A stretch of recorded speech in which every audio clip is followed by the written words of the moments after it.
Pretty lengthy, so I'd like to get started on time. And I'm just doing a little check to see if all the counselors are here because we need everybody.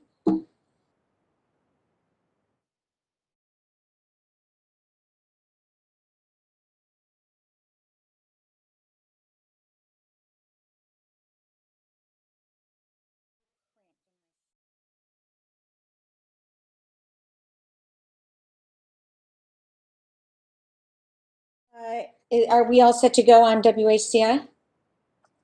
Yes, we are. Okay, terrific. Well, thank you. This public hearing will come to order.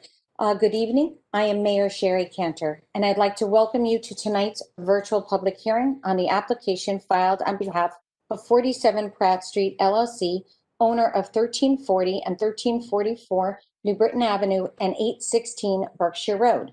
Because in-person attendance at public meetings is likely to increase the risk of transmission of COVID-19, this hearing is being conducted virtually in accordance with Governor Lamont's public health emergency and civil preparedness orders. Before we begin, I would like to note that the required legal notice was posted on the town's website and published in the Hartford Courant. The application materials have been posted and are available for review on the town's website in accordance with the governor's executive orders. Madam Clerk, could you please call the roll? Ms. Blanks. Present. Ms. Cantor. Here. Mr. Davidoff. Here. Ms. Fay. Present. Mr. Gold. Here. Ms. Kerrigan.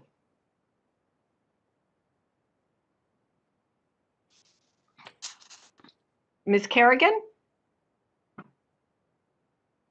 Mr. Sweeney. Here.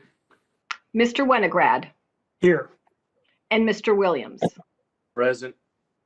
We're awaiting Ms. Kerrigan. I'm sorry, I was here. I couldn't unmute it. Can you hear me now?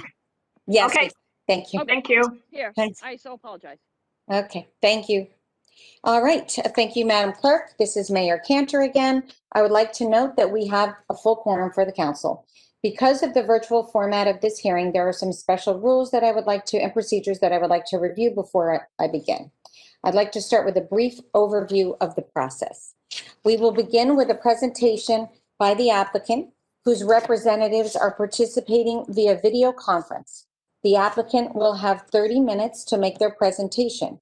If necessary, the applicant may request additional time at the end of the, at the end of the 30 minutes. Okay, there's a 20 and a 30 here. We're going to go 30 minutes. And if you need additional time, then we will do additional time in 10-minute, 5 to 10 minute increments as needed. The bottom line is that, again, we're trying to, in this virtual format, to be as concise and efficient as we possibly can. So following the presentation by the applicant, we will open the floor to members of the public who may participate by video or phone using WebEx. So instructions on how to participate can be found on the meeting notice that is posted on the town website. That is www.westhartfordct.gov in the government section under meetings and agendas. After public comment is over, the applicant will have an opportunity to respond to any of the comments that are made. Members of the council will then have the opportunity to ask questions of the applicant, and I will call on members of the council in alphabetical order. Each member of the council will have 5 minutes to ask questions, which will include the time it takes for the applicant to answer. If I feel that an answer has taken an undue amount of time, the allotted time, I may grant additional time upon the councilor's request. With that, I invite the applicant to begin their presentation. And remember, all things should go through the chair, and make sure you state your name for the record, please, and your position. Thank you so much, so people can follow. Thank you.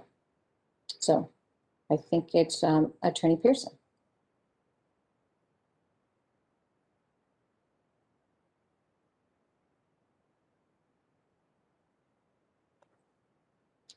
We're not hearing anything. I don't know. I don't see you on the screen. Attorney Pearson, please unmute your device. My device is now unmuted. We can hear you loud and clear. Oh, great. Thank you. Good evening, Madam Mayor, members of the council. It is with pleasure that we are here this evening to present this application to you. The members of the team will be introduced shortly, but let me begin by saying this is a change of zone from a request from R6 to RM2 and Special Development District designation for property at the intersection of New Britain Avenue and Berkshire Road. The property addresses are 130, 1344 New Britain Ave and 8-16 Berkshire Road. The applicant is 47 Pratt Street, and I am their attorney, Robin Pearson, with the firm of Alter and Pearson in Glastonbury, Connecticut. As we present tonight, I think it's important that you keep in mind that you're being asked to decide a matter which is considered a matter of policy or a legislative matter. This is a zone change, and you have particularly unique powers when making that type of decision. You have basically total discretion with a few minor caveats in terms of what you decide is the appropriate way to go for this particular piece of property. You are making a decision on behalf of the town of West Hartford and what is good for the overall community, with particular attention to what is appropriate for this location in this part of town. As you know, we have been here before with an application that was denied. We'll go into that in a little more particulars, but that does not preclude you from making a positive decision on this application at this point, and that is because you are conducting this decision within the parameters of your broad legislative or policy jurisdiction.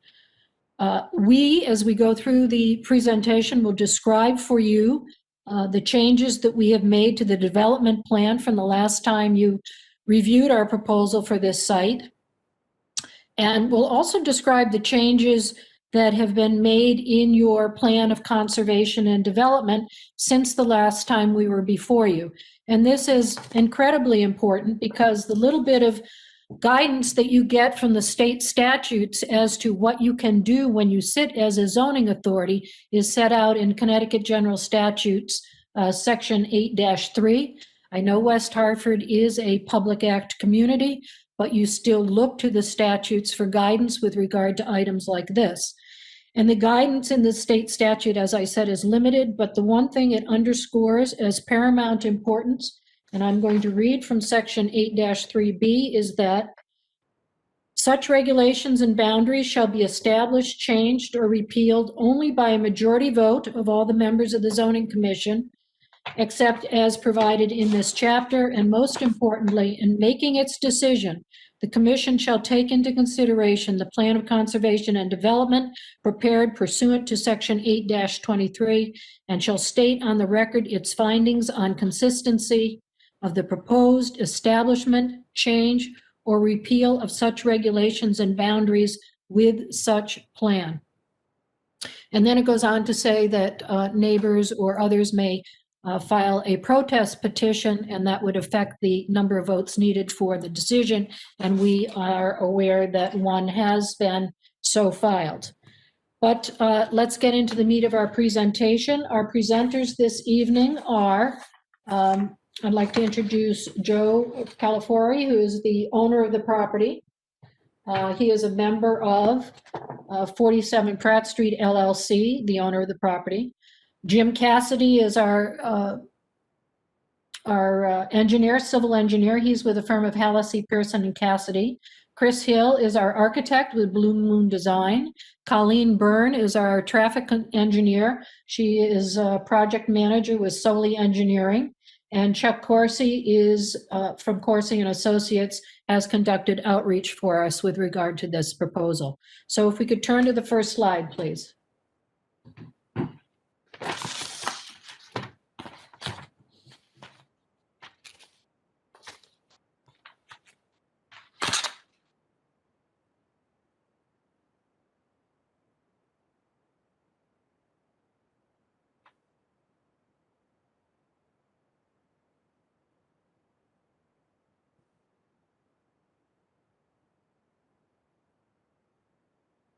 I'm not seeing anything yet. I don't know if you are.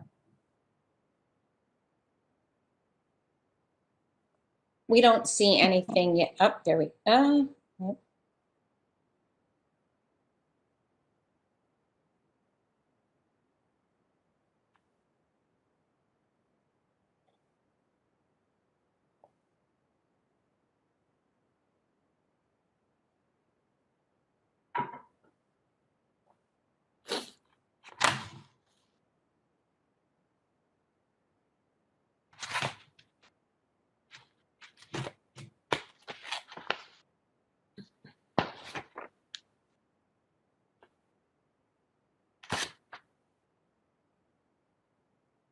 It's still blank, Todd, just a white sheet, so.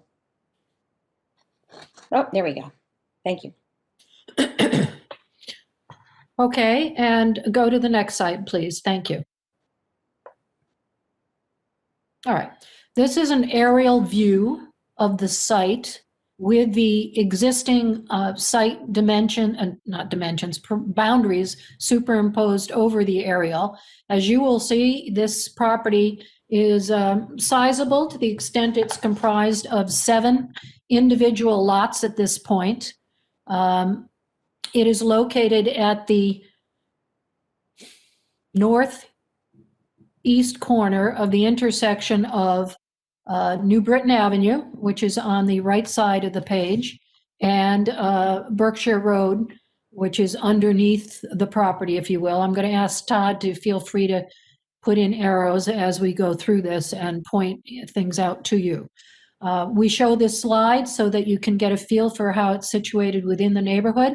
You can see that it's uniquely situated in that it's bounded on the west by an institutional use, the West Hartford United Methodist Church. So it's not sitting inside a single-family residential community that's been developed that way. It is bordered to the north and the east by single-family residences. There's a bit of a distance between the rear of our property and where those houses front on the next street up. But what makes this, I think, important to you is the fact that across the street, although it's zoned R10, is Westmore Park. Westmore Park, therefore, is outside this fairly dense residential community to the east and the north. And kitty corner across from our property there is a small lot, a single lot, right at the corner that is zoned R6. That is owned by CL&P and is, as you can see, there's a little bit of a driveway and parking area there. It's sort of that's what it is. It's partially paved and vehicles park on it at times, but it's never been developed for single family. And then directly next to that, and I like to say still kitty corner to us, is the property that on the next slide you're going to clearly be able to see is Chatfield, Brookdale Chatfield, which began as independent apartments for elderly residents.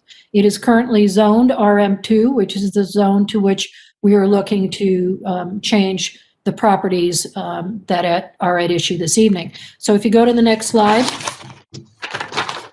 this takes you further out into the area, and you can see there are other aspects of our location that makes this unique, as well as the single-family neighborhood to the east and north of us. It's bisected by Route 84, which is a significant characteristics of this particular area. You can now see quite clearly the extent of the Walcott Park and the institutional use with the elementary school behind it. You have a better picture of the Chatfield property, which is again kitty corner across from us. And I want you to take particular note of this property because this was zoned R10 and R6, not a single family residential zone, In 1985, when it was rezoned to RM2 with an SDD superimposed over it in order to allow 130 units, it was smaller back then, 130 independent units to be built. They were age restricted, but what's it called? I'm losing it. It's a singles with a 1 bedroom and 2 bedrooms. So they were a studio with 1 bedroom and 2 bedrooms. But they were independent and 130 units. And back in 1985, I read again through the transcripts, that whole neighborhood behind there is a very dense, single-family R6 neighborhood, which is not dissimilar from the neighborhood behind our particular site. Prior applications had been brought forward for that site. It was called the Girth Farm. They were denied. This was ultimately approved by the council. It was a difficult decision for the council, but they decided it was the right thing for that location. And the neighbors, obviously concerned about that change and worried that it would be the demise of their residential neighborhood, brought an appeal, and it was litigated through the courts, and the decision of the West Hartford Town Council was upheld. And it was upheld because it was the right thing to do and a good use for that piece of property. And I put before you that we are in exactly the same situation. For many of the same reasons, we believe that this site, which is on the outside edge of the residential neighborhood behind it, will be an appropriate use for that will be as multifamily development at that location. So you can also see another reason why we say that's the case. If you go right to the east of Walcott Park, and you can see that multifamily development right above Walcott Park. That is the Walcott Townhomes. And you can also see, if you go across from it, the Colonial Village multifamily development is also located in close proximity to our property. If you go, of course, the commercial area of Corbin's Corner is at the bottom right-hand corner of this site, and Elmwood Center is off the top of that screen, but we are located between two strong commercial zones or centers, and this property is located on a very well-traveled arterial roadway, which makes it appropriate for this use as opposed to single family. If you go to the next slide.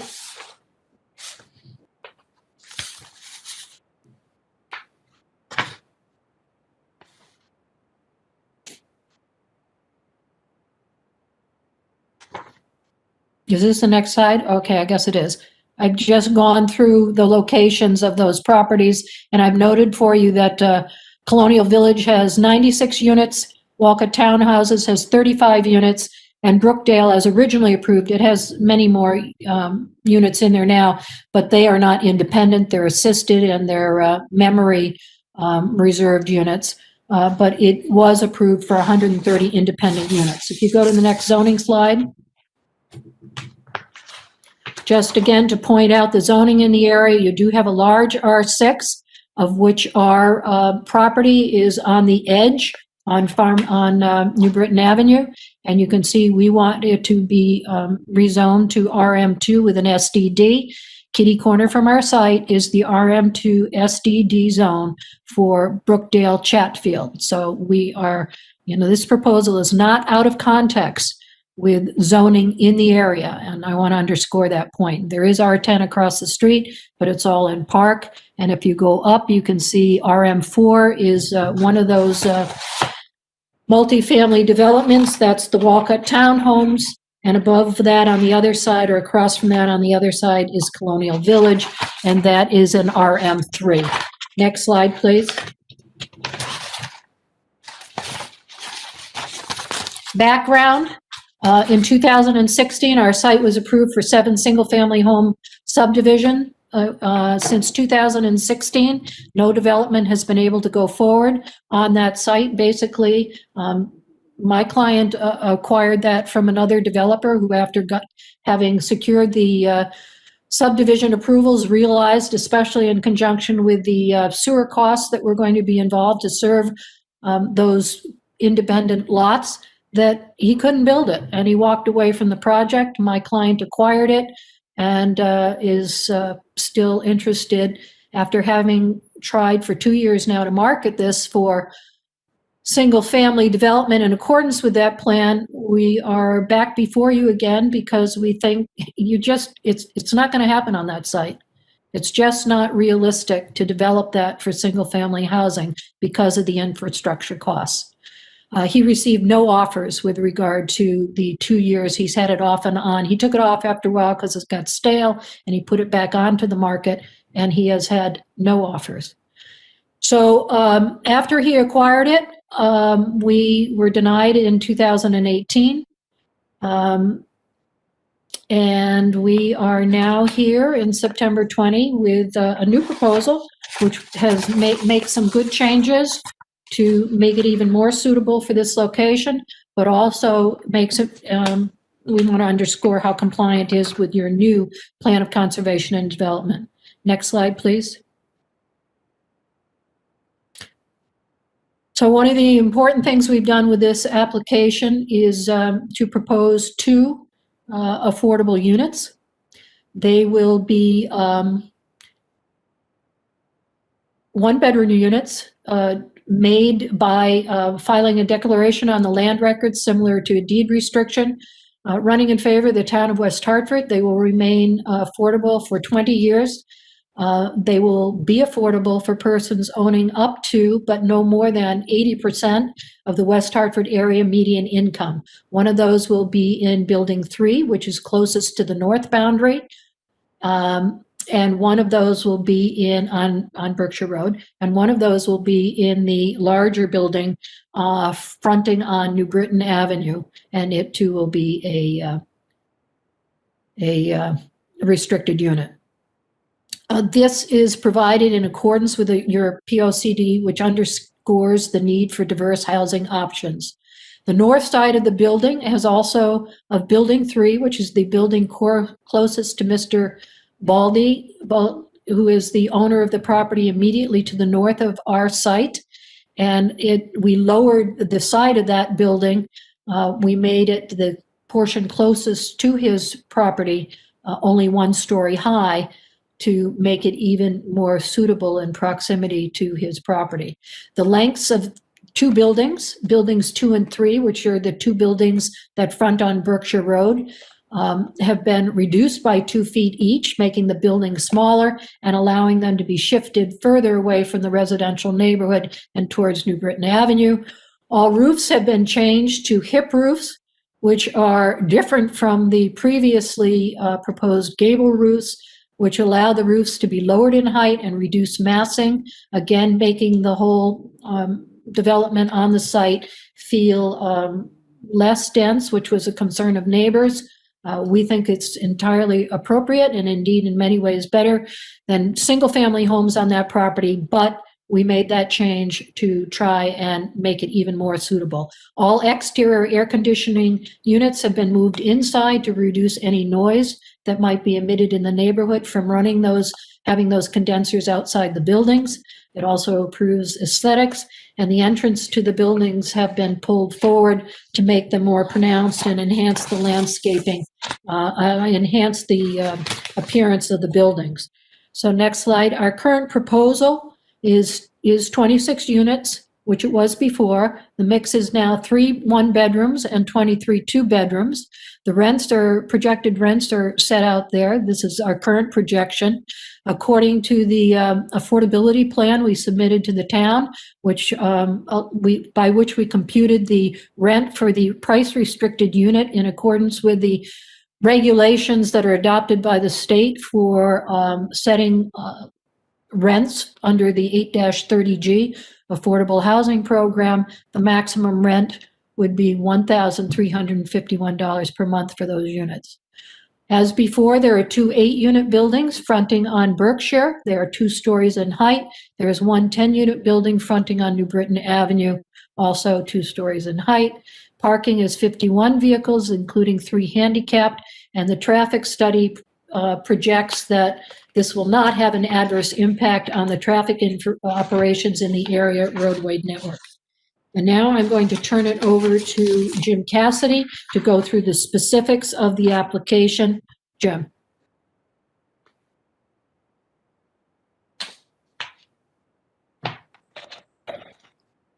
Joe, just make sure you're unmuted and you can introduce yourself. Thank you.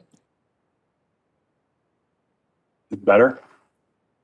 Yes. Can you hear me now? Yes, thank you. Thank you. For the record, my name is Jim Cassidy. I'm a professional engineer and principal with the firm of Halsey, Pearson & Cassidy, located at 630 Main Street in Cromwell, Connecticut. The first slide that you see before you is an existing survey of the site that we're talking about this evening. The site itself presently consists of 7 residential building lots. On this plan, you can see there are 2 lots. They label lot number 1340 and 1342 that front on New Britain Avenue. These are lots that were approved several years ago within the R6 zone. The access to these 2 lots would be through a common easement between the 2 of them directly out to New Britain Avenue. Below those lots, or to the west, there's an additional lot right at the corner of New Britain Avenue on your right, and then Berkshire Road to the bottom of the page. This lot would have access to Berkshire Road. There is an existing curb cut along Berkshire Road, about 120 feet north of the intersection of Britain Avenue and Berkshire. That curb cut presently provides access to an existing house or what single-family house that's on the property that would be removed as part of this proposal.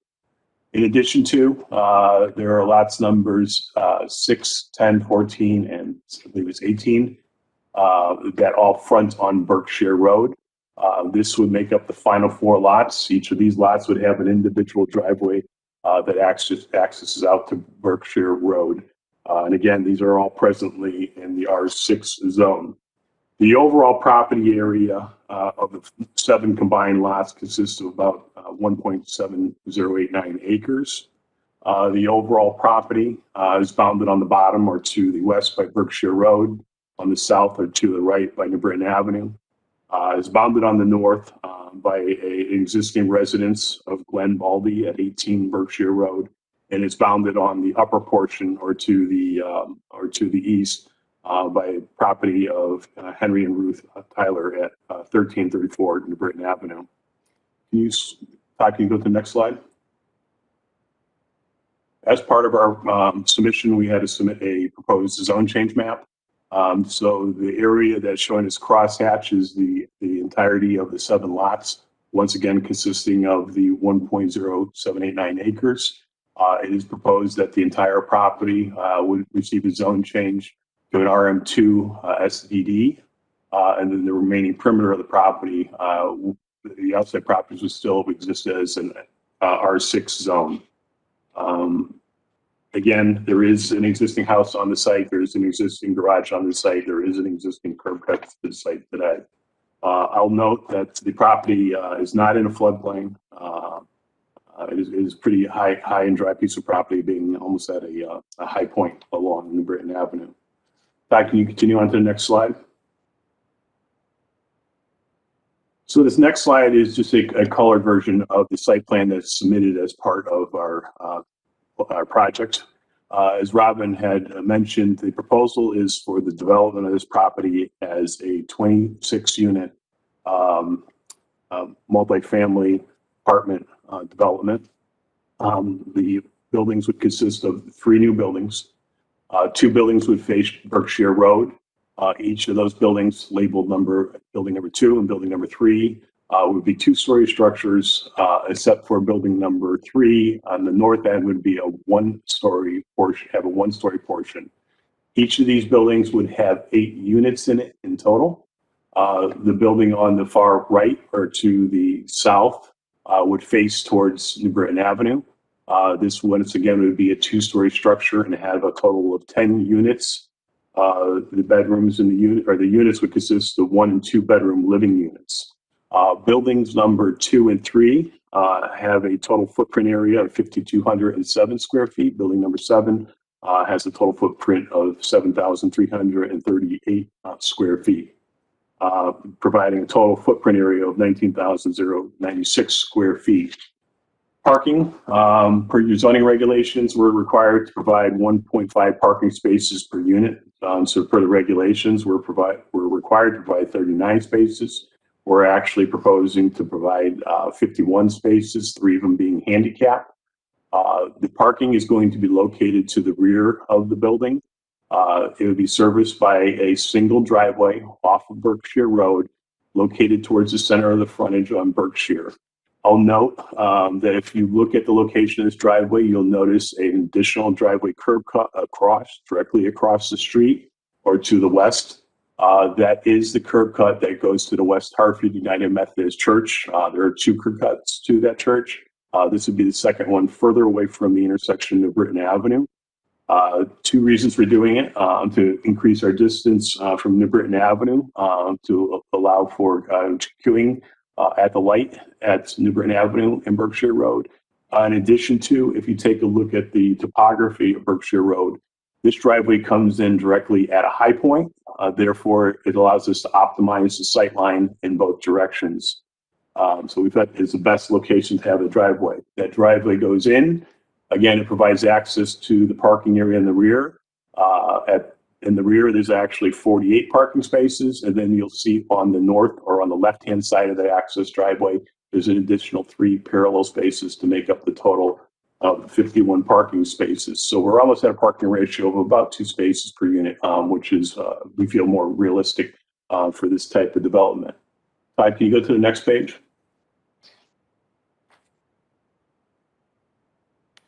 In the plans that were submitted, we provided a zoning data table.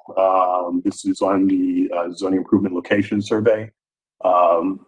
Again, it is proposed that this property would be changed to an RM2 SDD zone. So we use the RM2 regulations as the base regulations for developing this site. So this table represents what's actually required by the RM2 zone.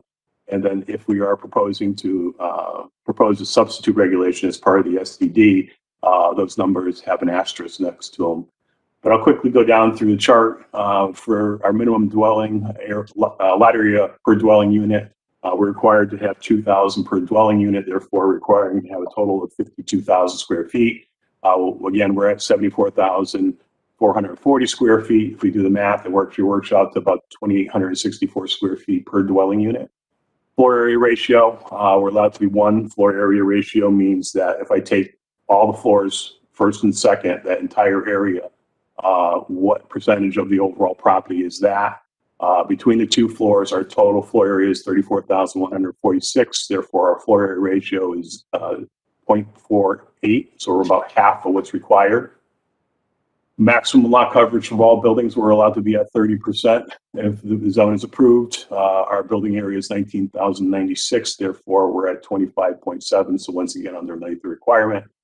Front yard setbacks to Berkshire Road, we're supposed to be 30 feet. We're at 30.1. We do have a porch that's at 27.8 is the minimum. But in this zone, there is also a veranda or porch line requirement of 20 feet. So we can exceed that requirement to the porch. The frontage along New Britain Avenue, the requirement is 40 feet. We're proposing a substitute regulation where we're at 31.25 to the front, I'll say the furthest corner, if we were looking at the site plan, away from the intersection of Berkshire Road. This was done just because the orientation of the building, this building is parallel to the back parking lot. As you come further to the west, you'll find the setback actually opens up, and we're actually further away as we get closer to the intersection of New Britain Avenue and Berkshire. In addition to, in the zone, if you had accessory structures, it can be 2 feet. There are no accessory structures proposed as part of this development. So that's not an issue or not applicable here. Open space, we're required to provide 200 square feet per unit. We have a combination of open space on this property. The first portion is along the easterly boundary line. There's a large area of lawn consisting of 7,200 square feet. In addition to, we're allowed to count the patios or balconies within each building as part of our open space. So in the table, I give you a breakdown by building of what each building has for a balcony area. In total, we have a total of 9,902 square feet or 373 square feet per unit. Once again, meeting and exceeding the overall requirements. The building.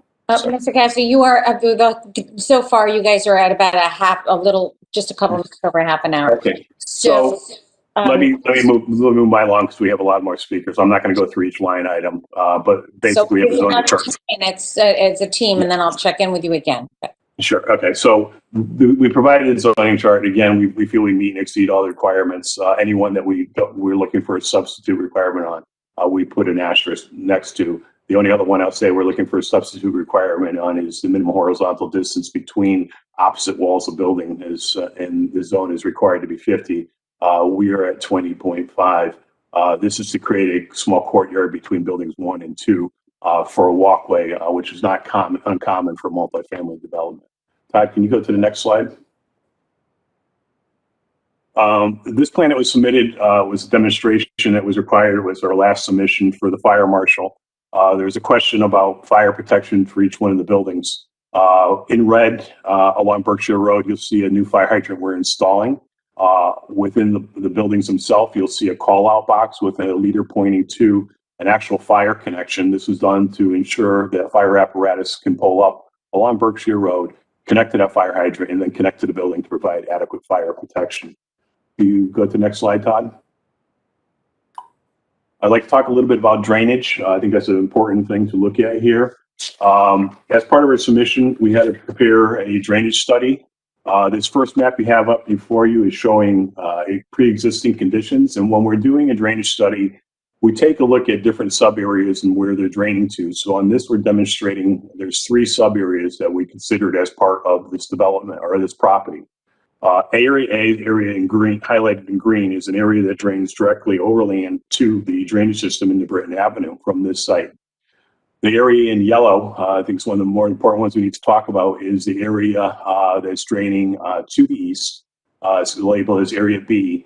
This is an area from this site, pretty substantial in size, about 1.06 acres, which flows overland through the rear yard of the house at 1334 New Britton Avenue, around the back of the house, eventually getting into the drainage system at the intersection of New Britton Avenue and Shadow Lane.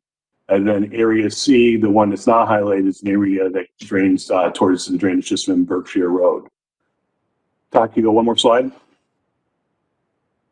So this is our basically drainage area map post-development. Everything's developed, and the reason I wanted to demonstrate this is now you see an area in the center of this highlighted in light blue. This is an area of drainage that is collected by a drainage system that we're constructing within the site. It's collected through a series of catch basins and ultimately conveyed to an underground infiltration system that we have along the easterly edge of the parking lot. That infiltration system consists of a series of underground chambers that will have an outlet structure which attenuates or regulates the flow out of it.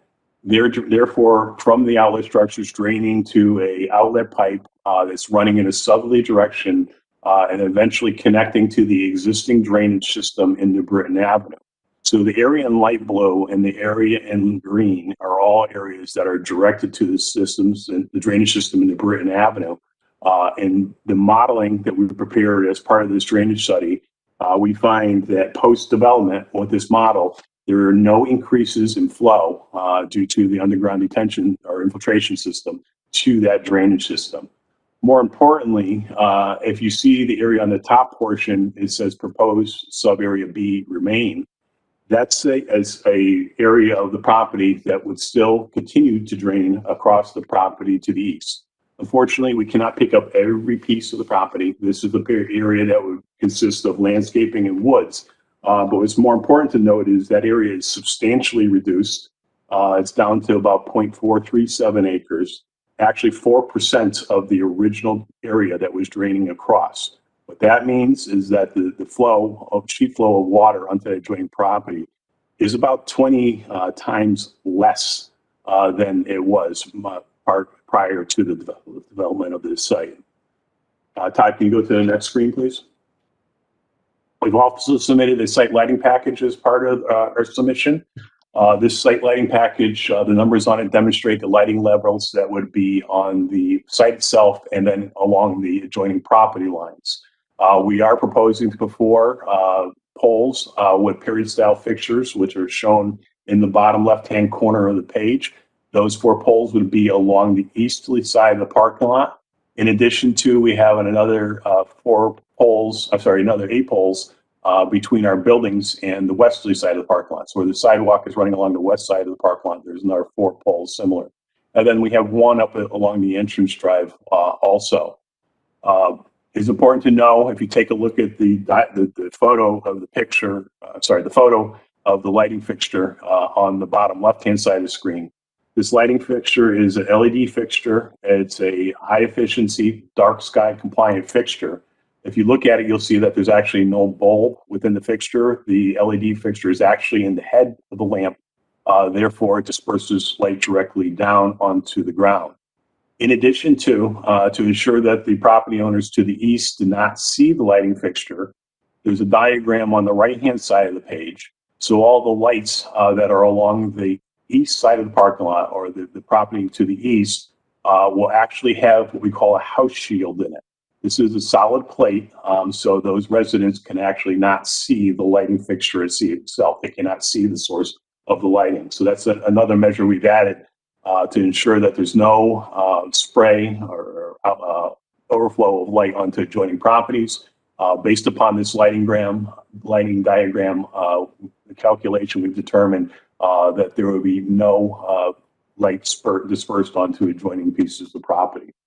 I'll note, since we did our initial submission, Yeah. Sorry? Now we're, Okay. so, yeah. I'll push along. Next slide, please. This is just a proposal for the sign. The sign is going to be a raised wood panel sign.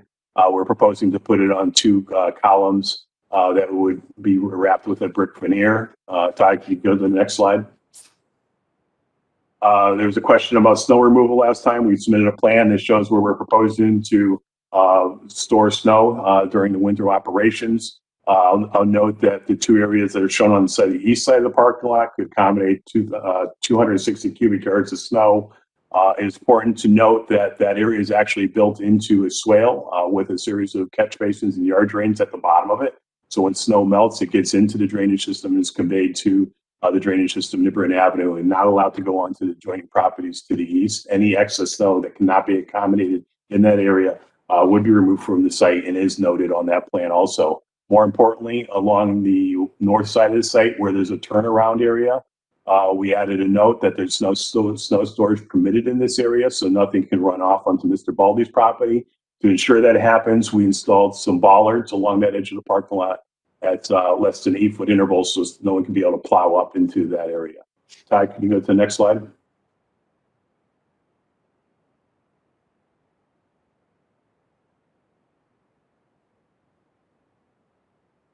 As part of our application, we submitted an example of what the subdivision can be today. As I mentioned, it's 7 lots. This is an example of houses that could potentially be built in the area. All these houses are showing a 2-car garage with a 2-story structure. By the time you're done with a house, if we were building, let's say, an average of a 2,500 to 2,600 square foot house between the 2 floors with the garage, porches, and so on and so forth, it could have a total footprint area of about 2,800 square feet. We were showing the driveway configurations to access the 2 garages with the turnaround area. You'll see that there are 4 of the houses that have the access out to Berkshire Road, along with the existing the house at the corner of Berkshire and Newbern Avenue that would utilize that existing curb cut. So you have 5 curb cuts out into Newbern Avenue. The houses on Berkshire. The houses on Newbern Avenue would share a combined driveway with an access point to Newbern Avenue. There also could be additional items added, such as accessory structures shown as small rectangles to the back of the property, such as sheds and patios, so on and so forth. Continue on to the next slide, Chad, or Todd. This is just a side-by-side comparison I did quickly just to show the first rectangle consists of all the requirements and what we provided for the SDD zone, and the second rectangle represents the schematic plan and what the requirements and what was provided as part of that. I know it's very tough to see on this, so I just did a little bullet point on the next slide. If you could flip over, Todd. So if you just did a quick comparison of those two tables, what you find is maximum lot coverage based upon the schematic subdivision plan. It's about 480 square feet more building area. I'm sorry, as the SDD, it's about 480 square feet less, or 0.6% less. Important to note that as the R6, you can actually go up to 30% lot coverage. So it could be as much as 4.3% less as the SDD. Front yard setbacks, what we're proposing is 1.63 feet greater to the main structure and 8.6 feet greater to the patios as the SDD. I think the more important one is the rear and the side yard setbacks. As we mentioned, with some of the modifications we made, we've been able to increase the side yard setback at this point to the property to the north. Under the R6 zone, you're allowed to go with 4-foot side yard setbacks. If the house was built in that manner, what we're proposing is actually 21.28 feet greater as the SDD. Again, I'm not going to go through all these ones to eat up time, but it's important to note that as the SDD, all these items are actually, improvements over what would be developed as an R6 subdivision. Todd, can you go to the next slide? Quickly, as was mentioned, we've made some modifications since our last application. I didn't show the entire site plan, but I did this one building number 3 as an example. As was mentioned, what we've done is we modified the footprint for the 2 8-unit buildings. We've basically taken 2 feet out of the width of those buildings. What that allowed us to do, you can't see it on this page, but off to the right is building number 2. It allowed us, taking 2 feet off the north end, it allowed us to slide the driveway over to the south by 2 feet. So the red lines represent the original proposal. The shaded areas represent the current. We are also able to take building number 3, shift it over 2 feet, and then take additional 2 feet off the end, therefore increasing the buffer to the north of Mr. Baldy's property by 4 feet. In addition to on this, you see magenta. The original proposal had AC condensing units outside for each one of the units at ground level.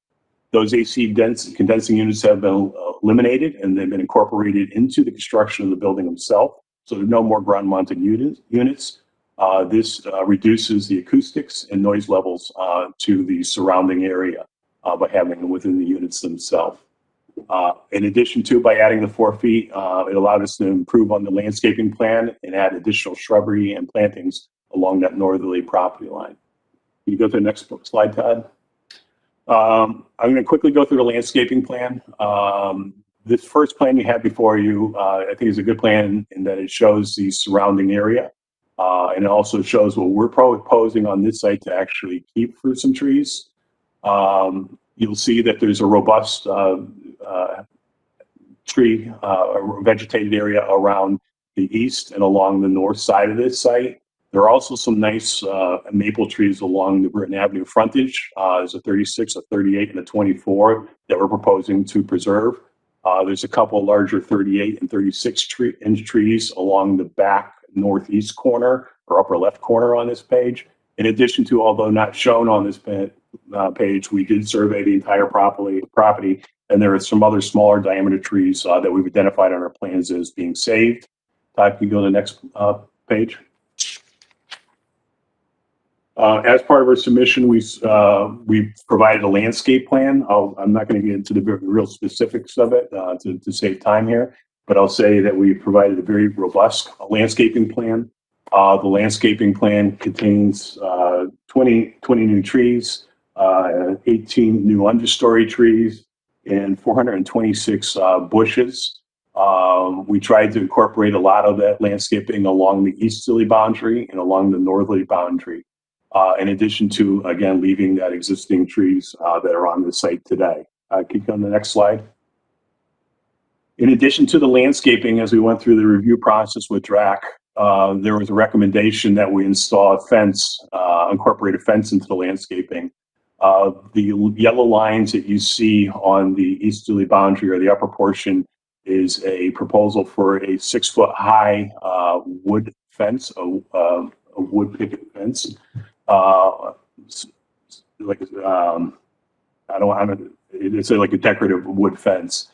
You'll notice on the easterly side, what we've done is we've staggered the fence into sections rather than having a continuous barrier of fence. This was done to allow us to incorporate landscaping on both sides of the fence that makes it more attractive and allows landscaping not just for our side, but for the neighbor side, making it more attractive. We continued the fence down the northerly property line all the way past the parking lot. In that area, there's a pretty substantial evergreen hedgerow. So they really couldn't get any additional plantings behind the fence. So for Mr. Baldy's sake, we continued that fence all the way down to provide some solid screening behind the bushes or the evergreens that are on his property. Todd, can you go to the next slide? So again, this is a combination of the fencing plan and the landscaping plan. I'll note that as part of the landscaping plan, it is very significant. You're looking at a total of 473 shrubs and trees and plants in total. We're looking at a planning budget for this site of almost $100,000 of landscaping. It's important to note as part of the SDD is if we get this approved, that's landscaping that we need to keep and maintain as long as this development is in existence. Whereas if the property was developed as a single residential family home, there are requirements that you need to plant I think 1 tree per lot, but there's no guarantees that all the other landscaping within the site could be cleared. But with this, you have a guarantee with the SDD that it could be cleared. The only other thing I kind of skipped over, I just want to mention very quickly, is with that site lighting plan I presented as part of the SDD, there is definitely control of what we do with the lighting, such as the house shields to ensure we don't have glare onto the adjoining property. Whereas if this property got developed as a conventional subdivision, I do not know of any specific regulations for lighting in a single family house. But there could be instances where someone puts security lamps, flood lamps on the back of their house, on the front of the house, and there wouldn't be any control of that type of lighting. Whereas with the SDD, there's definitely control of what we propose for lighting as part of this development. With that, if it's okay with you, Robin, I'm going to turn it over to Colleen Burns, our traffic engineer. Okay, so I know you have more people, but I do know also that there is a lot of people waiting. So I'm just asking everybody to move along. We want to hear everything, but we want it to be as efficient as possible. Thank you so much.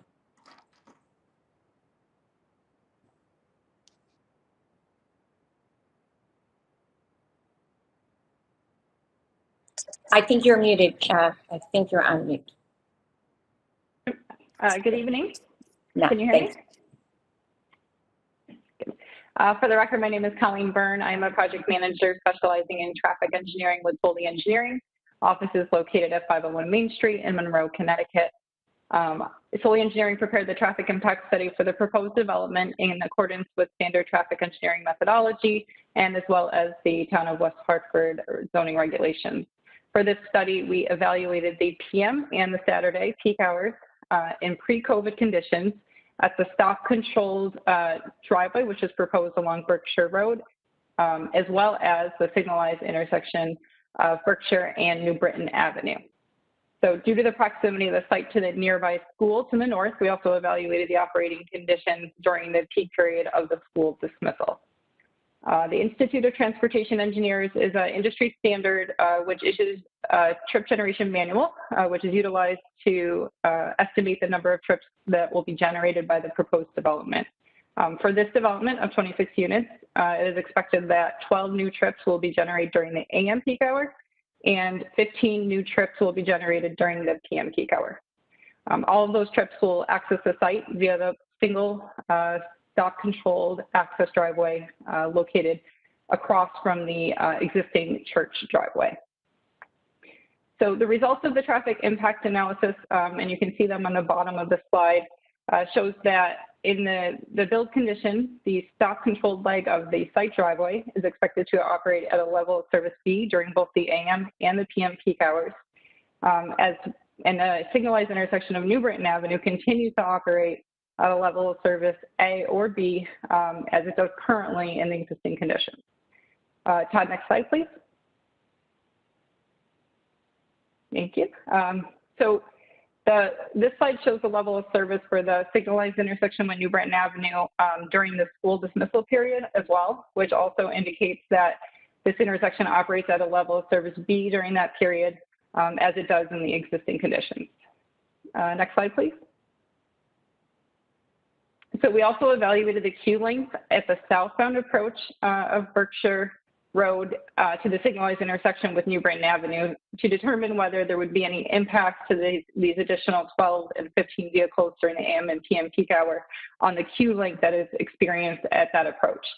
The results of the analysis, as they're shown on the far right side under the 2020 build condition, demonstrates that less than one additional vehicle of queue length is expected to be experienced during any of the peak hours, including the school dismissal period. So given the insignificant amount of additional queue length, we estimate that it's going to operate in conditions that are similar to those that are existing. Next slide, please.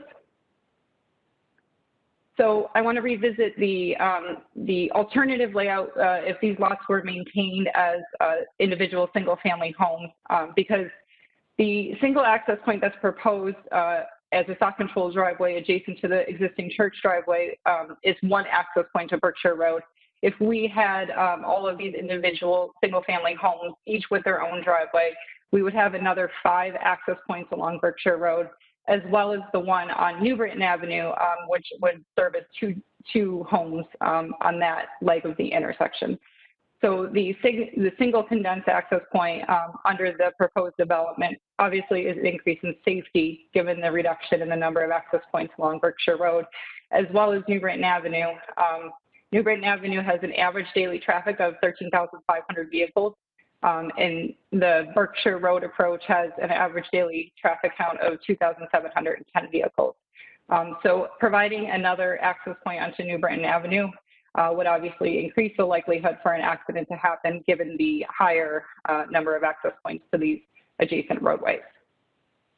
So with that, I'll conclude the traffic presentation. I tried to keep it brief, and I'll pass the presentation over to Chris with Blue Moon Design to discuss architecture.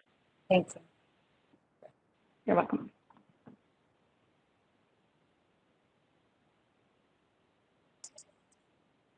May I just make sure you're off mute? Thank you.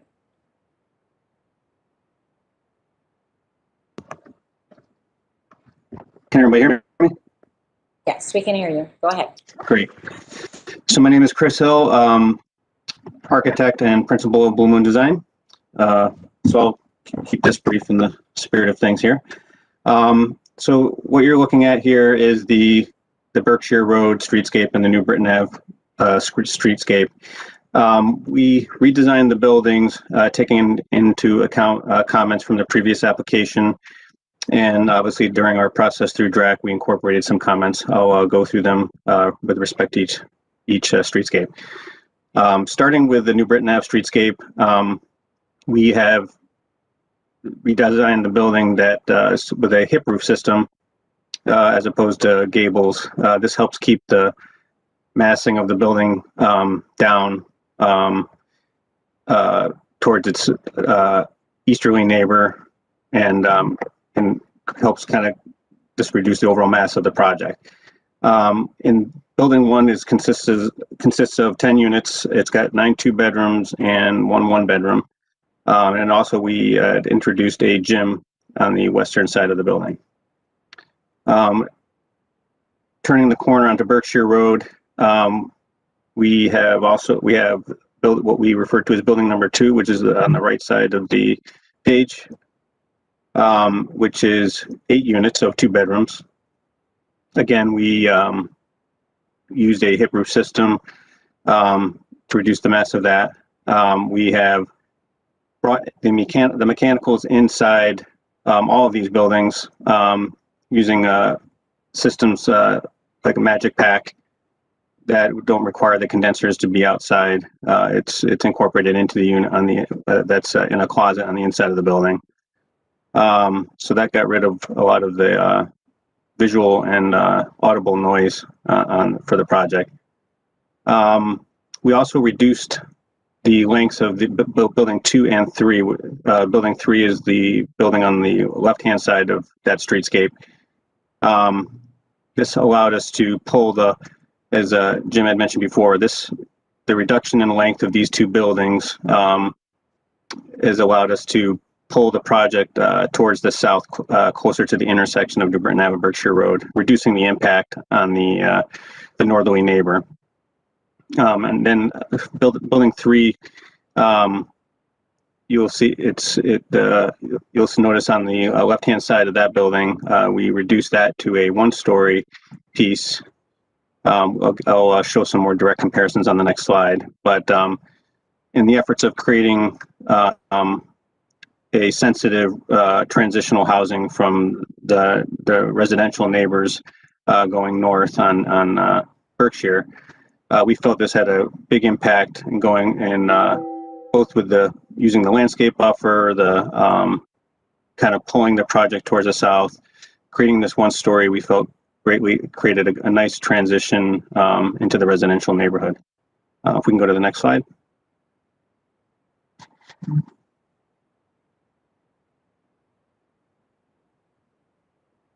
Oop. Something jumped here. Oh, there we go. So what I wanted to do is just again draw some comparisons and contrasts to the application that we did in 2018, so everyone understands how we made a more sensitive project. On the top is our current proposal, and on the lower 2 elevations is building number 3 from the 2018 proposal. What you'll notice is on the 2018 proposal, the gable roofs and that large vertical planes that occurred in all the buildings has a much more dominant presence on the streetscapes, and especially on the north-facing elevation of building 3 in the 2018 application. You'll notice a full 2-story with gables facing the north is remarkably different than the north elevation in our current proposal that not only has the 1-story portion of building 3, but also the hip roofs. Although, looking at elevation may be hard to conceive, but as that roof slopes back away from the property lines, it takes a lot of the massing away towards those neighboring properties. And all that being said, we feel that these aesthetic changes really created a better transitional housing into the neighborhood. That we met the DRAC recommendations for the entries. You'll notice in the 2018 application, the entry was pushed back between the 2 gables, whereas in the 2020 application, we have the entryways. We increased the brick accents and the massing of that pushed forward, making a more distinguished entrance to the building. I think for now, I'll conclude my presentation. Thank you very much. Next, and make sure you're up.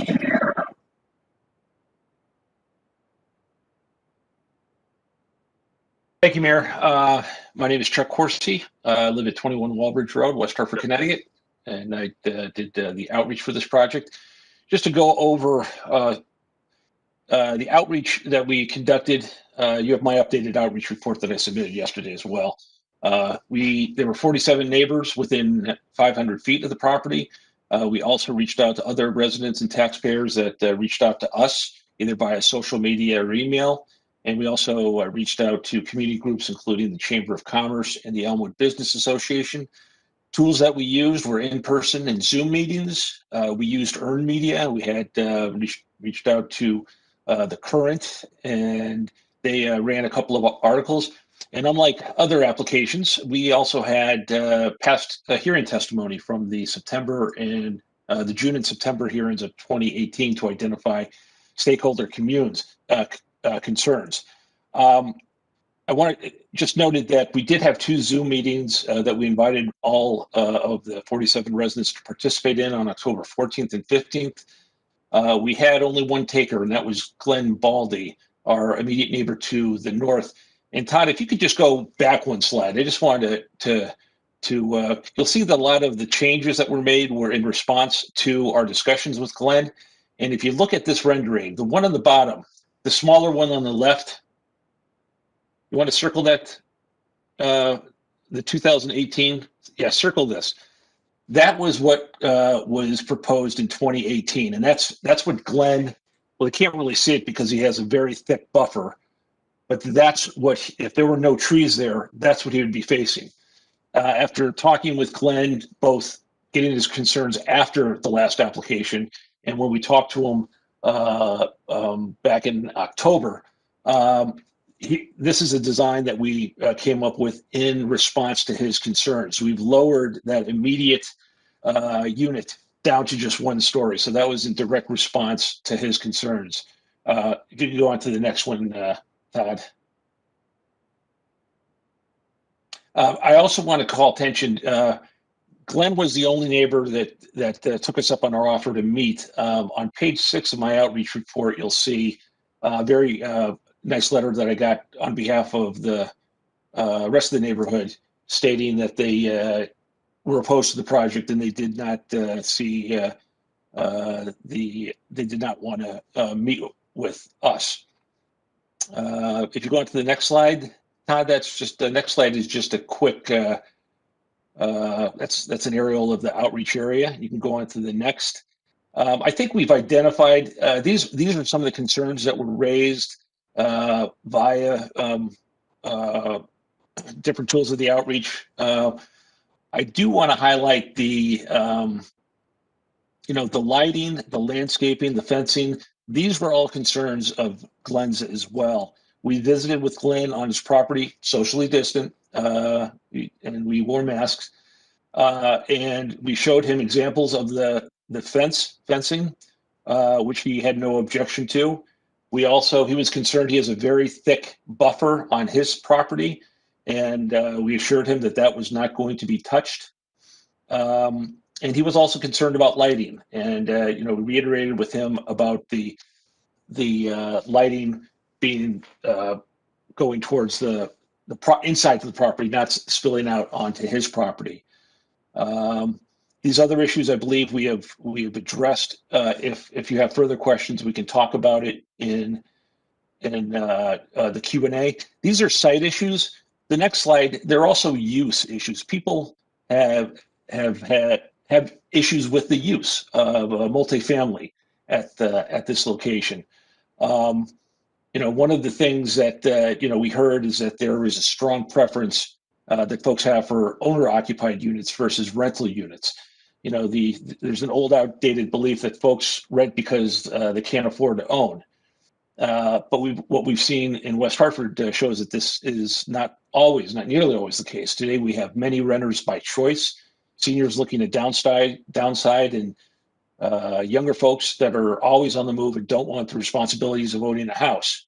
Another thing that we heard a lot, we heard it at the last public hearing. I heard it in discussions with neighbors last time. I've read it in the media. I've seen it on flyers. I've seen it on social media, is that this proposal is going to lead to the destruction of a single family neighborhood. I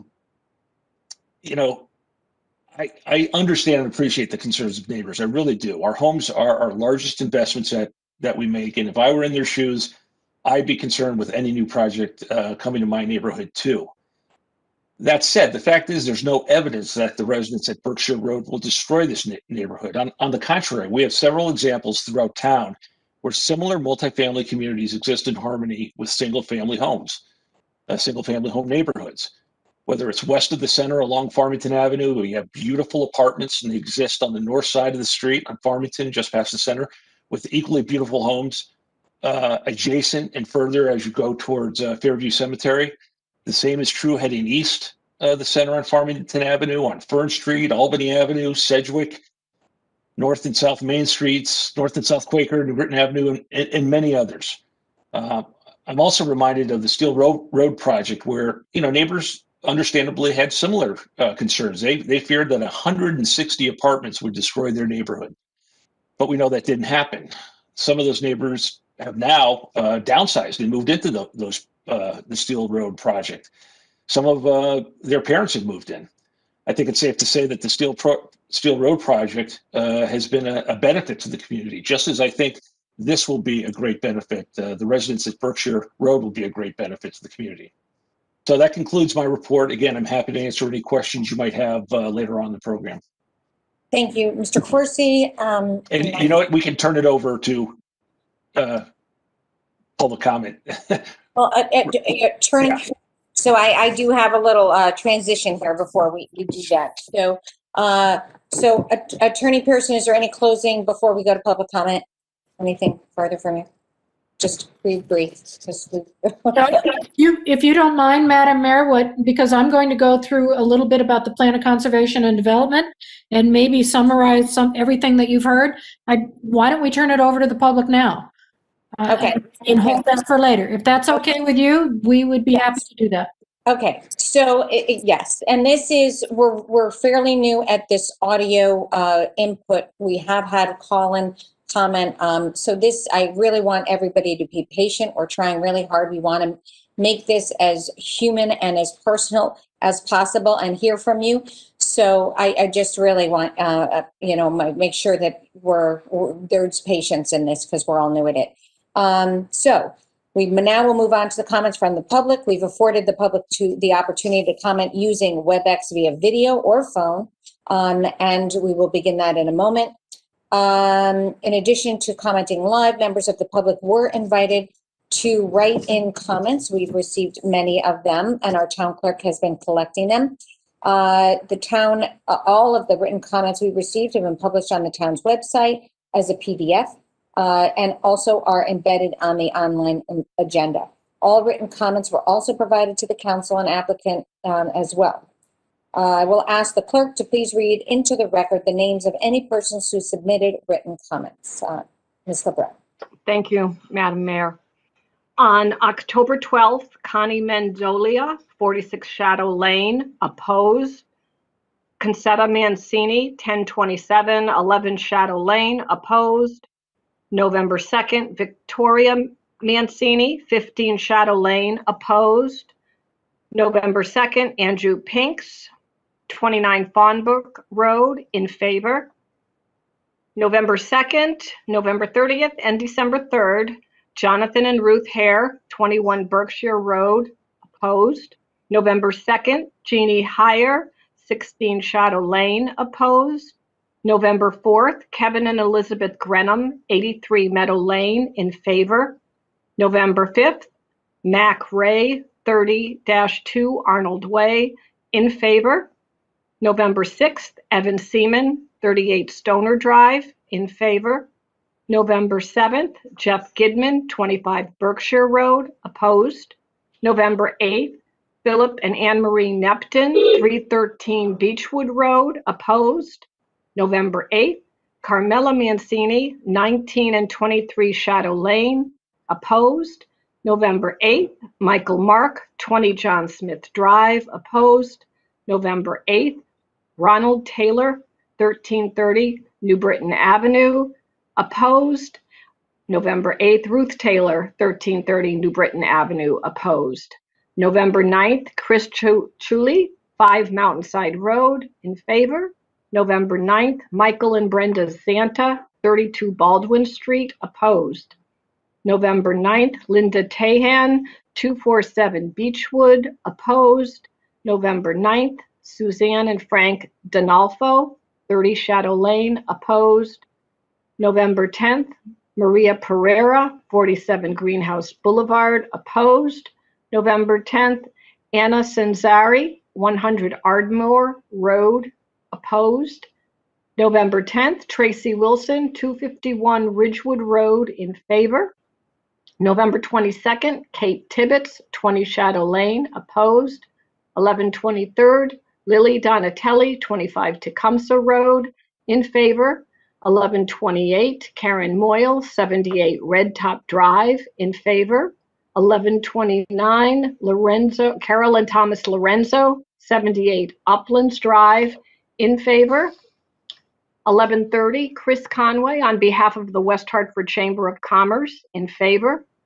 November 30th, Domingos Moraes, 60 Regency Drive, opposed. December 1st, Robert Nebel on behalf of United Methodist Church, opposed. December 1st, Tony Leisha, no address, in favor. December 1st, Maureen McClay, 48 Manchester Circle, in favor. December 1st, Elizabeth Sweeney, 24 Shadow Lane, opposed. December 2nd, Ryan Keating, 10 Arapahoe Road, in favor. December 2nd, Bruce Simons, principal at Figure 8 Properties, in favor.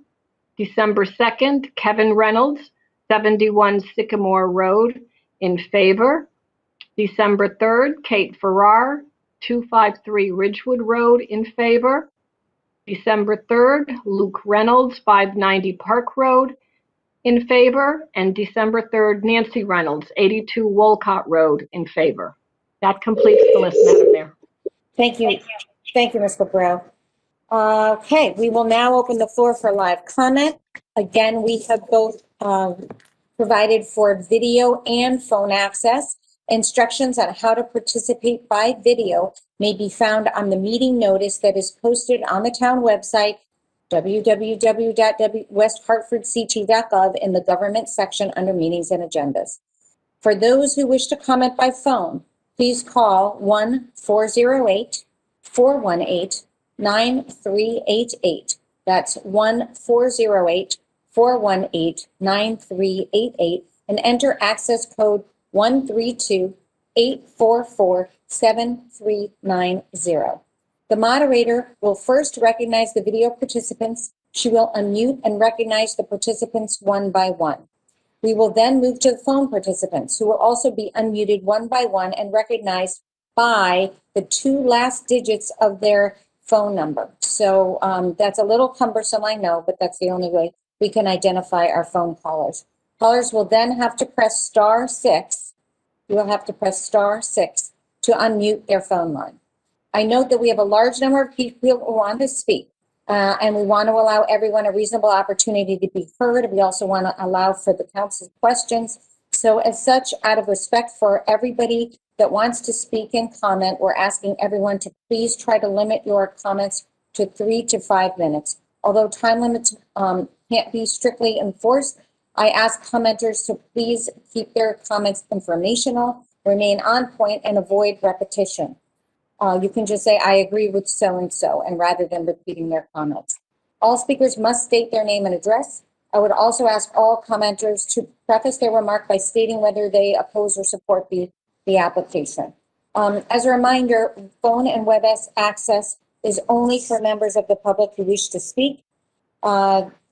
So if you do not wish to speak, it's very helpful for us if you hang up and leave the meeting and listen to TV and streaming the internet.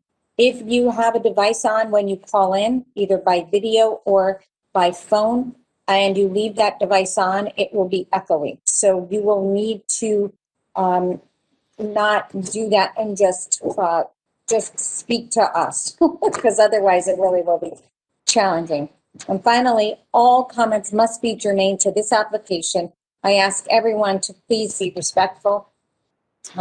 I have the ability to stop a conversation, comments, if they're obscene, offensive, or threatening.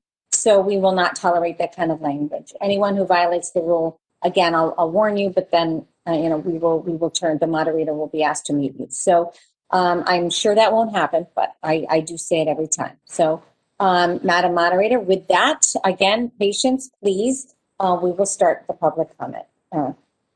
Dorega. Thank you, Madam Mayor. There is no rhyme or reason in the order we're going to take the public comments, so I will just go down in alphabetical order as everyone is listed. At this moment, I am going to unmute Anna Sanzari. You have been unmuted. You're welcome to unmute your device and begin your public comments.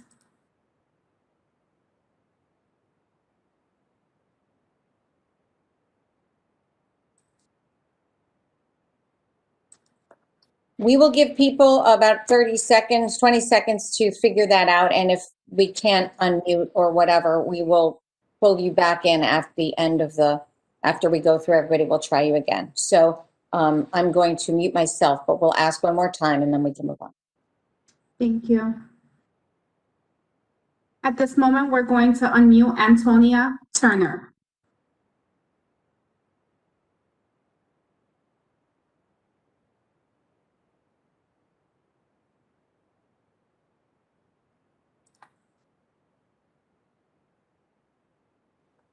Okay, we are waiting for Ms. Turner to unmute. Madam Mayor, let's move on. I'm going to unmute Brian Clark.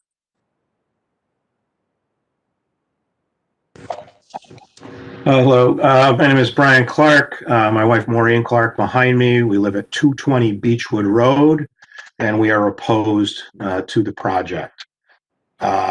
We don't believe it fits the character of the neighborhood.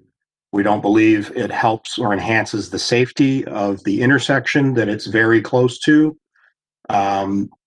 The proposed, there's just too many buildings. It's too large. There's too many parking spaces. I find that I find it impossible to believe that a development with 50 parking spaces is somehow only going to result in 15 cars being involved in the traffic. It's a very dangerous intersection. There's multiple accidents there yearly. There are as many or more accidents on the intersection close to our house, the intersection of Berkshire and Beechwood. I think what's going to happen is people coming out of that driveway are going to find out how difficult it is to make the left turn onto Berkshire to get to the light. They're going to be cutting across the church parking lot to get to New Britain Avenue. They're going to be turning right and coming down and coming past our intersection, where again, the four-way stop there is extremely dangerous. 3 accidents in the last 3 months. There have been multiple accidents just in the last 3 months alone at that intersection. They talk about the other parcels in the area that are zoned multifamily. Those are much larger parcels. For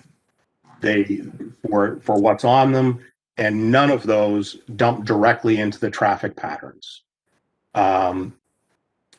Looking at what they had proposed, their renderings of what the 7 houses would look like, I'm not surprised they would have difficulty selling that proposal of putting 7 houses on that property when you're proposing to put 2,600 square foot houses in a neighborhood that's full of 1,200 square foot ranches, 1,800 square foot homes, and it's not the type of area where you're not going to be able to sell, again, in a busy traffic pattern area, houses of that size and dimension in that location. It almost appears to me, looking at it, that it wasn't really a good faith effort to sell those properties as single family based on the scope of the houses they were planning to offer, and the prices that they were offering them at, far exceeding the prices of the homes in the immediate neighborhood. I guess in short, it just doesn't fit the neighborhood. Our understanding is that the property next door and the property next door to that on New Britain Avenue are owned by the same family.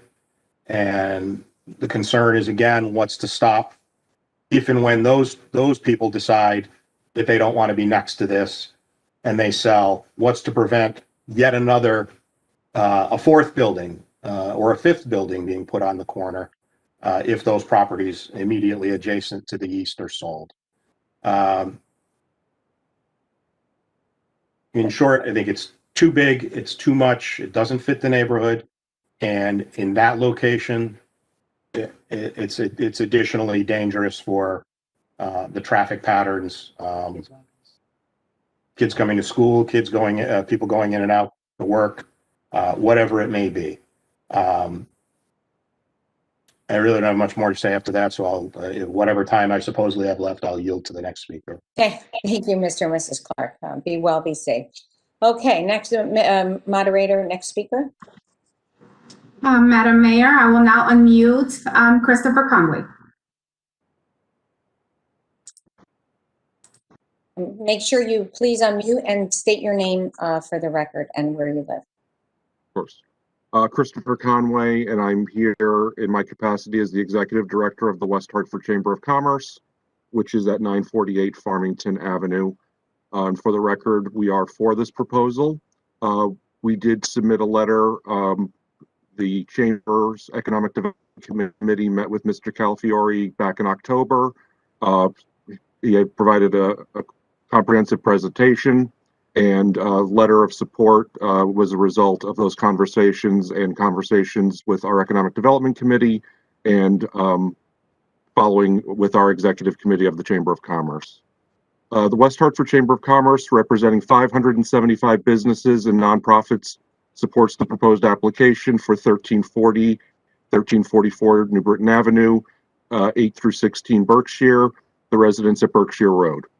The Chamber's Economic Development Committee met with Mr. Calafiore, developer of the project, on October 1st, 2020, reviewed the presentation, and recommended full Chamber support to the project. Since this applicant's last proposal in 2018, the Town of West Hartford's Plan of Conservation and Development had been updated and include the goal to encourage diversity of housing types, cost, to provide access and availability of housing options to current and future residents. The Chamber believes that the residents at Berkshire Road helps meet this goal. Not only will the project provide needed new housing options for empty nesters and young professionals, but it will also provide needed workforce housing for essential workers and others making less than 80% of the area's median family income. Furthermore, this benefit comes with no requested tax abatement from the Town of West Hartford. We believe the proposal of the residents at Berkshire Road can encourage future high-end multi-family applications to follow Mr. Calafiore's example of providing an affordable housing component to their projects without the incentive of tax abatement from the town. The updated POCD also encourages redevelopment within transitional zones between current commercial and residential boundaries in a manner that promotes pedestrian-friendly, contextually sensitive design and an appropriate scale to enhance and complement the quality of the neighborhoods. The Chamber also believes that the residents at Berkshire Road meet the objective of the POCD as well. In addition, this project will add approximately $105,000 annually to the property taxes of West Hartford with no impact on town services. For these reasons, the West Hartford Chamber of Commerce supports the proposed residents at Berkshire Road. Thank you, Mr. Conway. Again, you stay healthy, be well, and thank you for being here. Okay, next, Ms. Moderator. Madam Mayor, I have now unmuted Mr. Ed Riley.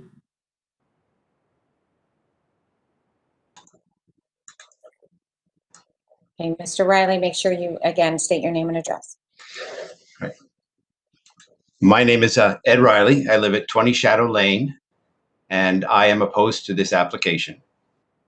We are disappointed, I'm with my wife too. We are disappointed and angry that we are doing this again. Disappointed and angry that in the middle of this pandemic, we were forced to go door to door to get the signatures we needed to make this change require a supermajority. And what is it that we risked our health and the health of our neighbors for? The greater good, as one of the councilors said last time. But what is that greater good? When we discussed this project 2 years ago, Mayor Cantor told us that her story of being able to move into West Hartford because she found a place to rent. The conclusion, it seems, is that we need places for renters. But then she goes on to tell us that she bought a house in West Hartford. So the conclusion is that we need houses for people to buy. Which is it? How many of each? Where exactly? The town plan says that West Hartford needs a mix of rentals and houses. It says that our single-family neighborhoods are one of the reasons people seek to live in West Hartford. It says that home ownership projects protects individuals from rising rental costs, builds equity from which the individual can draw in times of need, and provides a stable environment for families with children. Ownership provides neighborhood stability in terms of low turnover and incentive to reinvestment, and provides community stability for school enrollment and other municipal purposes. That's a quote. Do you know how many rentals we need? how many houses we need? Have you thoroughly researched the best places for each of them? The problem is that there is merely talk of the greater good here. There is no evidence of it. The greater good does not exist just because you invoke it. The greater good is not some vague concept you get to employ when you want to run roughshod over people's interest. It is not some cudgel you get to use to make out the other side is selfish.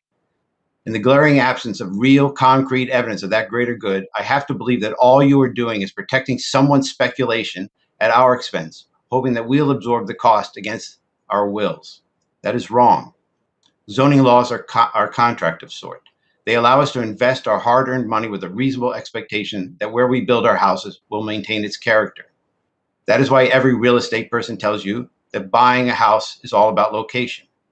If there is a compelling reason to change that character, then you need to demonstrate it well beyond anecdotes. Don't mess with our neighborhood just because somebody chose to speculate on some property. You don't exist to protect his investment, nor do we. And our objection to this project, by the way, has nothing to do with wanting to control who lives in our neighborhood. Another suggestion from the council last time. That was an embarrassing bit of arrogance. Arrogance because you don't know us, and clearly you haven't been in our neighborhood in a long time, if ever. Take some time to visit our neighborhood and see its diversity, and take some time to know who we are before you pass judgment again. In the meantime, please do the right thing. You know what it is. Thank you. Thank you, Mr. and Mrs. Riley. Again, you be well and be safe. Next, Madam Moderator, next. Madam Mayor, I've now unmuted JD. Okay, JD, make sure you state your full name and address for the record.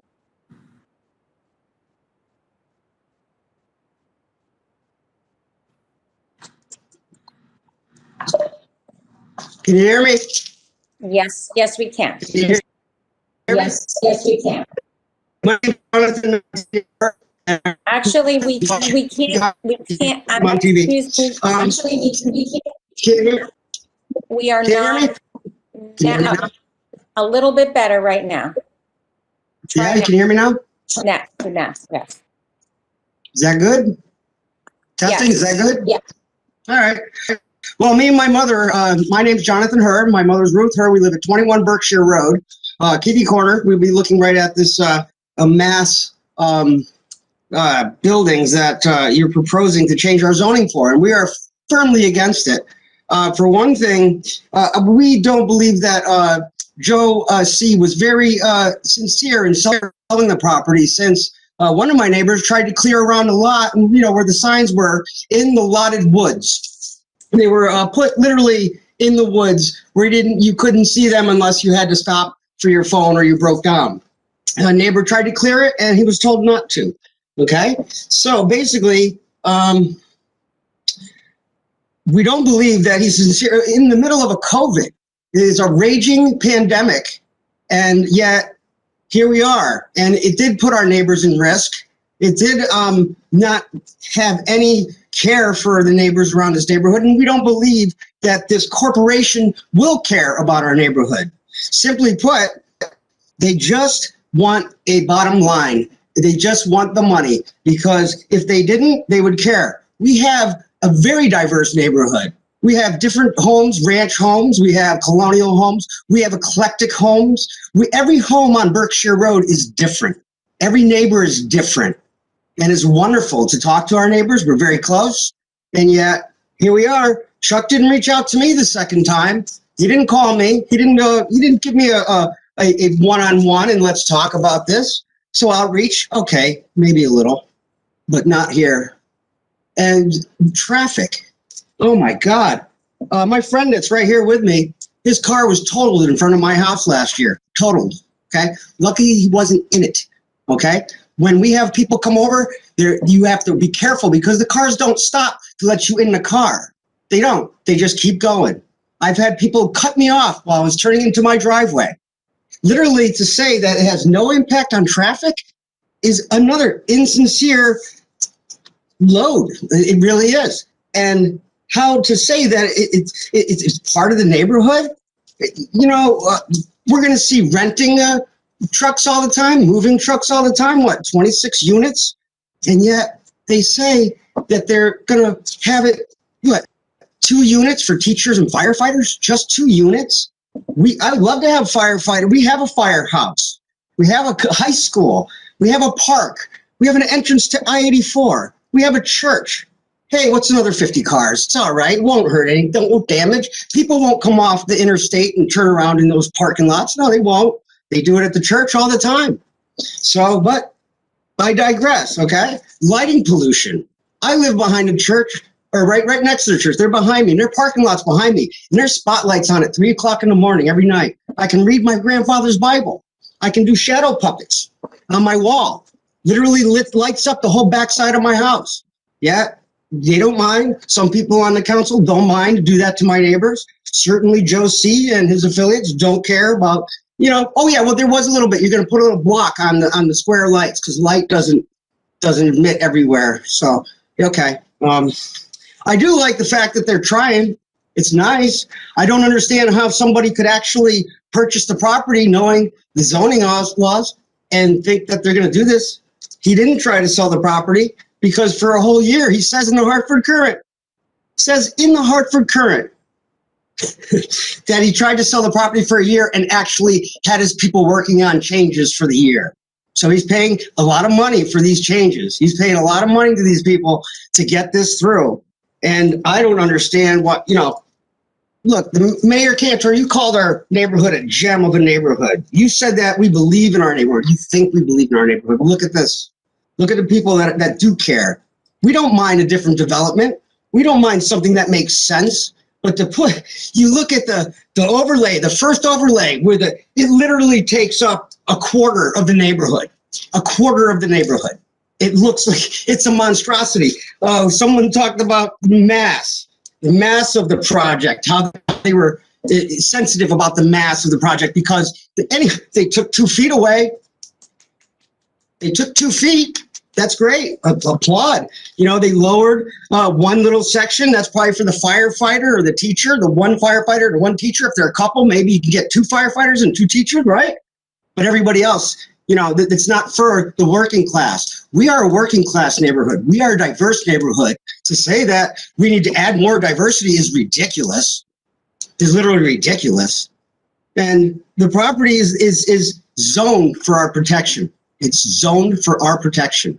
And let me tell you, I had to deal with Eva Espinoza and zoning for many years because they put a cell tower behind my house with the church. The town worked with the church. And they have special permits, special zoning applications, all kinds. And it's a constant nightmare. This really needs to be for the applicant, and there's a lot of people that want to speak. So if you could wind up your comments, it's really appreciated. Thank you so much.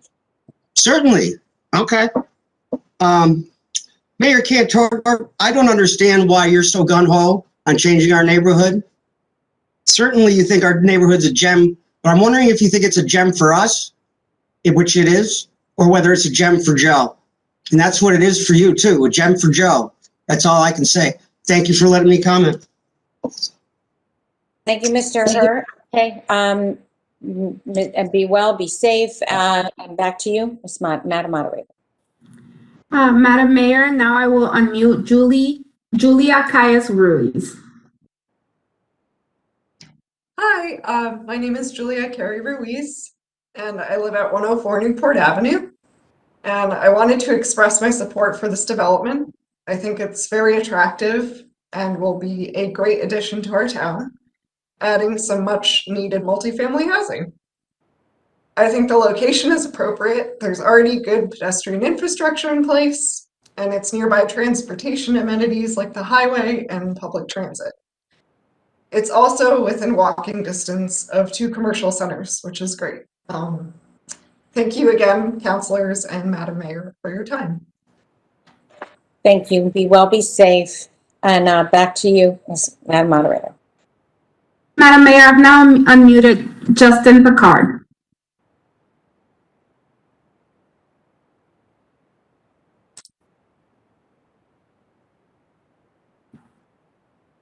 Okay, moving on. I'm going to go ahead and unmute Linda Tehan. Probably, I'm sorry if I'm mispronouncing your last names.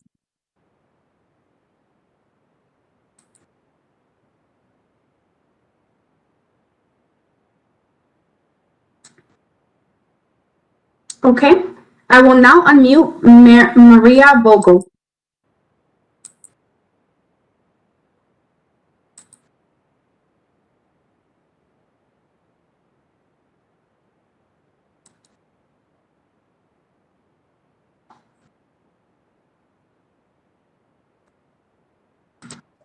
Ma'am, you have to unmute yourself on your end.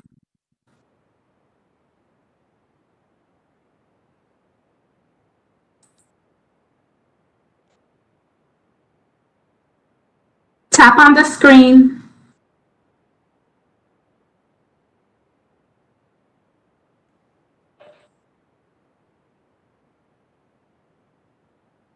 Ma'am, we still cannot hear you.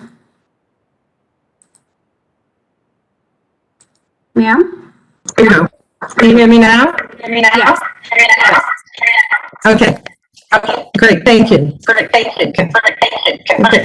So for the record, my name Wait a minute, Ms. Vogel, if you have another device on and it's very echoey for us. So you either have to separate the device or turn the other device off. I apologize, but it's really echoey and I'm afraid we won't be able to hear you. No, that's fine. No, that was for my mom. I'm sorry. I just shut it off. Is that better?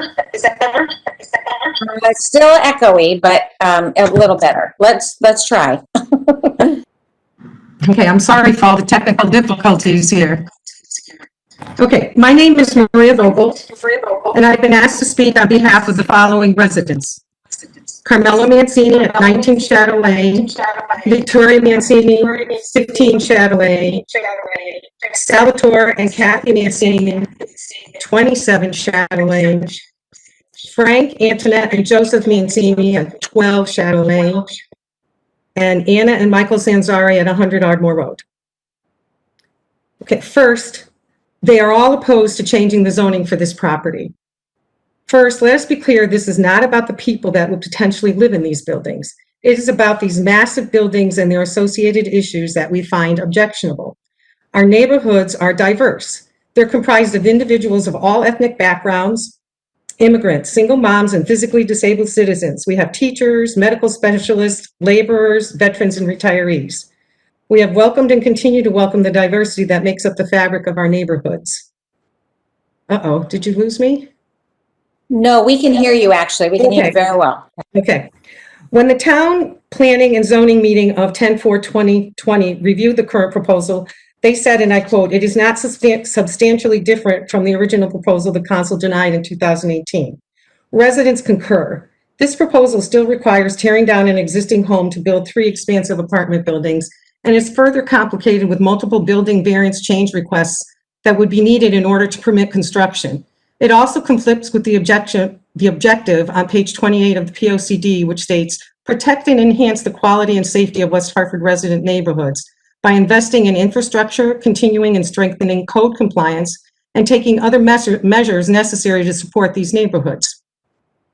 So why are we here again? We thought the situation was resolved, but instead we've been forced to canvass neighborhoods for petition signatures during a raging pandemic. We've been the subject of some very derogatory comments and called things like timies that need to move out and racists. We sought legal representation and other professional advice, but we're told there is a reluctance to get involved in a possible adversarial position with the town. It's been excruciatingly difficult, but we've put forth this effort because we feel strongly about the integrity of our neighborhood. In review of this request, it's evident to neighbors that this proposal does not fit the COPD's housing goal to enhance and maintain West Hartford's existing neighborhoods, in that it is a spot zoning change that will decisively alter the existing character of the long-established R6 neighborhood. Having said that, there are some specific issues that need to be addressed. The proposal states the applicant's effort over the ensuing 2 years to solicit interest in the approved subdivision has not been successful. But according to the Greater Hartford Association of Realtors, single-family home sales were up 24% in August of 2020. And the association CEO, Holly Callahan, said in reference to single-family home sales, it's at an all-time high, and recent single-family house sales are surging in Connecticut. Throughout, the developer's proposal refers to the idea that it's in harmony with the surrounding neighborhoods and the architecture and site design are being sensitive to the residents in scale and character. But the reality is the size and scope of this proposal overwhelms the existing property and surrounding homes. resulting in a densely compressed development that would translate to almost 4 times the existing zoned density. The structural design does not fit the character of our neighborhood. Specifically, the footprints of these buildings are huge. All the shrubs and fencing will not buffer the size of these expansive buildings. The Methodist Church property is referred to, and I quote, as an institutional use. As of right, however, R6 zoning allows for houses of worship and therefore does not support a zoning change because it is, in fact, appropriate land use for R6 zoning. That makes all 4 contiguous corners on New Britain Avenue R6 zoning. The proposal also claims the closest residential uses in either directions on New Britain Avenue are both multifamily developments. They talk about the Wolcott townhouses to the east and the Brookdale Chatfield to the west. And it states that the Brookdale Chatfield buildings are diagonally across from this site. This is incorrect. In fact, these properties are located approximately a half a mile in either direction from this site, and most importantly, does not address the fact that the entirety of the space between them is R6 zoned along New Britain Avenue, including the lot diagonally across the intersection. Furthermore, the site plan provided explicitly provides multiple RM2 SDD requirements that would not be met, such as front yard depth. Whoops, sorry, I lost my place. A minimum horizontal width between buildings 1 and 2 is less than required 50 feet. And there are more issues. To argue that making main entrances on both sides of the buildings creates an attractive neighborhood feel is hard to fathom. We would argue the intent is not in the stated interest of the neighbors whose homes would have their backyards abutting these massive buildings and associated parking lots. Residents are paying significant property taxes in these neighborhoods to preserve their desired lifestyle and privacy. With due respect, if the town council members' homes were the abutters or in the adjoining neighborhoods, would they think this attractive? If construction of these buildings is permitted, they would destroy the existing character of the established neighborhood, particularly impacting these homes that directly abut this property. Research has shown that properties near such sites lose their value by approximately 6%. Given the fact that one's home is typically their biggest investment, I will pose the question, would you want this for your home? With these and other issues residents have, the questions becomes, is this an appropriate location for the scope and size of the type of housing?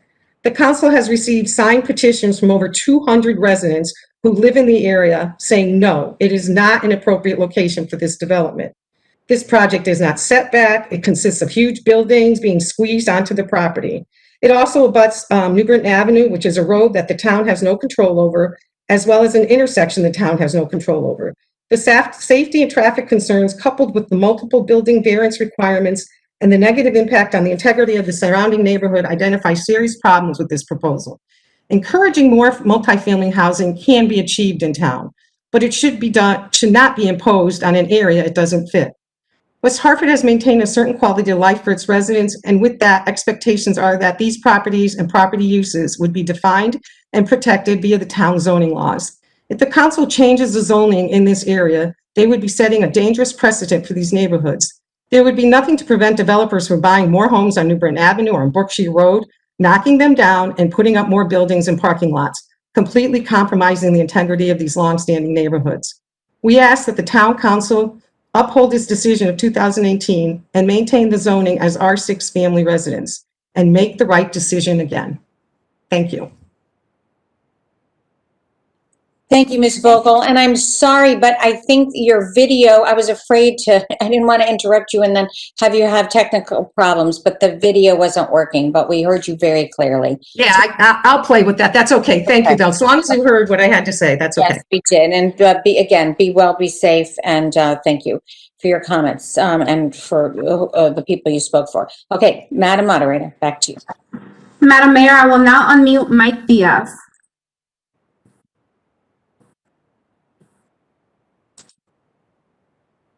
Yes, hello. Thank you for the opportunity to talk.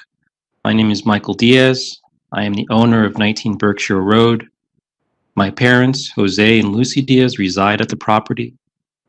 Both I and my parents are opposed, and we fully echo the comments of Mr. Brian Clark, Mr. Ed Riley, Mr. Jonathan Herr, and Ms. Maria Vogel. Thank you for your time. That's it. Thank you, Mr. Diaz. Again, I hope you and your parents stay healthy and well. Next, Madam Moderator. Madam Mayor, I've now unmuted Nicole.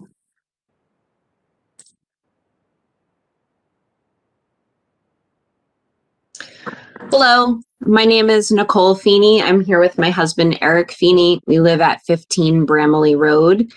I don't have a lot to say. What I would like to do is echo what Brian Clark, Ed Riley, and Maria Vogel had just spoken. I think they articulated all of our feelings as well. And so my major concern is I cannot imagine this won't impact the traffic in our area already. There was an accident at that intersection 2 days ago. And it occurs often as I walk the neighborhood with my dog and my family every day.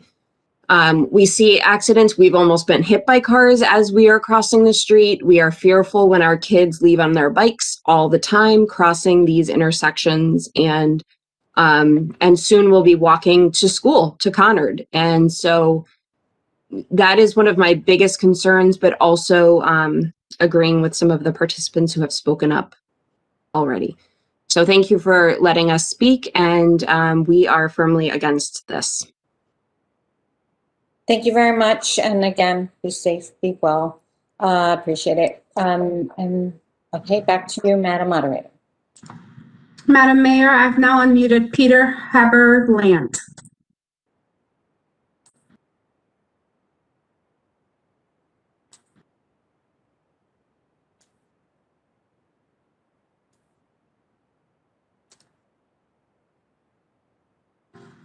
Okay, moving on. I'm now going to unmute Raj Patel.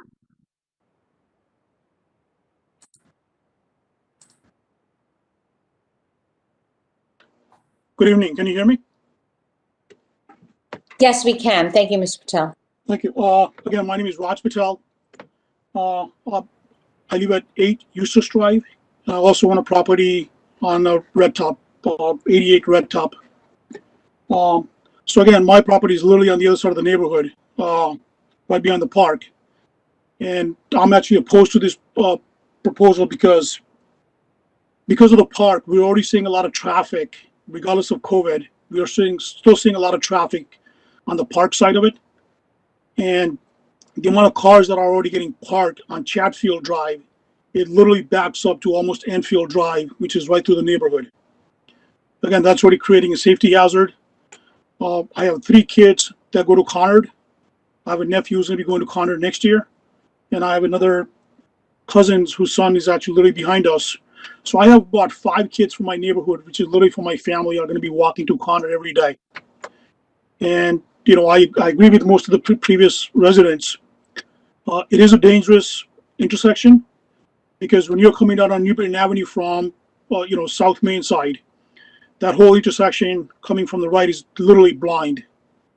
You know, I have seen people run the red lights, just want to get through that light. But also that intersection on the, you know, both sides, Chatfield as well as the Berkshire, that light pretty much stays on red for the extended period. And when it does back up quite a bit. You know, recently when I've been dropping my kids off at the school in the morning, with the school buses and everything going down that street and coming back, parents coming back, that intersection literally backs up. So again, I apologize, but I'm opposed to this project for those reasons. Thank you, Mr. Patel. And again, be safe, be well. And Madam Moderator, back to you. Thank you, Madam Mayor. I am now going to unmute Nicole.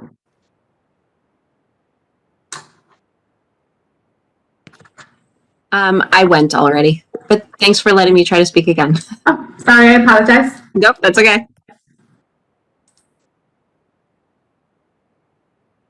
I'm now unmuting Rick Liftig.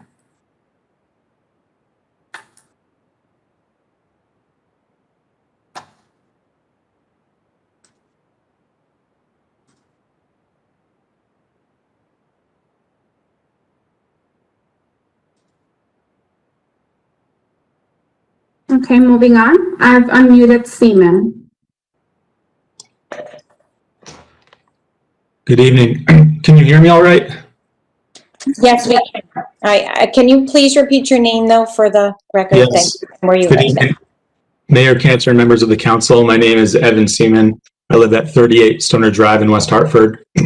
I'm also the chair of the Planning and Law Division of the American Planning Association. Tonight, however, I'm speaking to you as a resident of West Hartford, and I'm speaking in support of this application. I believe that this application would be a benefit to the town.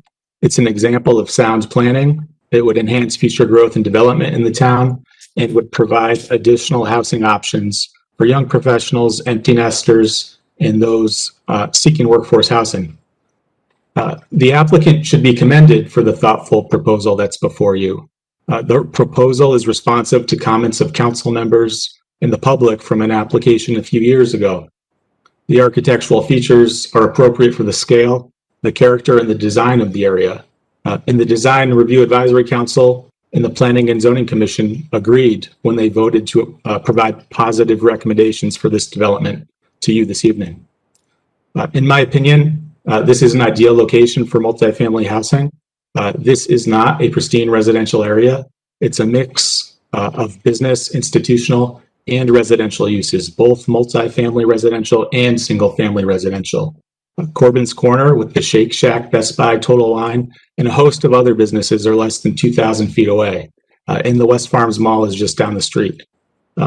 In response to suggestions of spot zoning, just take a look at the surrounding zoning in this area. There are RM3 multifamily residential zoning districts, RM4 multifamily residential zoning districts, the Central Business District, the General Business District, the Shopping Center District, and at least 8 STDs in proximity of this subject site.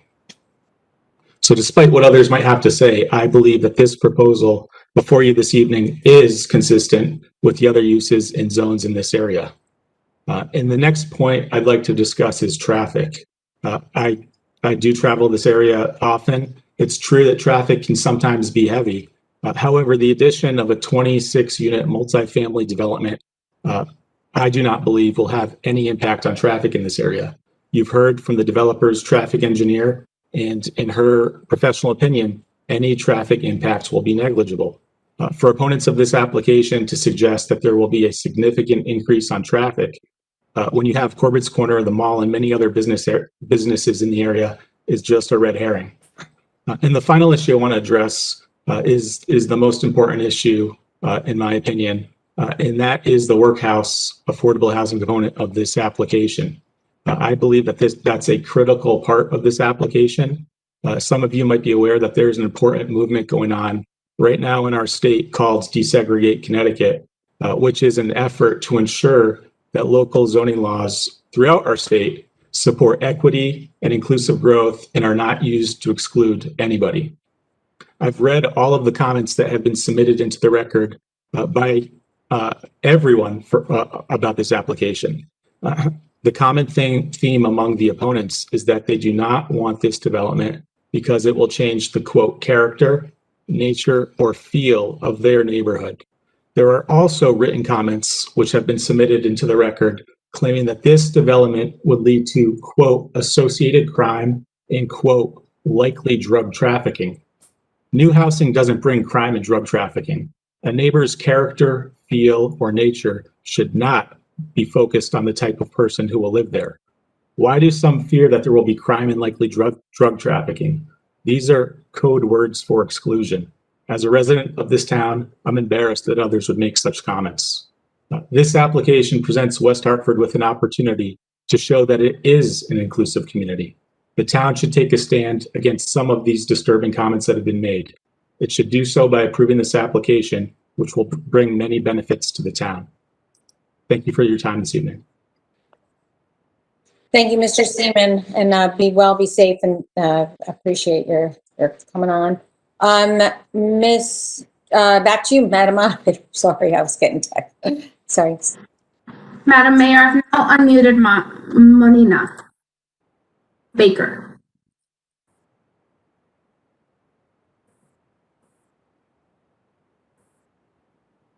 Hello. Yes, Can you we hear can me? hear you, Miss Baker. Yeah, we don't have Thank your you. video though, just so you know. No, I don't have video. Okay, okay. Yes, I just have Okay. the audio. All Thank you. right, My thank you. name is Monina. Thank you. My name is Monina Baker. I live in 253 Beechwood Road with my fiance, and we would like to say that we strongly oppose this project. Just in the interest of time and to let other people get a chance to speak, we would just like to echo Ms. Vogel, Mr. Clark, Mr. Riley, Mr. Herr. All of their comments are all on point. I find it that just to repeat the main concern, the traffic. I find it very hard to believe that 51 car parking would not affect the traffic. I just find that very hard to believe. But again, that was mentioned by all three of those individuals. Thank you for letting me speak, but we strongly oppose. We had bought in this neighborhood precisely for the reason that it is a single family neighborhood, and it is diverse enough, and the housing unit proposed does not fit into a single family housing neighborhood. Thank you for letting me speak. Thank you, Ms. Baker. Congratulations on your engagement, and you will be safe. All right, next, Madam Moderator, next speaker. Madam Mayor, I've now unmuted Suzanne Denafo.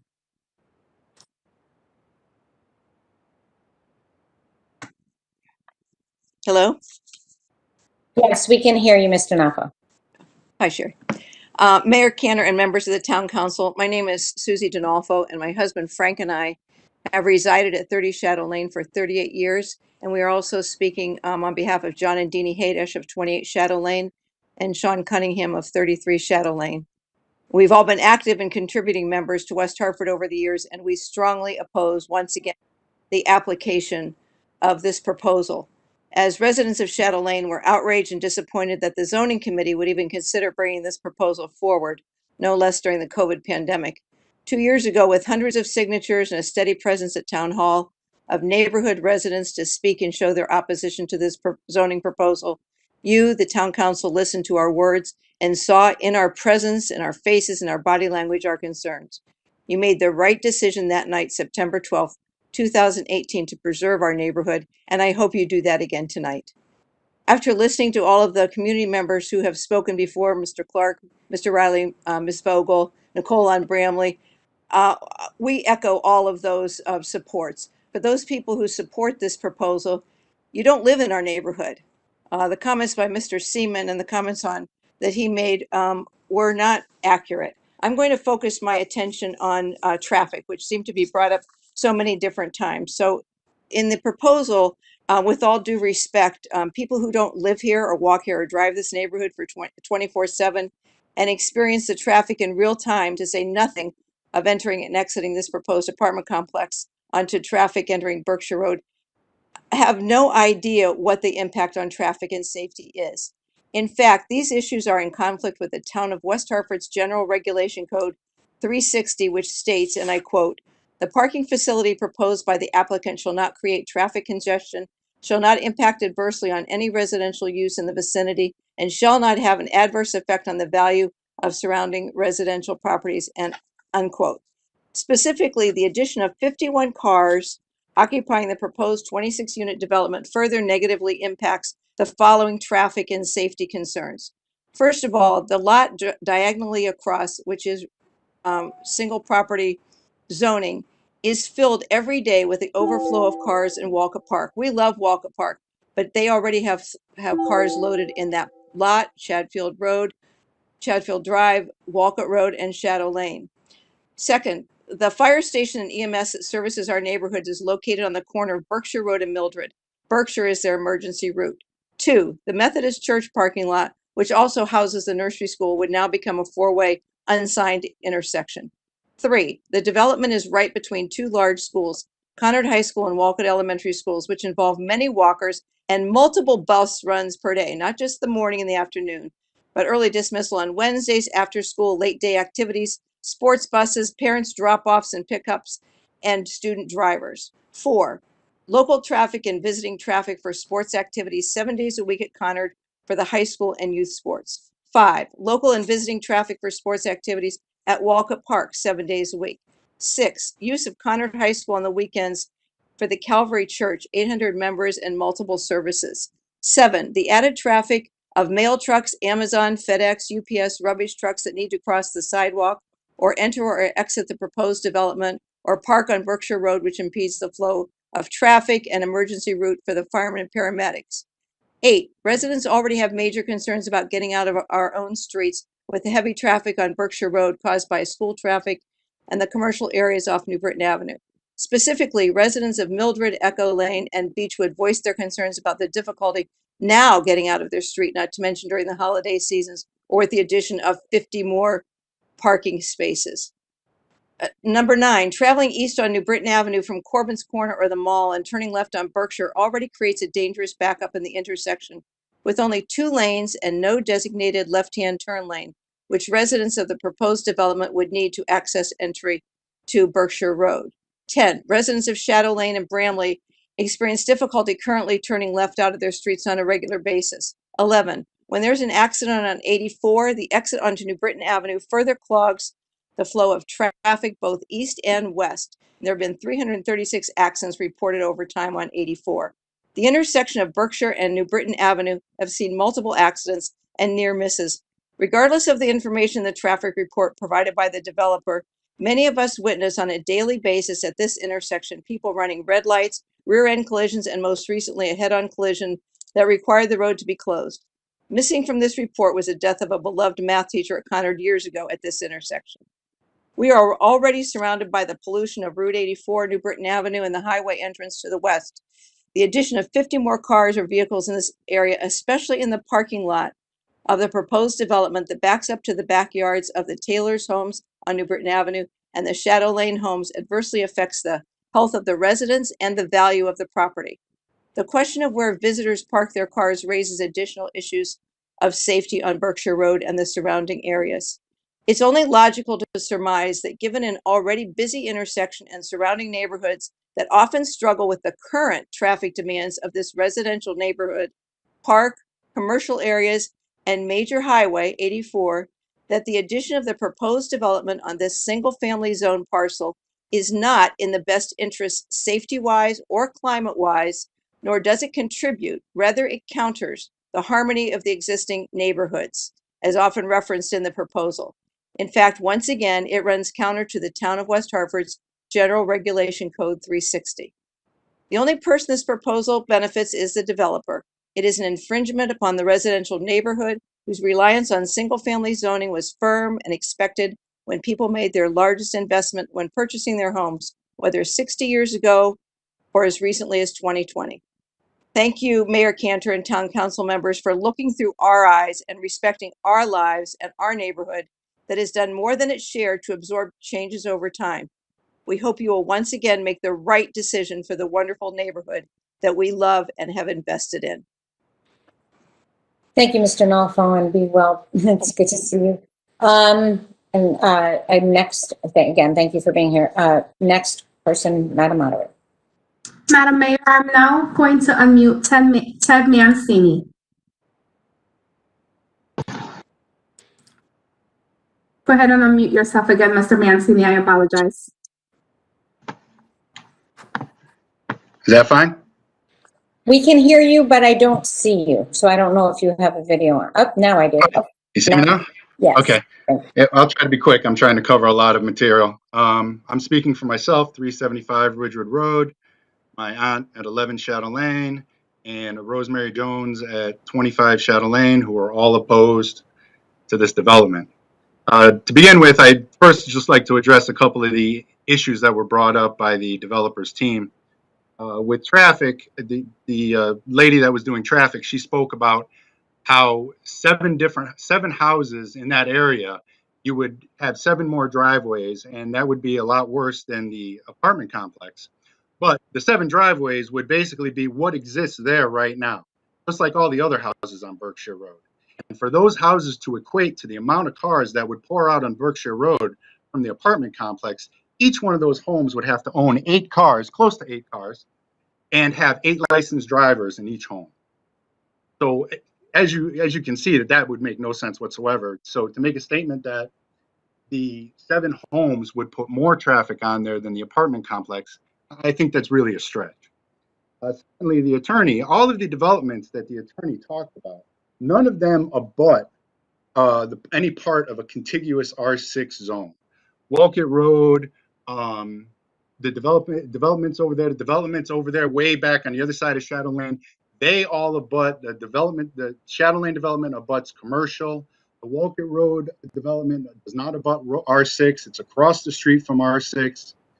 The Catfield Drive development, for you to really take that into the same context as this development, you would have to believe that Corbin's Corner, which the Chatfield Drive development abuts, you would have to believe that Corbin's Corner is the same exact thing and equates to the R6 neighborhood, Berkshire Road, Shadow Lane, Bramley Road, that would abut and be directly behind this project. And as far as, Chuck Corsi, a couple of things that he brought up, he spoke about the Steel Road and Farmington Avenue developments. One of the things that he left out was those developments were already zoned multifamily and no changes were needed for those developments. And he stated that it was, a lot of the comments that he's heard is owner versus rental. Well, I've been spending a lot of time, months now, and I forget how many months, almost a year back in the 2018 proposal. And everyone I spoke to, it wasn't about owner versus rental.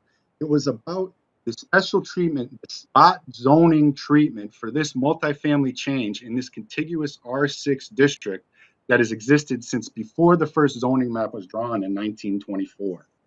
And I know that we've heard a lot of things, even the developer's attorney back in 2018 poo-pooed the idea of spot zoning being an archaic law and an archaic belief. That's one of the things that I love about attorneys is, when it's contrary to what they want to have done, it's archaic. But when it's something that they're trying to fight for, you have to abide by the letter of the law. I have a lot of friends that are attorneys, so I find things like that, really, really interesting and really amusing. And for anybody that wants to say that this is not spot zoning, Webb law states that the spot zoning, the definition is the process of singling out a small parcel of land for a use classification totally different from that of the surrounding area for the benefit of the owner of such property and to the detriment of other owners. Anybody who's looked at this project knows that this single property that sits there in this R6, contiguous R6 district, he's going to be the only one that has those special rights, that multifamily in that project. No one else that surrounds him are going to have the same rights. They are still in a residential neighborhood. And again, with spot zoning, everybody, not everybody, but the attorney has stated that it's an archaic law. And I found many different issues, many different examples of case law when I was looking it up. So I just picked out one, and it was Kuhn versus the town council in the Connecticut Superior Court. This was for East Hartford. And what it was the application of to the town council was based upon the claim that residents in the vicinity needed the stores and services which could be located in the building the developer proposed to erect. There was, for example, a petition filed with the council in support of the application, signed by 51 of those residents, which asked it to allow such a change as might be necessary to permit for their benefit a shopping center on the property. None of the signers, however, owned a property on Main Street or in the immediate vicinity of the property.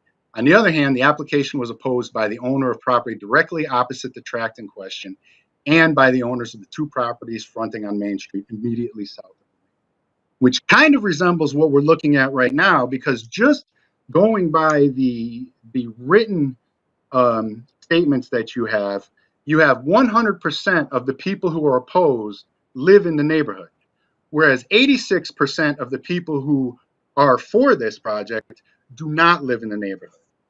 So that speaks directly to what had happened in Kuhn versus the town council. And in that decision, the court found that action by a zoning authority which gives to a single lot or a small area privileges which are not extended to the other land in the vicinity is in general against sound public policy and obnoxious to the law. Now, I also want to address the affordable housing component, and the people that have talked about the need for affordable housing, and the town talks about the need for affordable housing. And one of the things that I find funny that's been left out is the council just recently approved a 294 unit apartment complex on New Park Ave with no affordable housing component, zero affordable housing. So for a town council that's so concerned with affordable housing in this town, you let 294 units go up without any consideration whatsoever for affordable housing. But yet you come back to this R6 neighborhood that's existed for 100 years, over 100 years, and you want to cram down their throat through affordable housing units and say that that's because we need affordable housing in this town. For the affordable housing, I want to quote some of Section 830G about these two affordable housing units. Under 830G, affordable housing development means a proposed housing development which is A, assisted housing, or B, a set-aside development. Assisted housing means housing which is receiving or will receive financial assistance under any government program for the construction or substantial rehabilitation of low and moderate income housing, and any housing occupied by persons receiving rental assistance under Chapter 3319 or Section 1437 of Title 43 United States Code. Set-aside development means development in which not less than 30% of the dwelling units will be conveyed by deeds containing covenants or restrictions, which shall require that for at least 40 years, not 20, 40 years after the initial occupation of the proposed development, such dwelling units shall be sold or rented at or below prices which will preserve the units as housing for which persons and families pay 30% or less of their annual income, where such income is less than or equal to 80% of the median income in a set-aside development of the dwelling units conveyed by deeds containing covenants or restrictions. The number of dwelling units equal to not less than 15% of all dwelling units in the development. I was good at math in school, and I know the new math, but 2 does not equate to 15% of 26. In the development will be sold or rented to persons and families whose income is less than or equal to 60% of the median income and remainder of the dwelling units conveyed by deeds containing covenants and restrictions shall be sold or rented to persons and families whose income is less than or equal to 80% of the median income. What this means that if the developer was denied at this meeting and wanted to go to court to fight it, he would not be able to fall under the 10% because the town of West Hartford only has 7.5% affordable housing units. He would not be able to fall into that 10% rule because he did not meet this criteria in 830G.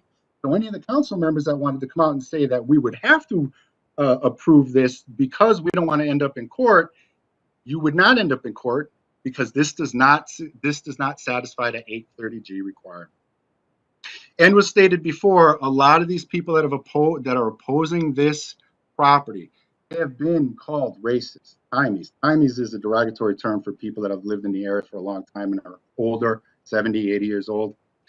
And what I can tell you is everybody that talks about integration needed in this area and more diversity needed in this area, you've never been to this area, I guess, because my aunt who lives on 11 Shadow Lane, this is one of the most racially, ethnically, and generationally integrated communities in town.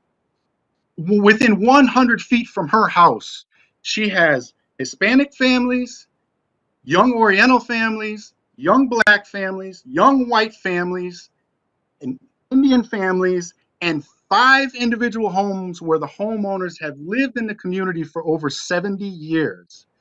But yet the argument is that this area needs to be more diverse. Not the other parts of West Hartford. This area needs to be more diverse. With this, I would like to go back, and a lot that I've run into with everybody that lives in this area, they really feel they keep getting slighted all the time as to everything in Elmwood, you know, they get all the multifamily units. Everybody says they're racist. You know, you don't see this type of development. No one's proposing this development on Stoner Road. Everybody down in Elmwood, they talk about, you know, they're always treated as second-class citizens. Mr. Mancini, so you've been, there are still people that want to talk, and the counselors have questions too. So I do want you to start wrapping up. I'll start wrapping. I'm just about to wrap up anyway. And really keep it to this project. Thank you. Okay. And so basically, I would just like to quote, you know, from the Hartford Current back in January 2014, the town council with then Deputy Mayor Cantor voted unanimously to change the zoning on same properties along the Farmington Avenue corridor from multifamily to single-family zone. to prevent the encroaching on established neighborhood. Manager Ronald Van Winkle said, what it does, it strengthens our residential neighborhoods, particularly those near commercial areas. It ensures that 6 months or 6 years, someone doesn't come to us and tell us that they're going to tear down a beautiful West Hartford home or build an apartment building or even a parking lot. And back in 2018, on a 5-4 bipartisan vote, some of the comments that were said were from Councilmember Davidoff. Zoning gives people a sense of certainty. You got to have some certainty because your home is probably your largest investment for most people in this community. And Councilmember Sweeney, the main thing I came through with this proposal is that I look at these things, I try to think about fairness, and I think that as a councilman Davidoff spoke to, when folks bought property in this area, it was zoned residential, and that's the expectation. Stated very simply, a yes vote on this proposal would help prove that this promise made to the community 6 years ago and reaffirmed only 2 years ago does not extend south beyond. Thank you for your time. Thank you, Mr. Mancini. Take care of yourself. And we will go to the next person, Madam Moderator. Madam Mayor, I will now, hold on 1 second here. I will now go ahead and call those that were not able to speak or unmute themselves to speak video before I move on to the caller. So I will now unmute Anna Zanzari.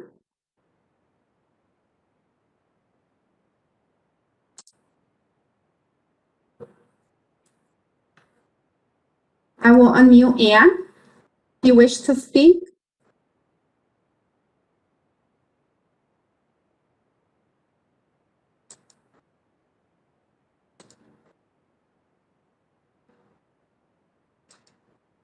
Okay.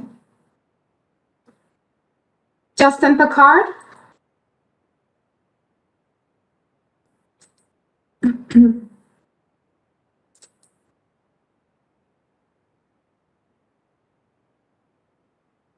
Okay, let's move on to the callers. I will now unmute caller whose phone number ends in 38. I have unmuted your line. You may *6 to unmute. Perfect. Hi, can you hear me? Yes, and just please remember to state your name and address for the record. Thank you. Hi, my name is Jessica Woodward. I am the owner at 46 Barton Street, approximately 3/4 of a mile away from the proposed complex over by the Walcott Park. And I strongly oppose the apartment building for several reasons. I am a third-generation resident here. I grew up on the same street, and I did walk to Walcott and Conard schools, occasionally Frederick.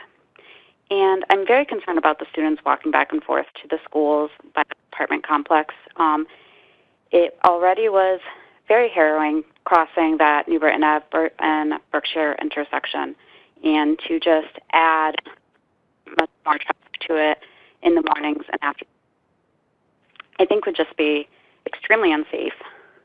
The second point I wanted to address was that both that side, that neighborhood, and mine, we are separate from Corbin's Corner and the shopping plazas, and we are a residential neighborhood as zoned by R6. And we've stayed in this area because it is a nice residential area and offers the things that we're looking for, as the same with all of the surrounding neighbors that I'm very familiar with and talk to.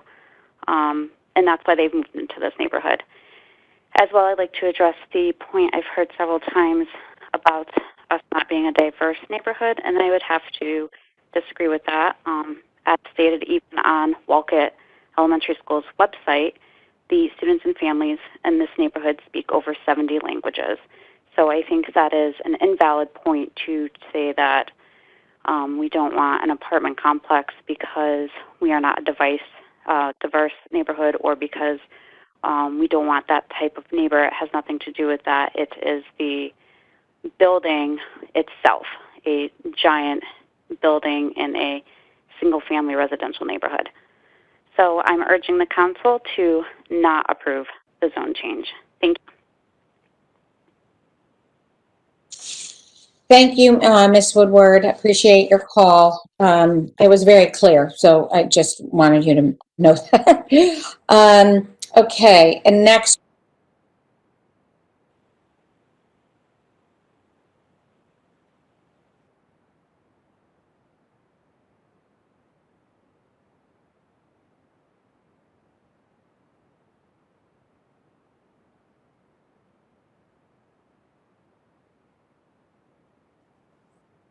Ugh, for some reason, I couldn't unmute myself. I don't know why. Okay. Thank you very much, Ms. Woodward. I don't know if you heard me, but I did. Oh, now I got to do this back again. Sorry. We did hear you clearly on the phone. I just wanted to make sure that you knew that. Now, Madam Moderator, next caller. Sorry, Madam Mayor, that was my mistake. I muted you instead of the caller. I did receive a message from Rick Liftig. He would like to speak, so I'm going to go ahead and unmute him now. Okay, thank you. You're welcome. Thank you. I hope everybody can hear me now. Yes, we can't see you, but we can hear you. Yeah, you wouldn't want to see me right now. It's been a long day. Rick Liftig, 75 Fox Ridge Road, and I'm speaking against the zoning change. I live about 1 mile from the proposed development, and I travel through the intersection at Berkshire and Beechwood Road and Berkshire and New Britain Avenue many times per day and week. My major objection to the development is from safety aspect. The adjacent intersections are a dangerous combination of high pedestrian traffic, high bicycle traffic, high number of vehicles cutting through from Ridgewood Road and both Beechwood Road and Mildred Lane, and the high number of vehicles that enter and leave Conard High School every day. And despite the high regard that I have for our Conard students, many of them are walking while distracted. They're on their phones or listening to music. They jaywalk, they cross the road without looking, and many times they're walking in dark clothing during dusk and dark conditions. You might say they're high school kids and they can handle this, but no. Sorry to tell you, they're kids, and many times they make poor decisions, and it's a miracle that no one has gotten hit. By observation and close calls, I've seen many vehicles run through the stop signs on Beechwood Road, speed through the lights in New Britain Avenue while distracted, and pedestrians that often will jaywalk and cross New Britain Avenue without looking. Since we have minimal control over the state's management of New Britain Avenue, there has been no attempt to control the speed of vehicles. When we wanted to put radar speed control signs in Elmwood, it took 5 months to get approval. And now that sign is gone. So we have a problem with New Britain Avenue, which we've attempted to address, but unfortunately, the state always says, well, we don't have the funds to do it. They give minimal attention to pedestrian traffic on our arterial road there. And especially we're talking about the 3 intersections, the one at Berkshire, the one at the 2 at Walcott, where cars regularly run those red lights. This development is going to increase the traffic on Berkshire Road. It's going to increase the number of vehicles that can jeopardize pedestrian traffic and pull out onto Berkshire Road. And I really feel that the town should look at the safety of the approaches to Conard High School, because we have children that are walking from 2 miles, both across Route 84 and from Astronaut Village and from in Elmwood to get to Conard High. And there is a lack of crosswalks, and safe crossing can be jeopardized. And as I say, as much as these are high school kids, I think we have to watch out and protect them and make sure that the speeds are under control. So thank you very much, and I appreciate your letting me speak. Thank you, Mr. Liftig. Appreciate your calling in. Okay, Madam Moderator, back to you. Thank you. I will now unmute line whose phone number ends in number 55. You've been unmuted. Please *6 to unmute. Hey, good afternoon. Could you hear me? Yes, we can. Thank you. And again, don't forget to say your name and address for the record. Thank you. Okay, I'm Ron Taylor, and I'm speaking for myself and my mother, Ruth Taylor, who owns the property on the east side of this proposed complex. And we strongly oppose this project, as we did before. And kind of strange that this is back again 2 years later. And I think kind of people said that the builder actually tried to sell houses on the property. We know the answer is no, just like other people stated, and even my mom stated, as far as the signs were so back far into the property that nobody could see them. And when the housing boom kind of came up, he pulled it off the internet.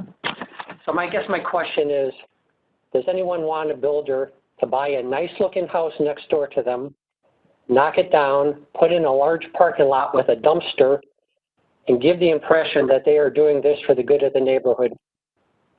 The answer is no. No one would honestly want that. I guess people could spin things in many different ways and falsely give the impression that they care about the people that live in the neighborhood, but we know that's not the truth. This neighborhood is not different than anybody else's neighborhood, and I'm sure everybody on the board, if they tried to do that, would also propose or want to protect their particular neighborhood.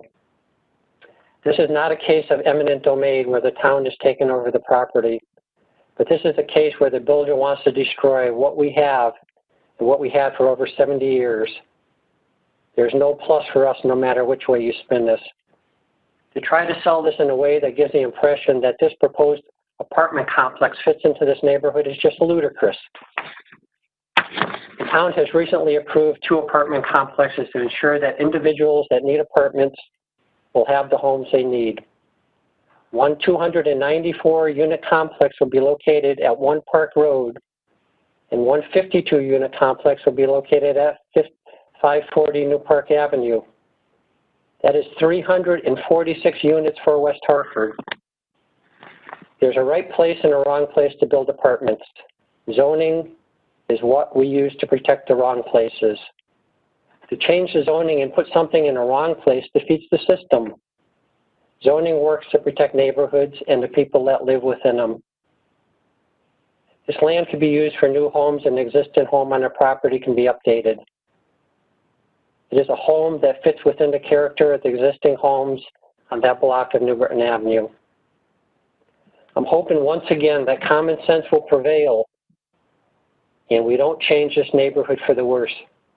There's no honest reason that this change should be approved. It only helps one person and will hurt a complete neighborhood. I know that we have good people on the board that will look after us, protect us, and do the right thing for the right reasons. I guess as previously stated, we just have 346 apartments that have been recently approved in the right section of West Hartford. I thank you for your time. God bless you. God bless West Hartford. Thanks. Thank you, Mr. Taylor. Again, I hope you and your mom are safe and well. Next caller, Madam Moderator. Madam Mayor, I will now unmute phone number who ends in number 23.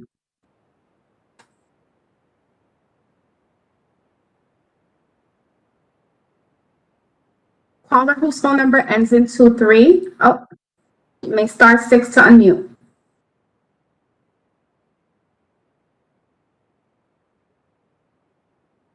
I apologize. Please star 6 again.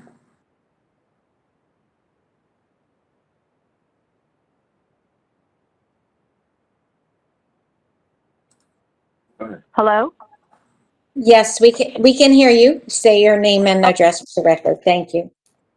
Thank you. My name is Leanne Calvo, and I'm here with my husband, Thomas Calvo. We own a home on Beechwood Road, 129 Beechwood Road.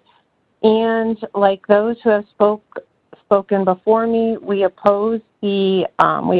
strongly oppose this project for the many reasons that were stated. The traffic on Beechwood Road, from my understanding, they have not done a study on the traffic here, but I echo what Rick Lipkett said. People run through stop signs. They drive down this road very quickly. It's a shortcut sometimes to go to the mall. There's a lot of traffic. When 84 gets backed up, people use this road to get to where they need to go. So for all of those reasons, we are strongly opposing this project. So thank you for letting me speak. Thank you, Mr. and Mrs. Calvo. I appreciate your call. Be well. Thank you. Right. Okay, Madam Moderator, next caller. Madam Mayor, I've now unmuted a line ending in 59. You may star 6, line ending in number 59.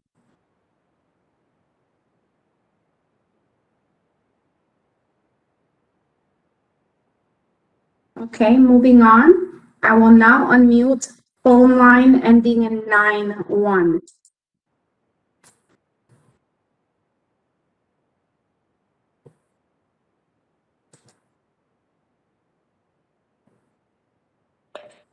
Remember to press star 6. I will now unmute caller whose line ends in number 65.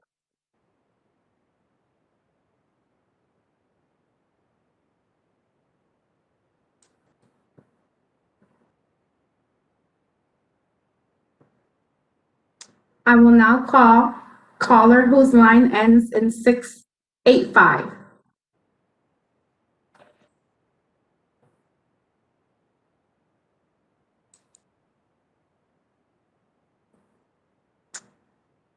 Hello?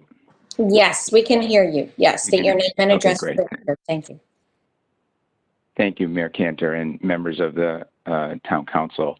My name is Andrew Pincus. I'm a lifelong resident of West Hartford. I live at 29 Fawn Brook with my wife, Suzanne Batchelor, and we're both calling in strong support of the applicant.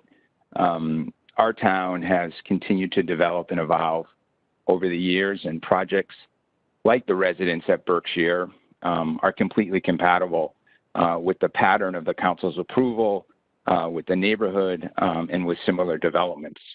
A great example of this is the residence at Steel Road, which is near where we live, and which not only added lovely apartments to the community, but provided an important living option for those perhaps not interested in home ownership or have grown out of home ownership and are prepared for rental as they scale down. The residents at Berkshire Road will do the same, provide high quality apartment option for West Hartford living. You know, one of the, I think, things, home ownership is really not for everyone, and young professionals to empty nesters, the apartment option is a desirable one, and frankly is one that is becoming more and more attractive to people. And so important for our community to continue to provide a contemporary apartment stock is critical for the vitality of the town and the support of the businesses in our town. In addition, the applicant's project is in keeping with the existing mix of the residential options in the neighborhood, which already includes single-family homes, condominiums, apartments, and assisted living residences, representing, frankly, one type of the diversity that makes West Hartford such a rich and vibrant and desirable community. In addition, the town will benefit from the added tax revenue, which will come to the town from this project. Certainly have lots of compassion and sympathy for the traffic issues, but I think the fact is the traffic is what the traffic is in that neighborhood, and another 25 or 30 cars or 50 cars is not going to be a material change to what's happening there. Thank you for your time. Thank you, Mr. Pincus, and to your wife. Appreciate your call. Next call, be well and be safe. Next caller, Madam Moderator. Madam Mayor, I will now unmute phone line whose number ends in 52.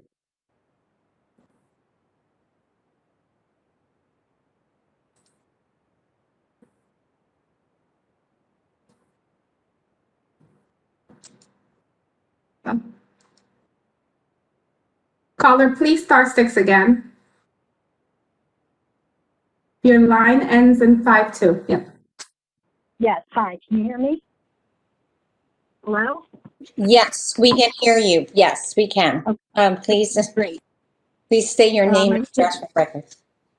Yep, Lisa Latadori Mancini, and I'm also speaking for my husband, Al Mancini. We live at 29 Briarwood Road. We support the neighbors of that area that are opposed to this project. We did so 2 years ago. I frankly feel that all the work And the changes that are proposed by the developer were just a moot point and a waste of time because the issue was the zoning change, and it was not supported by the people of that neighborhood 2 years ago, and clearly by what we've heard tonight, they don't support it now. Overwhelmingly, the people that have spoken or written in support do not live in the neighborhood. We're talking about Uplands Drive, Stoner Drive, Newport, and a whole slew of people from clear across town. And I really am upset by some of the comments. It's indicative that they don't know the composition of that wonderful, diverse neighborhood. And I would submit that it's an insult to people who have worked so hard and saved so hard and so long and are so proud of having made a purchase of a single-family home in a residential neighborhood to then turn around and change the zoning to allow this massive apartment. It's just an insult to what they've achieved. And particularly to Mr. Seaman's point of that not being, I think what he said, a pristine residential neighborhood from his perch on Stoner Drive. I just take an insult in that. And I hope that you will really, at the core of when you make this decision, consider the people that comprise that neighborhood and what they've achieved. Thank you. Thank you, Lisa. Now, Mancini, be well and be safe. Next caller, Madam Moderator. Madam Mayor, we have no one else to call unless you would like me to recall everyone who did not respond when I first called them.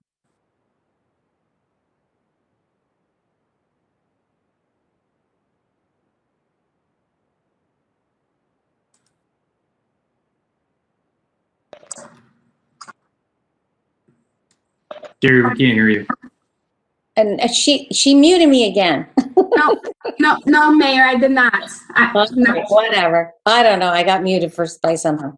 Let's try those few callers again, and then if not, then we'll go back to the applicant and then to the counselors. Thank you. Thank you, Madam Mayor. So most of them have disconnected. The only one who is still on that I called and did not respond the first time is caller whose phone line ends in number 91. If your phone number ends in 91 and you wish to speak, please star 6 now.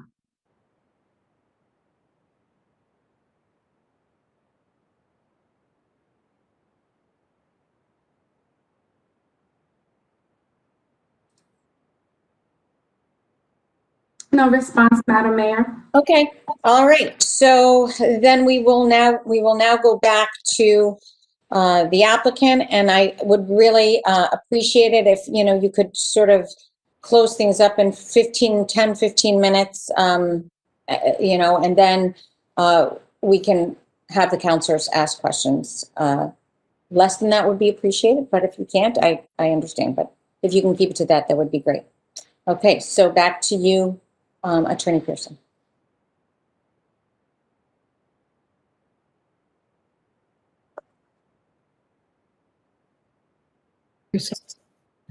Now I hear you. Yes.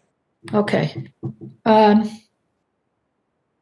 So where we were at, there were 2 speakers left. I was going to go through the plan of conservation and development and underscore for you the ways in which we meet those goals of your brand new plan, and why, for that reason, this presents a different situation from that in which you viewed the last application, basically because through a very comprehensive community process, the town of West Hartford has adopted a plan, a policy guideline that will assist you for the next 10 years until 2030 in deciding how the community should be developed. And we looked closely at that, and we find strong support for what we are proposing within the pages of that document. And that is because we believe the plan acknowledges that a site such as this is really a transitional site or a transitional area, primarily because it's on the fringe of a neighborhood and located on a very busy arterial roadway located between two commercial areas. You have Elmwood Center, and you have a very strong commercial area with the with Corbin's Corner.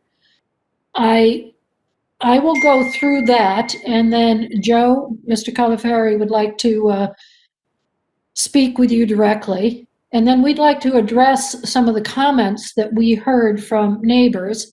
And I wonder whether you would like us to do that later after your questioning, or do that now. So any direction? I would say go through your, finish up the technical aspect of that. Let us ask our questions, and then you can respond to the comments. Okay. All right, sounds good. So going to the slides. I'm looking for my slides. I apologize.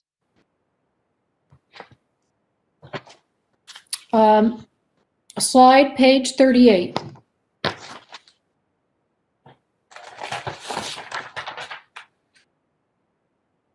Is that for Todd? Yes, No. it is. Okay.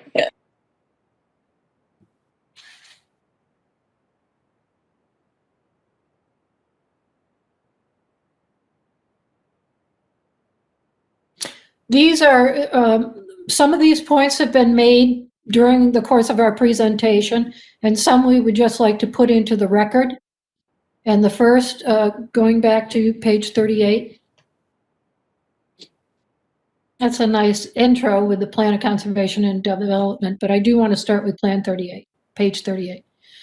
So we've made some points which we want to have you remember as you're deliberating on this application. One is that we believe the driveways are going to make for a much safer situation. You heard, I would say, much of what we heard tonight centered around traffic and safety issues. We believe this makes a much safer situation.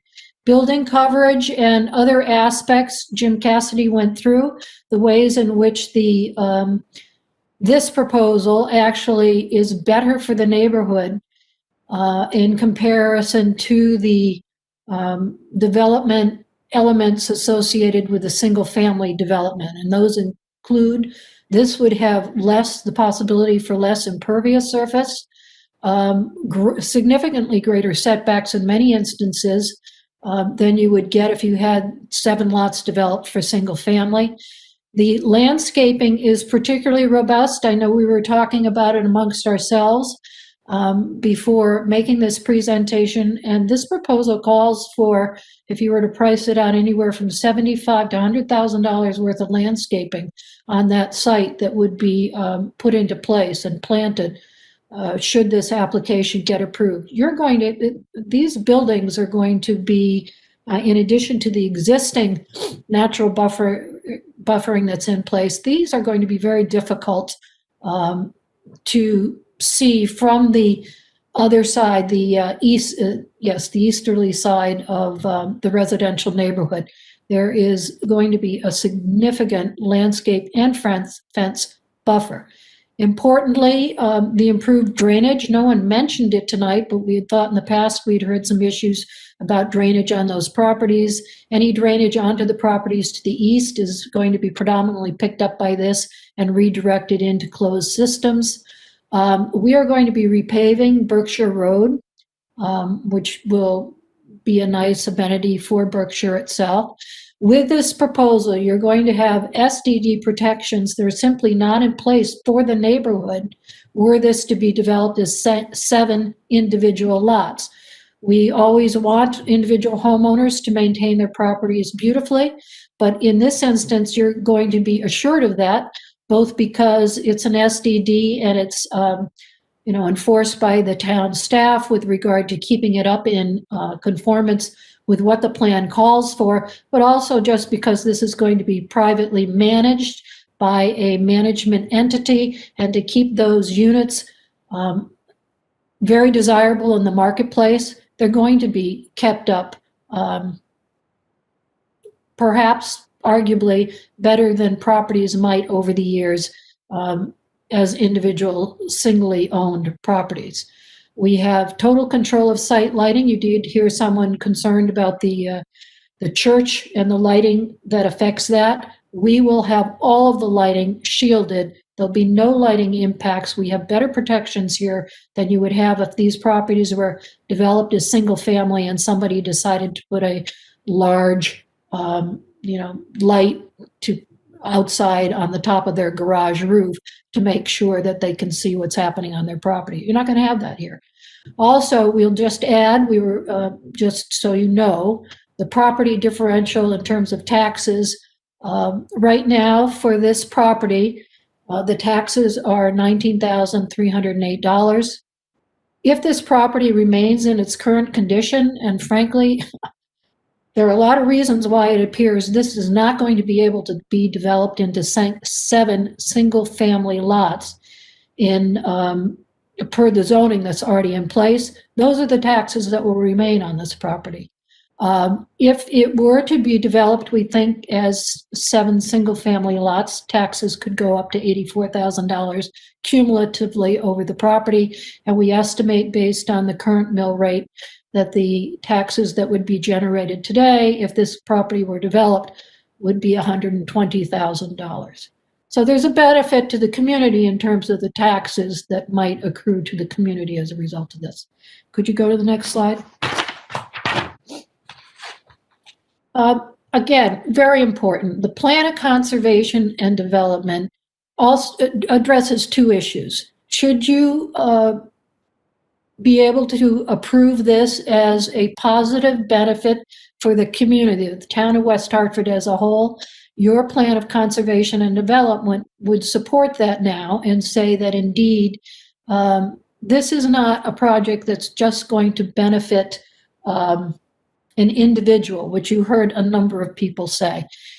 It's going to benefit the community just because it adheres to the goals that the community has set forth in this new plan, which speak to economic development, pedestrian access, diverse housing opportunities. And I want to clarify one thing, because the neighborhood, many people who spoke in opposition to this development said, we are a diverse community. We do have many different people from different backgrounds living in our neighborhood. That's not what we're talking about when we talk about diversity in housing. We're talking about diversity in housing opportunities, the types of housing that are available to meet the diverse desires and needs of people in the community, so that people of all different interests and desires in terms of how they want to live can be accommodated in one community. And that's where you need a mix of multifamily and single family, dense, less dense, and different degrees of that within a community to have it be a diverse community with regard to housing. And clearly, there are many, many people today who would prefer the rental experience. I'll just leave it at that. The studies that have come out indicate there's a growing interest in, it continues to grow in rental housing. There are other studies that show indeed that it's really, in fact, many high-end earners who are looking for rental opportunities. But certainly it's millennials and the kind of young people and mid income age and income people who are the backbone of our working community that we want to be able to attract and stay in a particular community. And that's why you need diverse housing stock to be able to provide opportunities for people to find the type of housing that they want. So that's set out very clearly in your Plan of Conservation and Development. We've highlighted 4 items from the letter that we submitted with our application, which went through your Plan of Conservation and Development, the new one, and found various areas where it supported what we were proposing. But let's look at the 4 key ones right here. The first is a goal, which is it's a local goal, is to enhance and maintain West Hartford's existing neighborhoods and encourage diversity of housing types and costs to provide access and availability of housing options to current and future residents. It's at page 28 of the POCD. Well, this project directly meets that goal, were this to be approved, because the multifamily rental housing development with an affordable housing component is directly in line with what that proposes. It's another type of housing. It's a diverse housing type. There is some already in your neighborhood, but it provides more, and it's new, and it's going to be very marketable and of interest to different types of residents in town. And clearly the affordability component, this is a volunteer offer by the applicant to provide this affordable housing. This, just to clear up one thing, we're not proposing an 8-30G application. And so the information that was discussed by that is not relevant to this application at all. This is purely voluntary. It will provide an opportunity for people who are strapped by housing costs to perhaps be able to move in and find a unit that they can afford where their income is less than 80% of the adjusted median income for West Hartford. So I don't believe there's any objective evidence in the record that the residences will adversely affect the nearby single-family homes or other neighborhood uses. Now, this is because we believe our traffic engineer is correct, and it does not present traffic issues. And I'd like to remind the town council, some of you were sitting on the Steel Road application a number of years ago. At that point, 150 units were proposed. It did get approved. There were 400 people who signed on in opposition to that. Many of them were the area residents who said we would have traffic Armageddon if that application was approved. You cannot believe the traffic experts, they said. Clearly, there's going to be gridlock. People will not be able to, on abutting streets, be able to get out of their driveways. It's just going to be a huge catastrophe. We said, no, I know it's hard to believe, but our traffic consultants do this all the time, and we commit to doing for that application, we committed to doing a traffic follow-up study, and the analysis after that first 150 units were built showed that the traffic generation was actually a little bit less than we proposed, and certainly none of the problems that were perceived by the neighborhood came to pass. It's difficult to understand that as a layperson. 51 parking spaces in a parking lot do not translate to a total breakdown and problems with traffic. So I'll leave it at that. We can address it later, and perhaps you might have some questions for our traffic consultant.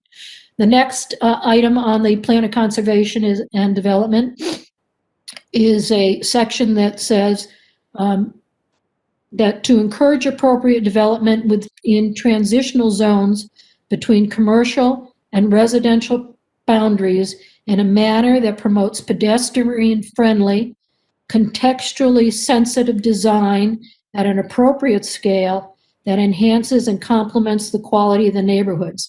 That was a goal on page 29. We believe this will be directly met by this development because it is a special development district proposal. It's been designed with particular attention to making it contextually sensitive, especially to the closest abutting neighbors, by harmoniously scaled architectural features, which in fact will make the presence of the building next to Mr. Baldi less intrusive than would a single family residence on that lot next to Mr. Baldi. We've scaled it down. These buildings are 2-story in height, and we've received positive approvals from DRAC as to the aesthetics and harmonious aspects of the development of this development fitting in with the neighborhood. It's optimally located in a transitional area between single family and commercial uses and linked by pedestrian means to businesses, parks, and commercial centers along the New Britain Avenue corridor. So I think this is a spot-on compliance with that particular goal that is in your new plan of conservation and development. Number 3, encourage and support rental housing stock. This is a regional goal, but one within your plan of conservation and development, you make note of the fact that your local goals meet these regional goals also. So this goal is relevant. It is for the expansion of housing opportunities for renters, and obviously that will be directly met by approval of this. The final one is a goal to encourage higher density development in proximity to existing transit stations and existing commercial districts on page 44. And it's in there as an economic goal. It's for the economic benefit of the community to encourage these types of higher density developments in these types of transitional zones, but also in proximity to transit stations and existing commercial districts. Well, you say there is no transit station next to our property, but what there is, and what I explained in our application, is that we are located next to bus stops. There's a bus stop right across the street in front of the church. There's one right across the street in front of the park. There's another one in the park. There's another one farther down on Bramley.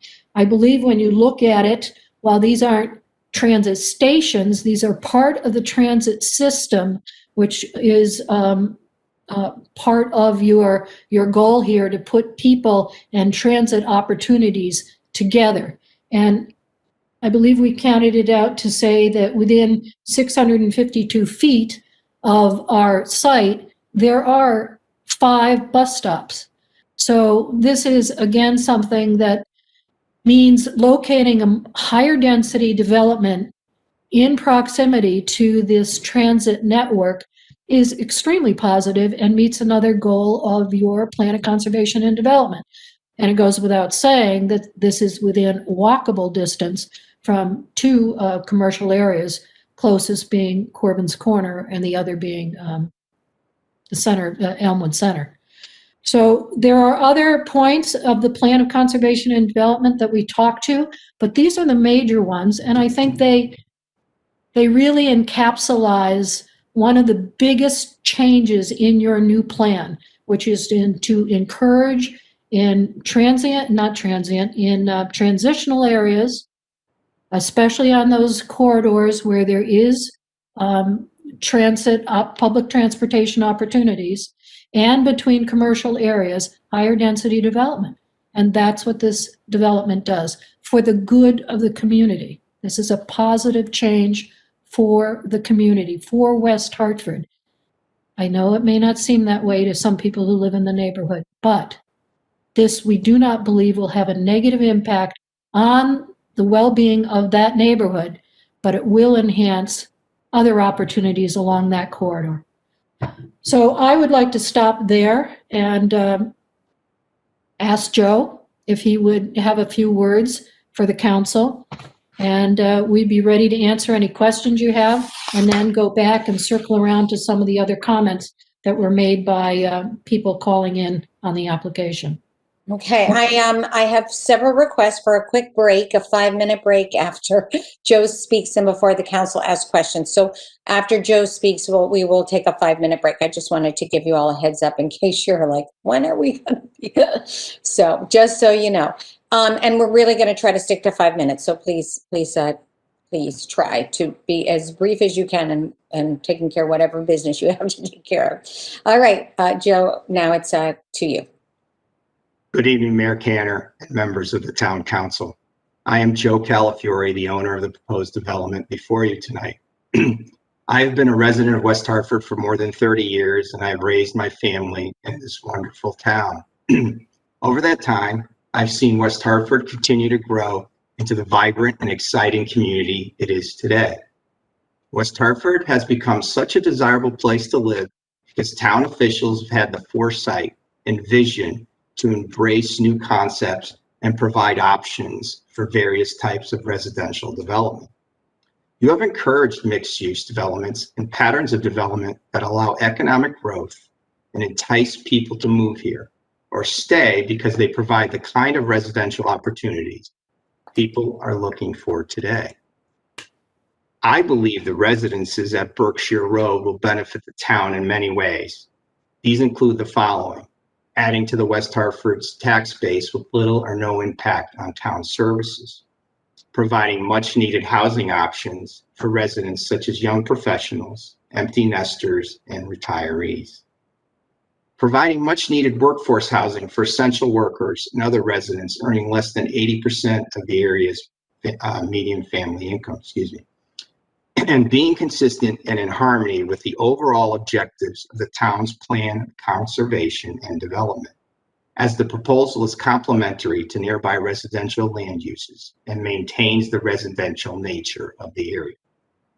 The addition of apartments in Blueback Square, West Hartford Center, Bishop's Corner, Steel Road, New Park Avenue, and other locations throughout the town have added tremendous value to our community. They have enticed young professionals and empty nesters to live here and stay. I believe the residences at Berkshire Road is well situated to similarly contribute to the growth and vibrancy of West Hartford. Thank you for your time and consideration. Thank you, Mr. Calafiore. Oh, and we are going to take a few-minute break and we will be right back. Okay, so right now it's 9:07. I will give you till 9:15. 9:15, we will start up again. Thank you.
But I had a question, and I just want to,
Madam Mayor?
Okay, sorry about that. We were having some issues. Wait, now I don't know if we have audio on WHCI. One sec.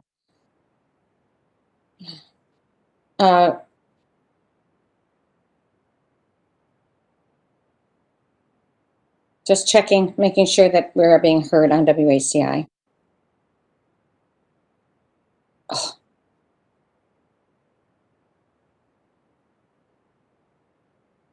No picture or audio. Oh, now we're back. Okay. I'm watching it. You're on. Okay, thank you. Oh my goodness. That was a little crazy. Taking a break. Okay. So back to council questions. So I'm going to take the prerogative to call because I know this concern is shared by a number of my fellow councilors. And I raised it this afternoon, and I just want to make sure that that the staff is addressing this. So first, I want to thank all the residents that came out, and we'll talk about that again. And thank everybody for the part of the presentation that you all did was very, very informative. We have a couple of concerns in this area because there's so many interesting and really incredible resources for the town in this little area right here.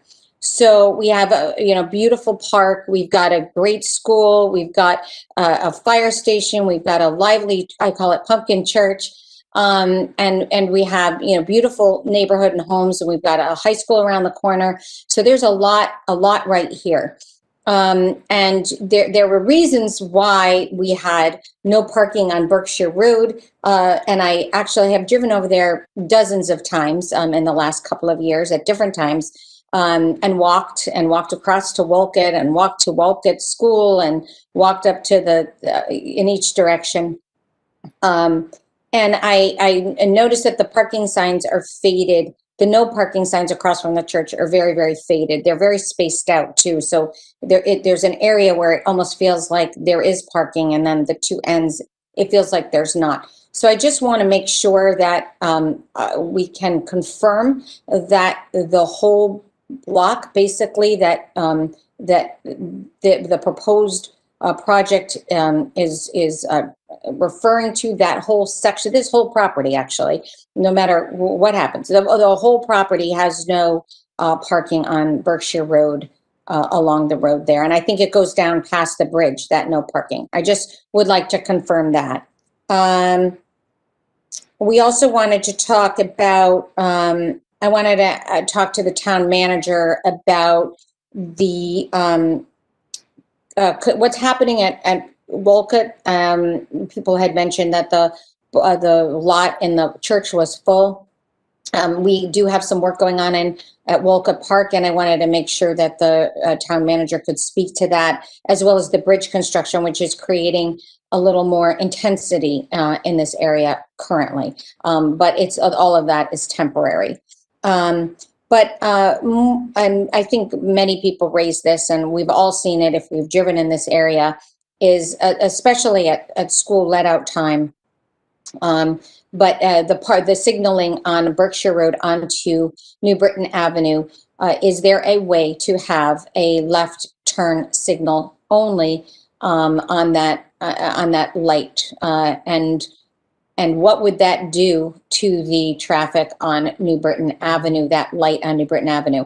As Dr. Liftig said, we've had issues with New Britain Avenue and improvements on New Britain Avenue before, and the town has had to really step in to urge the state to do certain things. And again, there's a lot of, not saying competing interests at all. It's a really complementary interest in this area, but we just want to make sure that those that people and cars are safe, and we can control that traffic in a better way, and how we best do that. So those are my questions. So I'm going to go through Mr. Hart to answer those, and then we will continue on with other counselors. Thank you. Thank you, Mayor. Matt Hart, Town Manager. Good evening, everyone. I'll start off, and then through you, Mayor, turn to our Town Engineer, Dwayne Martin. So you asked first about the no parking restrictions on that section of Berkshire. And we can look at that signage near term and make sure that it's visible and properly marked. Next, you mentioned the project at Wolcott Park. We have been making a number of improvements to Wolcott Park in recent years, utilizing state grant funding that we have received. We are making improvements to the parking lot. I believe the town's application was recently improved, and the work will be completed this spring, and we will be able to add approximately 15 spaces to our parking lot at that serves Wolcott Park. And with respect to looking at traffic safety improvements at the intersection, I think, as probably everyone knows, New Britain Avenue is considered an arterial roadway or state highway. In that section, Berkshire Road and Chatfield Drive are local roadways, but we would need to work in concert with the DOT through their Office of State Traffic Administration. I'd like to, through you, Mayor, turn to Mr. Martin to explain how that would work in two scenarios. One in which this project goes forward, and the second in which it would not. Thank you, Mr. Hart. Mr. Martin. Good evening, Madam Mayor and members of the Town Council. Dwayne Martin, West Hartford Town Engineer. So a couple things just to point out. Point of clarity first with the parking or the no parking restriction on Berkshire. I just want to make sure that we're clear on this. I believe there are some signs on Berkshire Road for no parking in the northbound direction. I'm not sure. I don't think that they're in the southbound direction. So I just want to clarify that if the town is going to be reviewing the no parking restriction in both directions. Certainly, I assume we're not talking about in front of any of the residential houses, but perhaps in the larger spaces that the proposed applicant property occupies and the church frontage along Berkshire Road. So I just want to clarify that point. And then with regards to the traffic signal, yes, there is at times, especially when the school dismisses, when Connor dismisses, there's traffic backed up on Berkshire Road, and that can extend for some distance. Obviously, that and Chatfield are town roadways. New Britain Avenue is a state highway. The traffic signal at that intersection is owned, maintained, and operated by the state. Regardless of that fact, any changes to a traffic signal that's owned by the town or the state would need to be approved by the state. I believe any modifications to this traffic signal would perhaps get a little bit higher scrutiny or analysis, just because that intersection, that traffic signal is coordinated with several others along the New Britain Avenue corridor. That being said, there is the congestion that I mentioned on Berkshire Road at times, and the thought of adding a left turn arrow or a left turn phase to the Berkshire Road approach to that signal, I believe would be beneficial, because it would streamline the right-of-way through that intersection for the vehicles on Berkshire when they do get a green light. So you don't have as much friction, if you will, with the Chatfield Drive traffic trying to get through at the same time. It could also be viewed beneficially by the state, because it may allow more traffic to get through each phase on Berkshire Road and help with that queue that I mentioned, meaning it would require less time and more time can be dedicated to the New Britain Avenue traffic. Also, by way of that, having less stops for the traffic on New Britain Ave, which is the busy corridor. Should the development not go through or get approved tonight, the town could still look at possibly doing this improvement or encouraging the state to do this improvement. As I mentioned, there is existing congestion that occurs for various reasons, I believe, on Berkshire Road. Thank you. Thank you, Mr. Martin. Yeah, I was actually referring to the east side of the street about the no parking signs. But I do think that I know that we had a positive review from the fire marshal, and they look at that. So I I don't think the other side of the street has been an issue, but I think that's something that we would need to keep an eye on, and if need be, address. And as far as the signal goes, do you think, well, I mean, there are differences of residents' opinions, but our engineering and the professionals that were hired by the applicant really held the trip generation fairly minimal at the key times. But it does make a very slight, if not, I mean, a teeny impact. Do you think that would impact the request from the state? Again, Dwayne Martin, West Hartford Town Engineer. Yeah, obviously there will be an increase in traffic compared to what's there now if this is approved. Any additional traffic on Berkshire Road could potentially add to congestion and additional delays for that Berkshire Road traffic. I don't think we're talking about a significant impact because of the number of vehicles that would be entering and exiting for the most part. But it certainly is going to add something there, and I think that would be taken into consideration by the state. Right, as it would with 7 homes. I mean, that's the point. I mean, I don't know if, that, and that's what's approved right now. So it's not necessarily a matter of, but any activity added to that rather than an abandoned property might add some activity and some traffic. So it might be a very important point to make this happen and make this request. And how we go about that, I will we'll circle back. But I'd like to give my colleagues a chance here. So we'll go to Councilor Blanks next. Thank you so much. Thank you, through you, Madam Mayor. Councilor Carol Anderson Blanks. First off, I want to thank the presenters for their presenting the application tonight. And I also want to thank the residents, especially those who are passionately against and those that are passionately in favor. I do have a few questions for Attorney Pearson and your team. One of them you sort of answered in your presentation, and I have a follow-up to that, but that was, how was the affordable units determined? And you did state that it was volunteered. But my question is, after 20 years, it goes back. And I just wanted some clarification on that. So can you elaborate on what happens after 20 years? Thank you, Ms. Blanks. Attorney Pearson?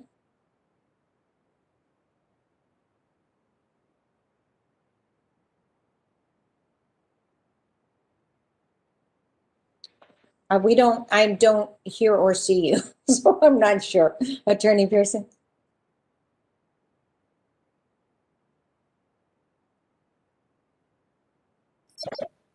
How's that? Now we can hear you. Thank you. This is a voluntary restriction that the applicant is putting on the 2 units.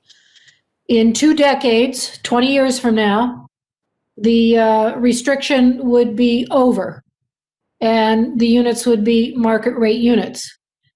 There's actually a good reason for having sometimes restrictions go off after a period of time, and that is after a certain number of decades, there is often capital improvements that have to be made to a particular development to keep the prices restricted, can stifle reinvestment to some extent. This is 2 units, but this is not a huge development, so 2 units do make, I will tell you, 2 units in penciling this out make a difference for my client, but he has offered to do it, and it would just go back to market after 20 more years. Thank you, Attorney Pearson. Ms. Blanks? Councilor Blanks? Thank you. And through you, Madam Mayor, I do have a couple of other questions. One is on the parking. I believe it's 50 or so spaces that has been constructed or that will be designed for the property. And can you pull up that slide? Because my question on the parking piece was, how many spaces are being either devoted to each unit And then how many spaces are considered visitor parking? And then there's the little side area on the side that sort of abuts, I guess it's building 1, 2, 3. How many spaces is that? And what, I guess I have a concern about when residents of the structure is coming out, exiting and entering, because you have that little 2 or 3 spaces on the side there. Thank you, Ms. Blanks. Attorney Pearson?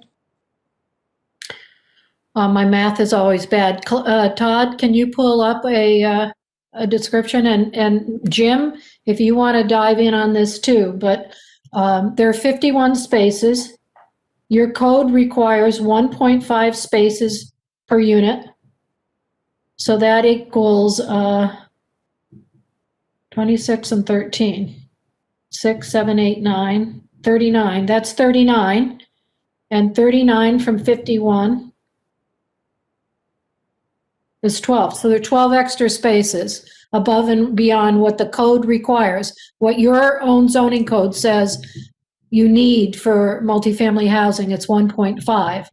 And so ours, we're showing 1.96, I believe, is the ratio, 1.96 per unit. But there's 12 extra right there on the property. And I can tell you from past studies that have been done, that's a generous allowance for parking for this site for multifamily.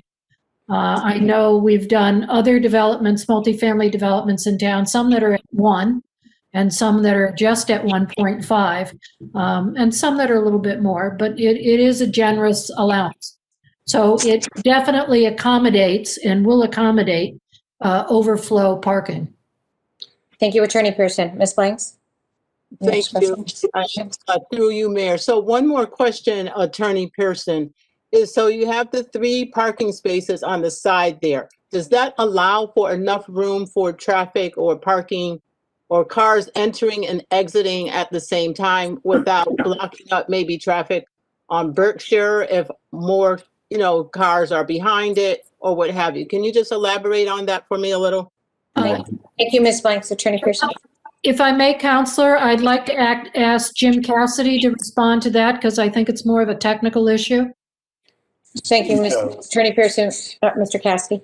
Yes, for the record, Jim Cassidy with the firm of Halsey, Pearson & Cassidy. Yes, the drive aisle going in is a 2-way drive aisle. Per your requirements, the drive aisle needs to be 24 feet wide. So the dedicated aisle itself is 24 feet, allowing the 2-way traffic. The parking spaces, the 3 parking spaces you see are in addition to, there's another 10 feet in width to accommodate those parking spaces. So there's still adequate room to have those cars parked there and have 2-way circulation in that drive aisle. Very similar to a lot of downtown situations where you have parallel parking along the edge of the road. There's a dedicated additional 10-foot wide area to accommodate those parallel parking spaces. So there will be more than ample room to park cars and accommodate 2-way traffic in and out of the site. Thank you, Mr. Cassidy. Ms. Blanks, anything further? Thank you. No, Mayor, I'm all set. Okay, thank you. Mr. Davidoff? Thank you, Madam Mayor. Through you to Attorney Pearson, I have just one question. Why do you find this plan superior to any and all alternatives? And are there alternatives you have considered and dismissed? Thank you, Mr. Davidoff. Attorney Pearson? Well, our alternatives are limited. It's superior.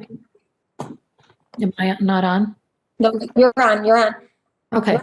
Alternatives are limited. We could develop the site for single-family development if that made sense. We've penciled it out. We know it doesn't make sense because of the high costs of bringing the utilities into this location. And that's why the original developer walked. And that's why when my client had this application on the market for within this 2-year period, actually I had a little information from the realtor, just so you know, and in contradiction to what some neighbors said, The homes were advertised in a variety of mediums and had tremendous marketing exposure. And this was written to Mr. Calafori. Your listings had a tremendous amount of website traffic. They showed up in thousands of website search results, and the listing details were also viewed thousands of times. And she provided the highlighted results on a document attached to this. She said, unfortunately, I received very few phone calls, text messages, or email inquiries, less than 10. And I've already told you that after those thousands of viewings, he did not get any offers, even to negotiate a price. So this alternative is better if you believe in the idea that the highest and best use of land is something that one should pursue. In this case, taking a good location that can support a good multifamily development makes sense and is a positive alternative to leaving it undeveloped for single-family housing, for which it's zoned, but realistically can't be accommodated there unless you're going to give the property away. Now, some would say, well, maybe the property should be given away. But the point is, it can't be developed in a marketable way, financially feasible way, under the current R6 zoning. So that's an alternative, and that's why that's not a good alternative. The other alternative, I suppose, was the one we proposed last time. Going down in the number of units doesn't work for the site, and it doesn't need to work for the site because the height of these buildings are reasonable, the setbacks are reasonable. You've seen the distance from the other single-family homes right nearby. It's surrounded on one side. It's got a church on one side, so it's not infringing on a single-family zone there. It's got a whole park and school on the other side. It's not infringing on a single-family neighborhood there. I hope I am getting to the crux of your question. Thank you, Attorney Pearson. Mr. Davidoff? Thank you, Madam Mayor. I just want to follow up a question through you briefly. So if one of the alternatives was single-family homes, right, and the economics of the situation were such that in order to make it a realistic and feasibly possible alternative, because we have to deal in terms of reality, what would be the square footage and estimated price of these single-family homes should they be built on this parcel? And if that was the case, would those homes be in harmony with those that currently exist in the R6 zone? And that's my last question. Thank you. Thank you, Mr. Davidoff. Attorney Pearson? Now, I'm going to try and answer that, but I have not gone through this analysis with my client. But I do know that the thought was that you would need to have homes, north of $500,000 priced on those lots to even, I know he couldn't do it and even break even at that based on the costs that are involved. So do I think that's in harmony with that neighborhood? No, and I think you've heard residents talk about that in that neighborhood. And I don't think it's a realistic suggestion that you could ever get that kind of price for a house at that particular location. You could deeper in the neighborhoods perhaps, but you cannot on New Britain Avenue. And I don't know if Joe has anything else he wants to add, but I'm looking at him. You either shake your head up or down. Joe, you've got something you want to add, Joe? Okay, thank you. No, okay. All right. Okay, Mr. Davidoff, all set? Okay, you're all set. Councillor Fay? Yes, thank you. Again, thanks for the presentation. There were some changes from the first time we saw this, so I appreciate the developer and his team really working hard to try to accommodate some of the concerns that came up last time. So thank you for that. My questions are pretty simple. So, I didn't see this when I went through the materials, but are there any amenities within? I know there's nothing on the property because it's parking lots and some landscaping, but are there any amenities within the complex, such as like a lobby or a common area or something like that?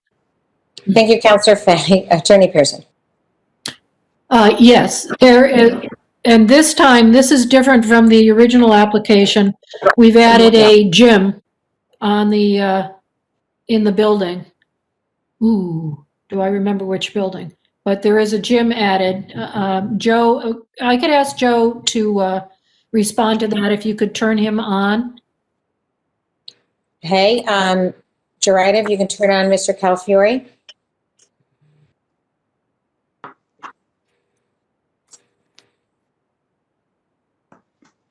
Joe, you got to unmute yourself. Yeah, I did. Okay. Thank you, Joe Calafiore, 47 Pratt Street, LLC. We added a fitness center in Building 1 on New Britain Avenue, small fitness center on the first floor, so it's accessible. The other items that weren't mentioned tonight because we were trying to condense is that we have electric charging station for electric vehicles.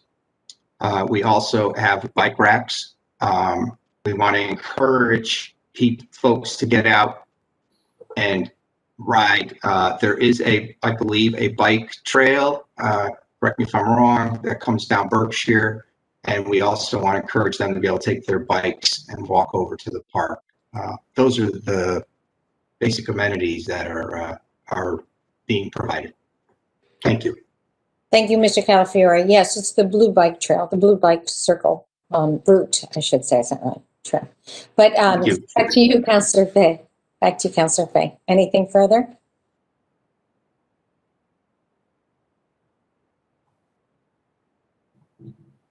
Councillor Fay?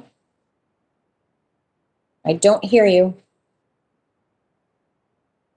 All right, I'm not hearing you, Councillor Fay. There I go. There I go. Yeah. Okay. I had a hard time. I could unmute my. Just really quickly. There was an awful lot of information exchange, so I want to make sure I heard everything correctly. Is there a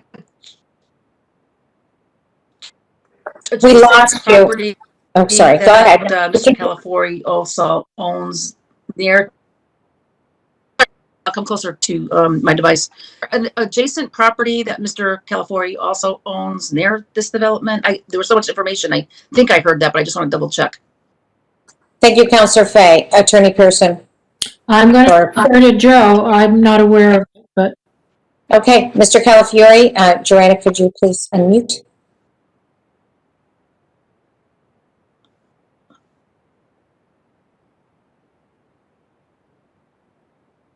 Joe Calafiore.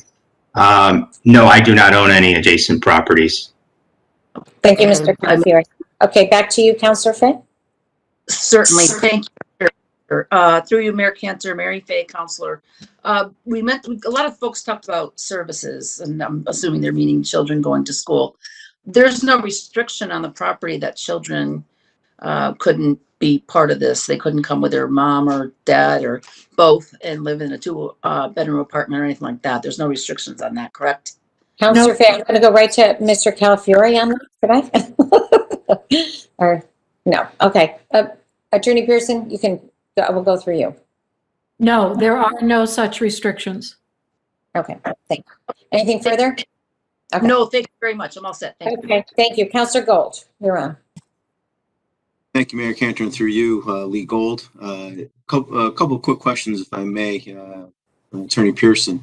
I think you touched on a private management company group. I just questioned whether or not that someone has been retained already. Is it local? Is it a national type of scenario? Is it somebody that's going to be more in harmony with what West Hartford and knowledgeable about West Hartford? That's one question I had. Another question I didn't hear was relative to snow removal and how that's going to be handled in that area. Another issue I just wanted to touch on was the sewer issue and whether or not there's going to be enough coverage for that. I heard you talk about the agrarian rights and water runoff and all of that. I wanted to understand how it was pieced together with the actual sewer system itself in that location, whether or not there was enough, enough to handle that. Okay. Thank you, Mr. Gold. Wait, Attorney Pearson. Yep, now it's back to you. Okay, Attorney Pearson. Yep. The first question had to do with the management company. Mr. Calafiore works with that company, and I know they have experience because I worked on the affordability plan with them, but I would like to hand it over to him because he works with that company and might be able to add more for you. And then we'll turn it over to Jim Cassidy for the technical questions on sewer and I think stormwater. Thank you. I think it was a snow removal or snow storage, but that's okay. Okay, Attorney Pearson, we're going to go to Mr. Calafiore. Joe Calafiore. Actually, I have not selected someone. I have several in mind. I have worked with one. I worked with one firm in helping us develop the affordability plan. But if this project were to get approved, I would want to make sure I vet someone that is sensitive to the area, understands West Hartford and the market. So at this time, it's still not been decided. Thank you, Mr. Calafiore. And then we will go to, who are we going to? Jim now, I think you said? I think you're muted, Attorney Pearson. Hear me now? Yes, we can hear you now. Thank you. So as I mentioned previously, we showed you one slide that's actually a portion of the snow management plan. On that plan, it identified areas where we're going to be able to store snow on the site during winter month operations. In addition to, as we work through the process with review with town staff, we did put a very extensive snow management plan together, specifying after what storm events, how much snow. We need to have a company out there to make sure the parking lots are cleared and safe. In addition to that, it identifies that if there is any excess snow that cannot be stored within the snow storage areas, it would have to be removed from the site. So that was all part of what was submitted. It would have to be held up to as part of the SDD approval, and it was pretty detailed and extensive. Regarding sewers, there is a sewer main that ends just to the north of this property in Berkshire Road. The proposal is to extend a service from that main up along the frontage of the site. That service would provide sewers, gravity sewers to all three buildings, 1, 2, and 3. We did reach out to the Metropolitan District. We put in what we called a capacity request letter, and they did get back to us and told us they do have adequate capacity within their system to support the 26 units within this development. Thank you, Mr. Cassidy. Back to you, Mr. Gold. Any further questions? Nothing at this time. Thank you, Mayor. Okay, thank you, Mr. Gold. Councilor Kerrigan. Thank you. Through you, Madam Mayor. The mention of a fire hydrant, a new fire hydrant was going to be put in. Is that at the expense of the developer or at the expense of the town? Thank you. Thank you, Councilor Kerrigan. To you, Attorney Pearson. It's the developer's expense. Thank you, Attorney Pearson. Back to you, Councilor Kerrigan. Thank you. Through you, Mayor. That was an easy answer. Thank you for that. I do appreciate the historical perspective that you shared with us with respect to zone changes. And I'm kind of curious because this is sort of your bag. How would you say West Hartford with respect to changes in zoning rates? Are we rather ambitious with changes, or are we a little bit more conservative as it relates to other towns? And I'm sure this is somewhat subjective, but I'm kind of curious what your take would be if you wouldn't mind sharing that. Thank you. Thank you, Councilor Kerrigan. Attorney Pearson.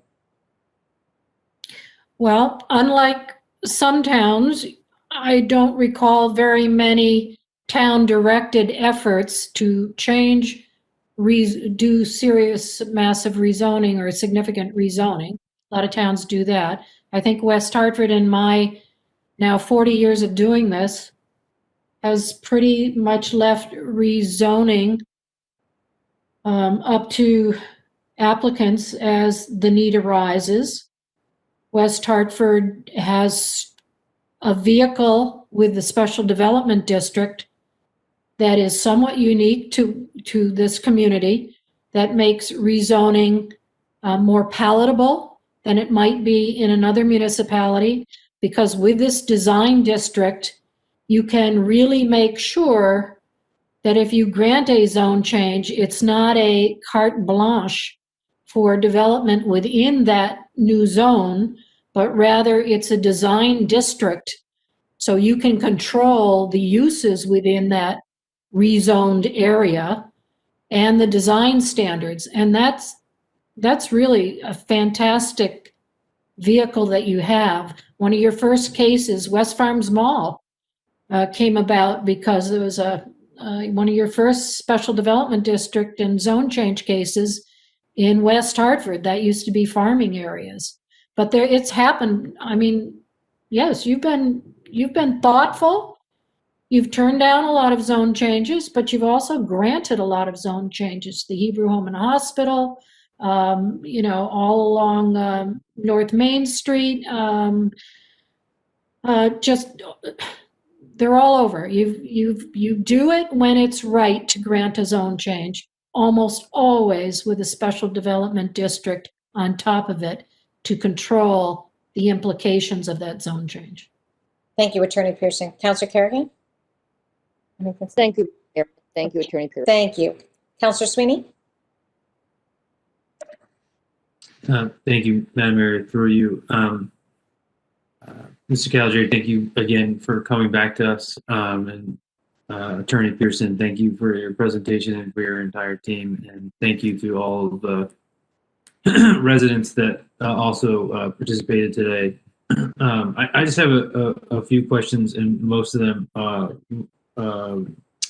revolve around the questions that were put forward to the applicant by P&Z.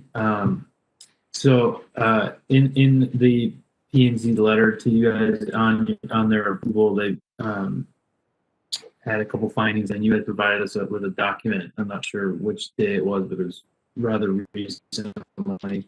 It addresses some of these issues, and I can see that A and C are pretty clearly drawn out in here.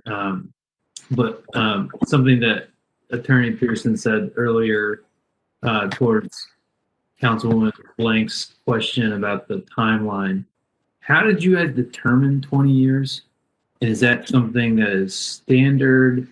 Because, I've done a little bit of research and seen that range can go from 30 to 40 years. I kind of wanted to get your reasoning behind that, because the P&Z application pretty clearly states in here to require sufficiently long period of deed restriction greater than offered in the application to ensure that the units provide the intended public benefit. So I'd like to just get a little more clarity on that. Thank you. Thank you, Mr. Sweeney. Attorney Pearson? Certainly. There was a reference by one of the speakers tonight about 8-30G, and that is the tool by which a lot of these affordability ordinances are judged.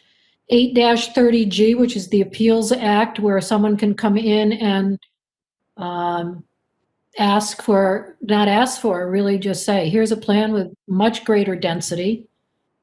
This is a really good plan, and you ought to approve it because we're going to provide affordable deed restricted units for now 40 years. That's what's required by the statute. It originally started at 30 years.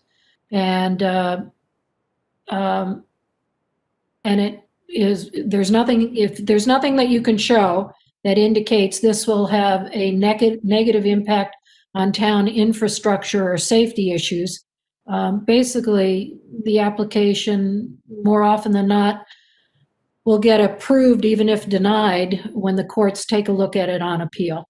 And those all require now 40 years in terms of a restriction.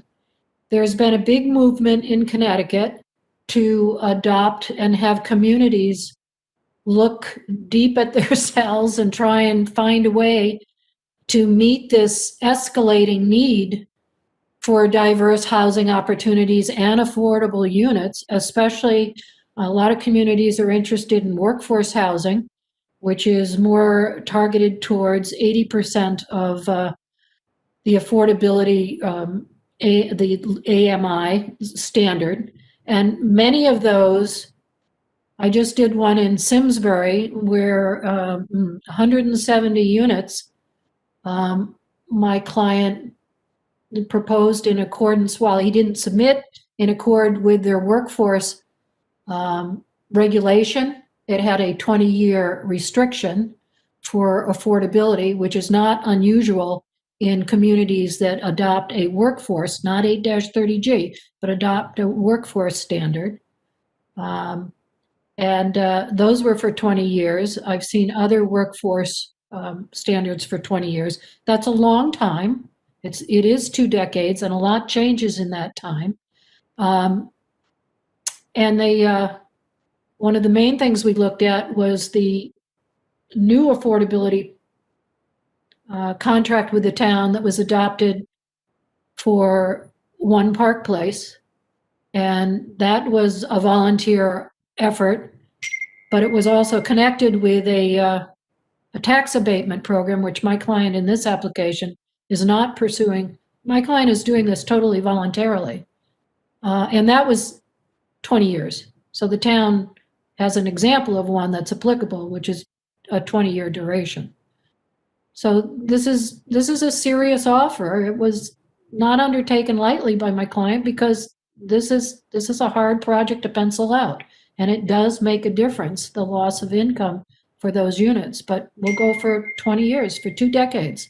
This will remain, and hopefully you'll have regulations of your own at some point that will make this, the affordability provisions in new developments something that's not quite so unusual for the town of West Hartford. Thank you, Attorney Pearson. And that is a project that we are committed to doing. Yes. Anything more, Mr. Sweeney? I just kind of wanted to follow up on that. This volunteering. I take exception to that a little bit because your client is applying through us for special zoning, and we're working with you. I just the way that's framed, and I'm not sure if you're just sort of lacking a different word there. Just when you say you're volunteering and we're having this Zoom tonight with 44 people on at 10 o'clock at night, it comes off a little bit odd. And I appreciate, and I know that Mr. Calvert is doing well and appreciates what he's doing here is meant well. When there is a clear ask by the P&Z on a deed restriction longer, and then the answer is, we're volunteering this. I mean, that's not really the case. The case is that we're having a conversation here. This problem organized different about this application. That's why I think some of us are willing to have this conversation this time around. But I do appreciate the applicant again coming back, and it really means a lot, I think, from my perspective, to see a developer willing to work with the town on what has worked, what doesn't work, and what can potentially work in the future. So thank you, Madam Mayor, through you. Thank you, Mr. Sweeney. Go to Mr. Winograd. Thank you, Madam Mayor. Through you, for Attorney Pearson, just to follow up on the question asked by Councilman Davidoff regarding other possible uses of the property, and you answered basically dealing with that it wasn't economically viable to develop the the original plan, for example. I mean, obviously, one other alternative is leaving it as it is, which I'm sure is what, you know, the neighbors would be thrilled with. Can you address, I mean, that, again, would be an option. I mean, there is a single-family home there, been there a long time. Obviously, that would not be a great business outcome for an investment property, but why isn't that in compliance with the best uses of the property? Thank you, Mr. Winograd. Attorney Pearson? Well, for starters, it leaves an opportunity unfilled to be able to do a development that's beneficial for West Hartford in conformance with your new plan of conservation and development. So it's a lost opportunity. I know there are some communities like Hartford that are beginning to, I forget what the phrase is, but tax properties that are vacant at a higher rate because they are being left fallow, if you will, and not benefiting the community.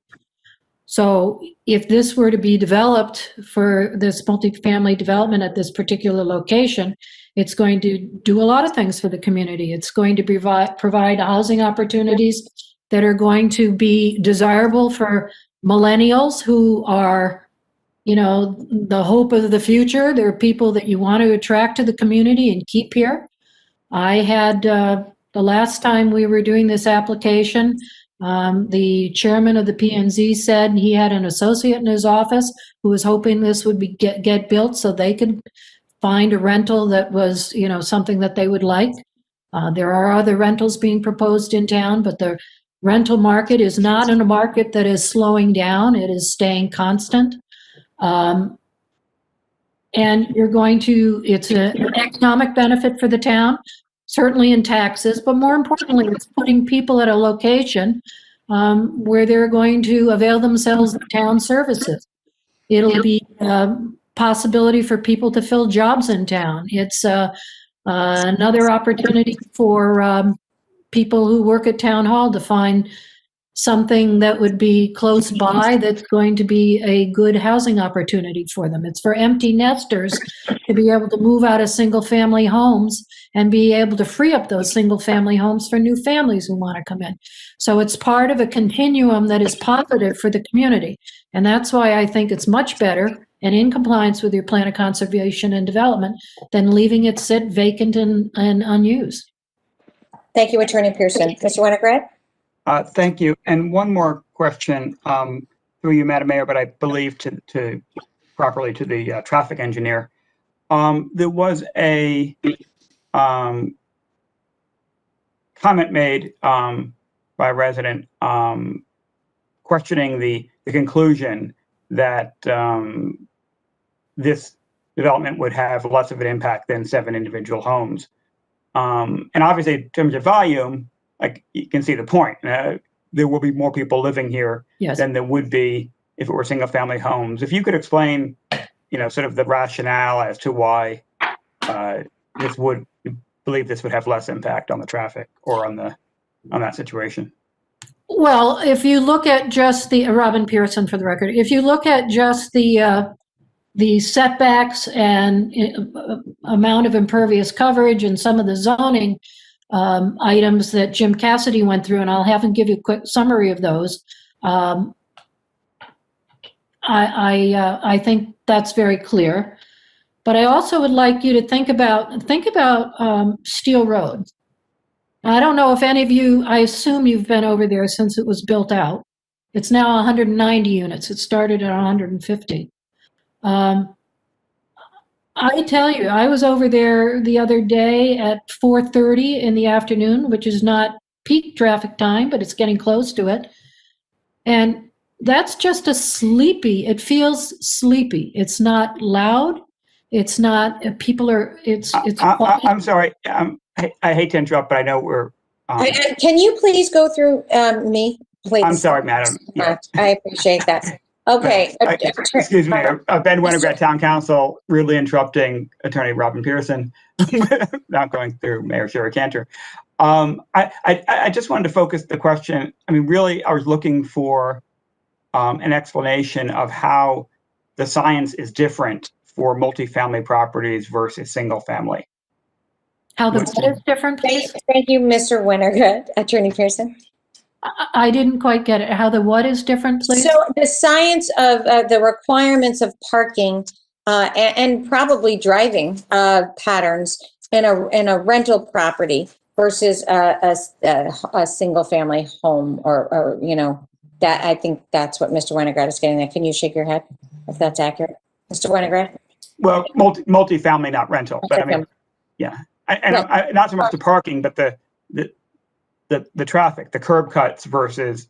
So, you know, given there are extra curb cuts, obviously, with houses, again, there's an analysis that we always hear about parking, about driving rather, based on volume, but there's also seems to be a calculation based on curb cuts. And because there's a conclusion being made that this project would have less impact than equivalent developed single homes. And I wanted to hear from the traffic engineer as to, you know, how that is and how they make a separate determination to compare this project with what was previously approved for the site, which is single family homes. Thank you. I think that's clear. Thank you, Mr. Winograd. Attorney Pearson, I don't know if your traffic engineer is on anymore, but. Yes, she is, and I'd like to defer to Colleen Byrne. Okay, thank you. Colleen, to you. I don't know if you're on mute, but we can't hear you. Thank you. It's Colleen Byrne from Foley Engineering. I'm going to try to answer your question the best I understood it. When I was talking about access points on Berkshire Road for the single family homes versus the single access point for the multifamily, I was simply talking about the number of access points and their proximity to the location of the signal at New Brighton Avenue. We know that the more access points that we have in a stretch of roadway, the higher the likelihood for accidents. You have more conflicting turning movements and more people backing out into the road into oncoming traffic. Consolidating all of the trips to one stop controlled driveway obviously reduces the number of access points, therefore the number of conflict points. It also has been situated where the driveway is as far as possible away from the signalized intersection with New Brighton Avenue, so we can give that spacing from that signalized intersection. Thank you very much. I think you were, yeah. Did I answer your question? Yes. Thank you very much. Mr. Winograd, are you all set? Yes, I'm all set. Thank you, Mayor. Okay, thank you. All right, and now to you, Mr. Williams. Sorry you're often last because of the W. Used to it. It's been since first grade, really. Thank you, Madam Mayor, through you. One question. So, first off, thanks to the applicant. I know this is not an easy process, and thanks to the public for speaking. So about 2 years ago, a little over 2 years ago, we voted on this, and it was a 5-4 result. And the 5 of us who voted against the prior application, and I know it was myself, Ms. Fay, and Mr. Davidoff, at a minimum, who are currently on the council, found, and if you go back to the minutes, that multi-unit housing was inharmonious with this site. It wasn't about design, it wasn't about lighting, it wasn't about runoff, it wasn't about anything but that. And so here we are 2 years later, a very similar circumstance. We have multi-unit housing application before us. And again, we have mass objection from a diverse community that abuts it directly. And so my question to the applicant is, how is this application more harmonious than the prior application was? And that's all. Thank you, Madam Mayor. Thank you. Thank you, Mr. Williams. Attorney Pearson.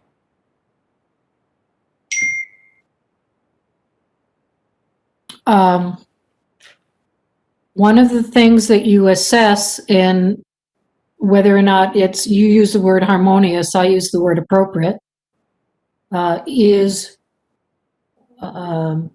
whether or not it complies with your plan of conservation and development, which looks for certain things now, that it didn't elucidate in your prior plan, that while we argued were suitable for this site, we couldn't point to your plan of conservation and development before and say, yeah, this is what you're looking for. And in and of itself, when you adopt a plan like that, that's your policy statement for what is appropriate in your town. And we do believe that now that change in your plan of conservation and development would, clearly support the fact that this makes sense for that site. It is compatible, harmonious, appropriate for all kinds of reasons. So that is a change. And, forgive me for, I disagreed with your vote back then because I thought there was a lot of information on the record that did show, even without that change in your plan of conservation and development, this was harmonious. This is not a project deep into that residential zone. It's right on the edge of the zone, and it's totally similar, exactly similar to what happened across the street, kitty corner, when Chatfield was originally approved. Neighbors said there's a difference because there are a lot of single-family homes and neighborhood behind this site. That is not true of the Chatfield site. All you have to do is look at the zoning map and some of those aerials we showed tonight to see that it is absolutely not the case. There's a very, very solid, deep, dense residential single-family neighborhood behind that property. And they didn't like it then, and they appealed, and it got built. And I don't think there's anybody today who thinks that that was a bad development for the town of West Hartford. Thank you, Attorney Pearson. Councilor Williams? Yes, Madam Mayor, through you, just one quick follow-up. One of the underpinnings for the analysis of those of us who voted against this application the first time around was that the abutting properties purchased their homes in reliance on the zoning at the time that they made the purchase. In other words, that the subject parcels were single-family housing. Has that fact changed? Thank you, Your Honor. Your Honor. Thank you, Mr. Williams. Attorney Pearson, any comment on that? That is a serious consideration that you have to take under advisement when you decide this. And it is one of the things that you have to consider when you decide whether this zone change is appropriate. You're absolutely right. I mean, people do, it's a tenet of zoning that people can look to have some comfort in the zoning that's in place when they buy. But let me say this, if the rule was nothing ever gets changed, would you like to count on 5 hands all the major developments in your town that would not have happened if that didn't take place? You have, as a community, approved rezoning of properties all across town for all different kinds of uses, including uses just like this, which you did across the street in 1985. There's a reason. You sit as the zoning authority and you have to decide. You make a policy decision. Is this right? And the test isn't, well, totally, that just because the zoning exists now, the test isn't we can't change it because it is what it is. The test is this new proposal and this zone change good for the town of West Hartford? And does it comply, more importantly, even more than in 1985, because they didn't have plan of conservation and developments back then, as I recall, or not to the same extent they do now. Is it in accordance with your plan of conservation and development? And the answer is yes. Thank you, Attorney Pearson. Mr. Williams, anything further? Nothing further, Your Honor, except to say that the POCD also includes a affirmative priority of preserving neighborhoods as they are. Thank you. Thank you, Mr. Williams. Let's see. Okay, so I don't know, Attorney Pearson, is there anything further that you would like to say before we, I read some things into the record? It'd be a lot easier if I could talk to my client, but that's sort of hard in this this setup. It sure is. Well, we understand that. It's very challenging. We get it. For everyone. let me look. I think we touched on everything that we wanted to say. You guys send around the conditions? So I think Corporation Counsel Dallas Dodge asked about the conditions, but I don't know if that was directed at you. He was off mute. I don't know. So, but we will follow up with you in a minute, Mr. Dodge. Madam Mayor, I apologize. That was a hot mic. I was trying to turn them on my computer.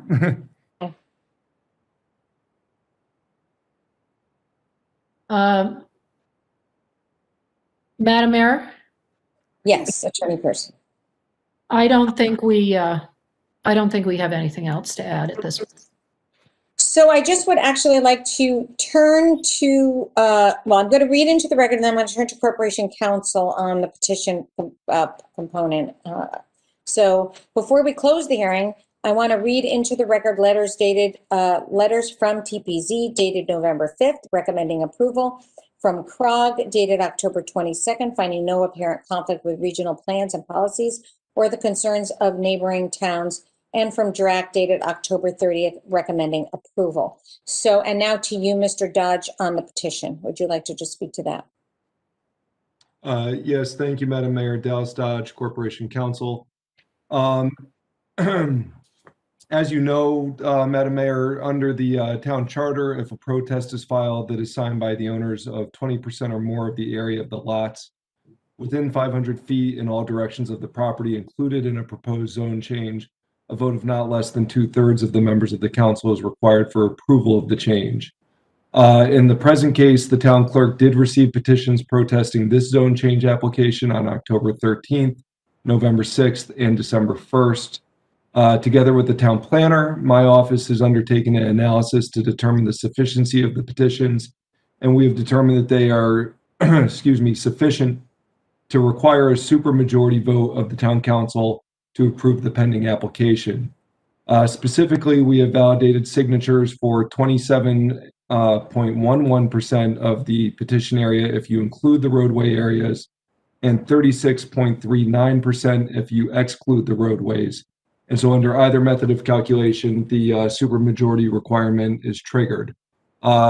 And I'm happy to answer any questions, Madam Mayor, but I hope that was a fairly straightforward explanation. Thank you, Mr. Dodge. I'm looking for any questions, but I don't see any. I'm going back to my grid. So, all right, Attorney Pearson, I see your hand up. Madam Mayor, the one thing I should add for the record is that all technical comments from town staff have been met. We did get favorable reviews from DRAC and from the P&Z. Yes, so I did read that into the record. Yes, TPZ, DRAC, and CROG with the dates. So, okay. Attorney Pearson, anything further? I guess not. Thank you very much. Okay, good. All right. And so anything from anybody else? I see a hand, and whose hand is that? Take it away from your, no, Mr. David. I couldn't see anything but your hand. Okay, Mr. David. Thank you, Madam Mayor. Through you to Corporation Counsel. With respect to conditions of approval on the STD portion of this application, can you enlighten the council as to whether or not there's any terms or conditions that are not the standard conditions of approval? Thank you, Mr. Davidoff. I actually was just going to go there. Mr. Dodge, are you ready for that? I am, Madam Mayor. Typically, I would give this explanation during the council meeting. However, I'm happy to do it now. It is the conditions of approval that we'll be introducing are your standard conditions of approval, except of course they do include the affordable housing requirement that was discussed during the hearing. And in addition to that, there'll be a requirement that the applicant, in consultation with the town manager, put a left turn signal on the Berkshire Road approach out onto excuse me, out onto New Britain Avenue. Was there also a snow removal as well, Mr. Adge? This is Mayor Cantor. Wasn't there a Thank you. requirement for And I don't know snow? if the town planner is on. He may be better situated to speak to that, but that is typically a standard condition of approval. And so when I referenced, the standard conditions, that's included within that. It wouldn't be something unique that we'd be adding for this particular application. I do just want to revisit that because I thought there was a more ambitious requirement discussion of snow removal, or actually removing the snow, not just, but move. So we will. And Madam Mayor, maybe what I would suggest is when we take a break between the hearing and the town council meeting, I'll address that with the town planner. We can discuss it during the meeting. Okay, well, I was going to go right to the council meeting, so maybe you can, okay, everybody wants to. Okay, Attorney Pearson. I did just get a text from my client, and I always hate to disappoint Mr. Sweeney, and I feel very bad when he criticizes me for not being a nice person, and I would like to offer up extension of the affordability to 25 years for this, a quarter of a century for this restriction for affordable housing. And in all good faith, I offer that up and ask that, it might help him to look favorably on the application. So, thank you. Thank you. Thank you, Attorney Pearson. So could you check on, I thought there was something in addition with trash and snow removal on this, in addition to the light and the affordable housing component. Could you just check on that, and we will, we're going to hold, and as soon as you come back, Mr. Dodge, we're going to start the council meeting because it's getting late. And if I'm not sure, we need to finish this, so. Could you please? Madam Mayor, it's Todd Dumay, Town Planner. I can address Yes, both of those issues I have. Yes, we did contemplate specific conditions for snow removal because we knew it was a concern of the neighborhood. It's a little bit more specific than some of our normal conditions. It calls for snow removal from pedestrian walkways, required off-street parking areas, and fire lanes for all snow depths greater than 4 inches. And also, it shall be stored on site in the designated snow areas that were shown on the plan by the applicant. There were 4 areas in particular that were shown by the applicant. And there's also a similar plan for trash management that was referenced that is developed in terms of including it's their responsibility to manage trash. Also, the trash collection is permitted only between 8 a.m. and 6 p.m. on weekdays and 9 a.m. and 5 p.m. on Saturdays, and specifically prohibited on Sundays. And that shall include recyclable containers as well. There's one other somewhat unique condition in this plan. There was a suggestion for no construction activity parking along Berkshire or New Britain Avenue. We thought that should be an important thing that the neighbors were concerned with. Aside from that, I think they were a fairly standard set of conditions. I thought there was one additional with a potential cut through for the church. There was some discussion on that. I would just like that was going to be there were several residents mentioned that as a way to get through to New Britain Avenue. I don't know.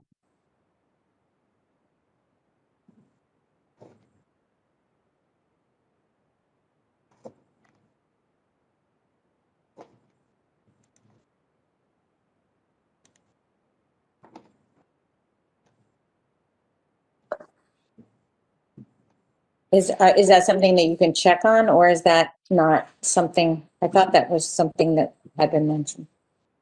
Madam Mayor, Todd Dumay, Town Planner for the record. Yes, give me a moment. I'll pause and I'll confer with Corporation Counsel Dodge. Oh, thank you.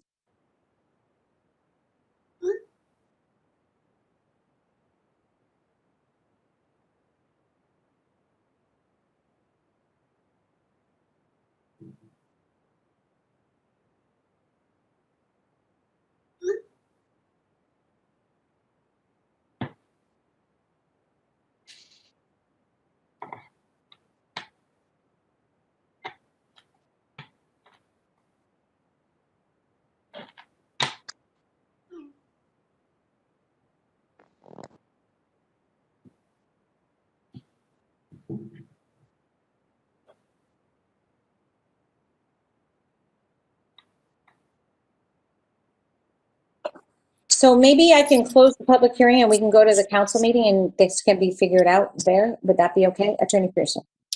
Madam Mayor, just listening to the discussion you just had, I'm guessing that what you're looking for is maybe for us to put up a sign or something to say that you can't cut through the church property? Yes. If that's the case, I want you to know that we would, of course, be willing to work with the church to come up with some signage that makes sense like that. Okay. So if that's not a condition, we would be willing to have it be made a condition. Okay, Mr. Dodge. Thank you, Madam Mayor. And we will add that to the conditions of approval. You'll just have to bear with us for just a couple minutes so that we can modify the document that we're planning on sharing. Okay, so we will close the public hearing. We can open the council meeting, start with the Pledge of Allegiance and start our discussion, correct? So I'm just going to, with no objection, I'm looking around the tiles. If there's no objection, we'll close the public hearing. Is there any objection? Okay, public hearing is closed. And we will start, we'll talk with the council meeting. We will open that. And if we need to pause and wait for you for conditions, we will. Okay, I am calling to order the December 3rd special virtual West Hartford Town Council meeting at 7:30, only 3 hours late. This meeting will be available on West Hartford Community Interactive, Comcast Channel 5, and Frontier TV Channel 6098, YouTube, as well as www.whctv.org. Again, meeting call to order, and we will begin with the Pledge of Allegiance. If you can stand. I pledge allegiance to the flag of the United States of America and to the republic for which it stands, one nation, under God, indivisible, with liberty and justice for all. Okay, and roll call, Ms. LeBron. Ms. Blanks? Present. Ms. Cantor? Here. Mr. Davidoff? Here. Ms. Fay? Present. Mr. Gold? Here. Ms. Kerrigan? Here. Mr. Sweeney? Here. Mr. Winograd? Here. And Mr. Williams? Here. Thank you. Thank you, Ms. LeBron. This is the only thing on our agenda. Unfinished business is the public hearing application filed on behalf of 47 Pratt Street LLC, owner of 1340 and 1344 New Britain Avenue and 816 Berkshire Road. The stated purpose of the application is to request a change in the underlying zone for 1.7 acres at the northeast corner of the intersection of New Britain Avenue and Berkshire Road from R6 One Family Residence District to RM2 Multifamily Residence District, and to request a special development district designation for a proposed 26-unit multifamily development along with the associated site improvements, including parking, drainage, and landscaping. Site is currently improved with a single-family home and detached garage, both of which the application contemplates removing. And now is the point where I ask Mr. Dodge if there are any conditions of approval, which we jumped ahead to a little bit, but that's okay. So, Mr. Dodge, are you available to do that? I am, Madam Mayor. However, we're still in the process of just drafting the latest changes. So if we could have a few minutes, I don't see any reason though, because I think everybody has a pretty good idea what they will be. Could you just summarize what we would be voting on, though, what those conditions are, and then finalize the language just so they're all in one place? Would that be okay for everybody? Certainly, Madam Mayor. Thank you. So as I said during the hearing, these are our standard conditions of approval as explained by the town planner. There are some additional requirements in terms of snow removal as well as trash removal. There is a requirement of an affordability plan, and originally that was going to include a 20-year restriction. However, that will be extended to a 25-year restriction. And then in addition to that, we are including a requirement that the applicant modify the signal at the intersection of New Britain Avenue and Berkshire Road to include a left arrow from Berkshire onto New Britain Avenue. And finally, Madam Mayor, there will be a requirement that the applicant work with the church and pay for the church across the street on Berkshire Road to pay for a sign indicating that there are no cut-throughs. So there was one additional, and that was the construction, during construction, keeping the construction on site, I think. Is that the? That's correct, Madam Mayor. All right. So I think everyone has a good idea of what those are, and then the legalese will come back to, if that's okay. But maybe we'll start our discussions, and then we'll go to the roll call vote, if that's okay. So I'm going to go in reverse alphabetical order. How's that, Mr. Williams? So, Madam Mayor, thank you. okay. All right, Mr. Williams. So thank you. Couple of things. I try to think about this in terms of the context. So we heard from a lot of residents today, and there was, I think, sincere frustration because 2 years ago we dealt with a very, very similar application, and we rejected it because we found that it was inharmonious with the neighborhood, and substantially because people who had purchased their homes based on the single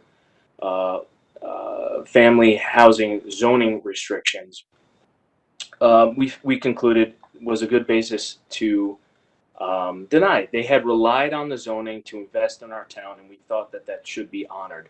None of that has changed. And I remember being in that room 2 years ago. Actually, it was in June was the hearing. It was continued into September when we actually voted.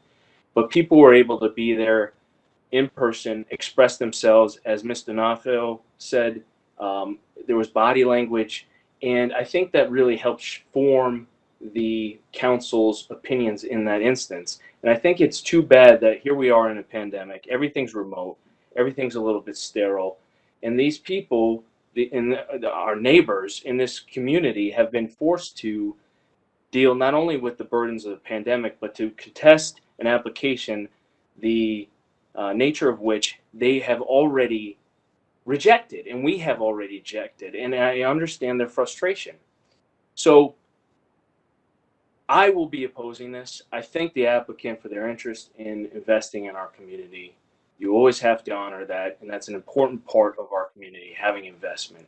But we also have to honor those taxpayers who are here, have been here, have invested in our community based upon the zoning at the time of purchase, and none of that has changed. As we've said in prior hearings, zoning is designed to protect investment. One of the things that West Hartford prides itself upon is transitions between different neighborhoods, whether it be residence to commercial, commercial to residence. There's always a transition. Here we have 7 parcels immediately adjacent to single family housing. We have folks who have purchased their home. Mr. Baldy is the primary example of which, immediately adjacent to a single family home. He purchased that home believing there were going to be single family housing next to him. It's not going to happen if this application passes. I think that's inequitable to him. It was very interesting. We heard from an enormous amount of people today. I lost track.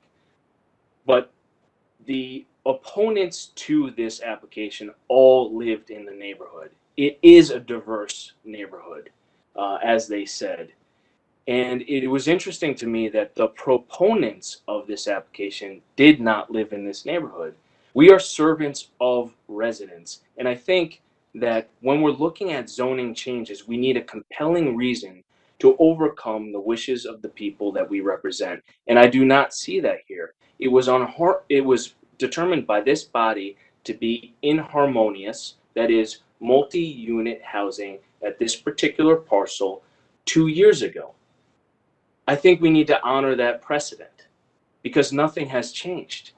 And the people who have voted for all of us to be in office have asked us not to approve this application. And I think we need to honor that.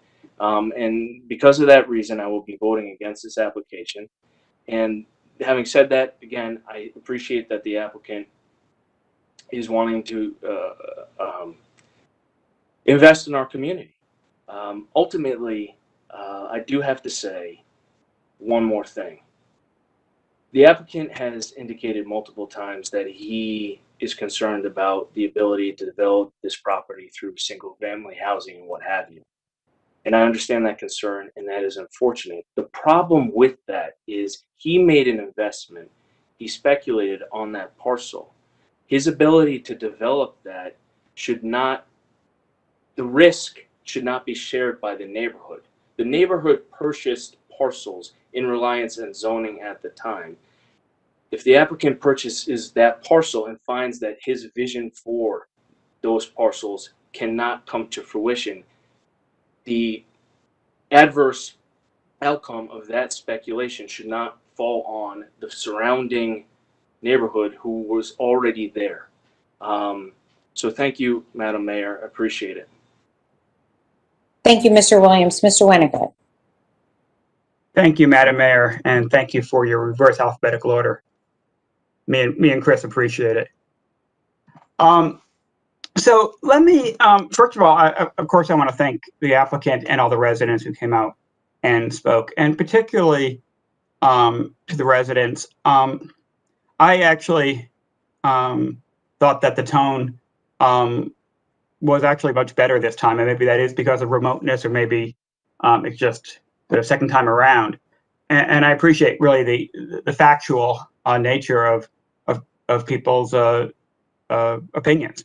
And again, I think that when we're talking about zoning is a very powerful tool that we have on council. And we all, people know about the term, NIMBY and NIMBYism of, not my backyard type of attitude. And there's also, a big discussion now happening about modernizing zoning rules and about the really bad effects of zoning on, economic and racial diversity. I mean, that comes up, that is a topic that zoning has done over the years, that we're talking about a lot more of the impact. We had a great presentation a few months ago by Desegregate Connecticut, which showed the direct link between towns that have single family zoning by what percentage and the percentage of white people in their town. So when we confront the issues of that kind of exclusionary zoning, we're using language that talks about those impacts that, again, both on economics and on racial grounds. That isn't to say that everybody who opposes a zoning change is doing it for racist reasons. And I want to make sure no one in the neighborhood thinks that that's what I'm saying about their application, or that the language being used isn't about individuals. It's not about the neighborhood. It is not questioning the diversity and the neighborliness of this neighborhood. But there are sort of broader issues about what we do with zoning and what the impacts when we do zone. And we're talking about here zoning rules that were put in, 80 years ago. I mean, and so when we act as the zoning authority, and I think it's really important that when we're telling people what they can build on their homes, on their properties, we be humble about that. A few weeks ago, we all agreed unanimously, the council voted to put a moratorium on a certain kind of development over on New Park. And actually, Chris Williams made a very good comment, questioning, that we'd be careful about picking winners as we're talking about what kinds of business we'd like to have on New Park Ave. And I think that we have to have that same humbleness when we zone for any kind of housing or industry. We're making a restriction on people's use of property. And again, I think we have to be, humble about our ability to do that well. But I do also think that we're better at it as modern representatives elected by, a whole town than people were 80 years ago when they happened to have drawn the lines. And so I do think we need to relook at those lines over time. It shouldn't be changing constantly, but it's also something in between, having changes sort of willy-nilly and the kind of reliance that Mr. Williams is talking about. I think there's something in between. It is not a contract, but it is an obligation on our part to be really careful when we change these things. I supported this application 2 years ago. In my mind, it is an appropriate development for this site for all the reasons that are stated in terms of, again, the bordering with non-single family homes for a good chunk of it, being on a main street, being with transportation, being the other avenues around this particular location. And so I will be supporting it. But I also, and I said 2 years ago, I think this is a hard case because looking at it has to be appropriate for the site. And I think the development, the changes are helpful.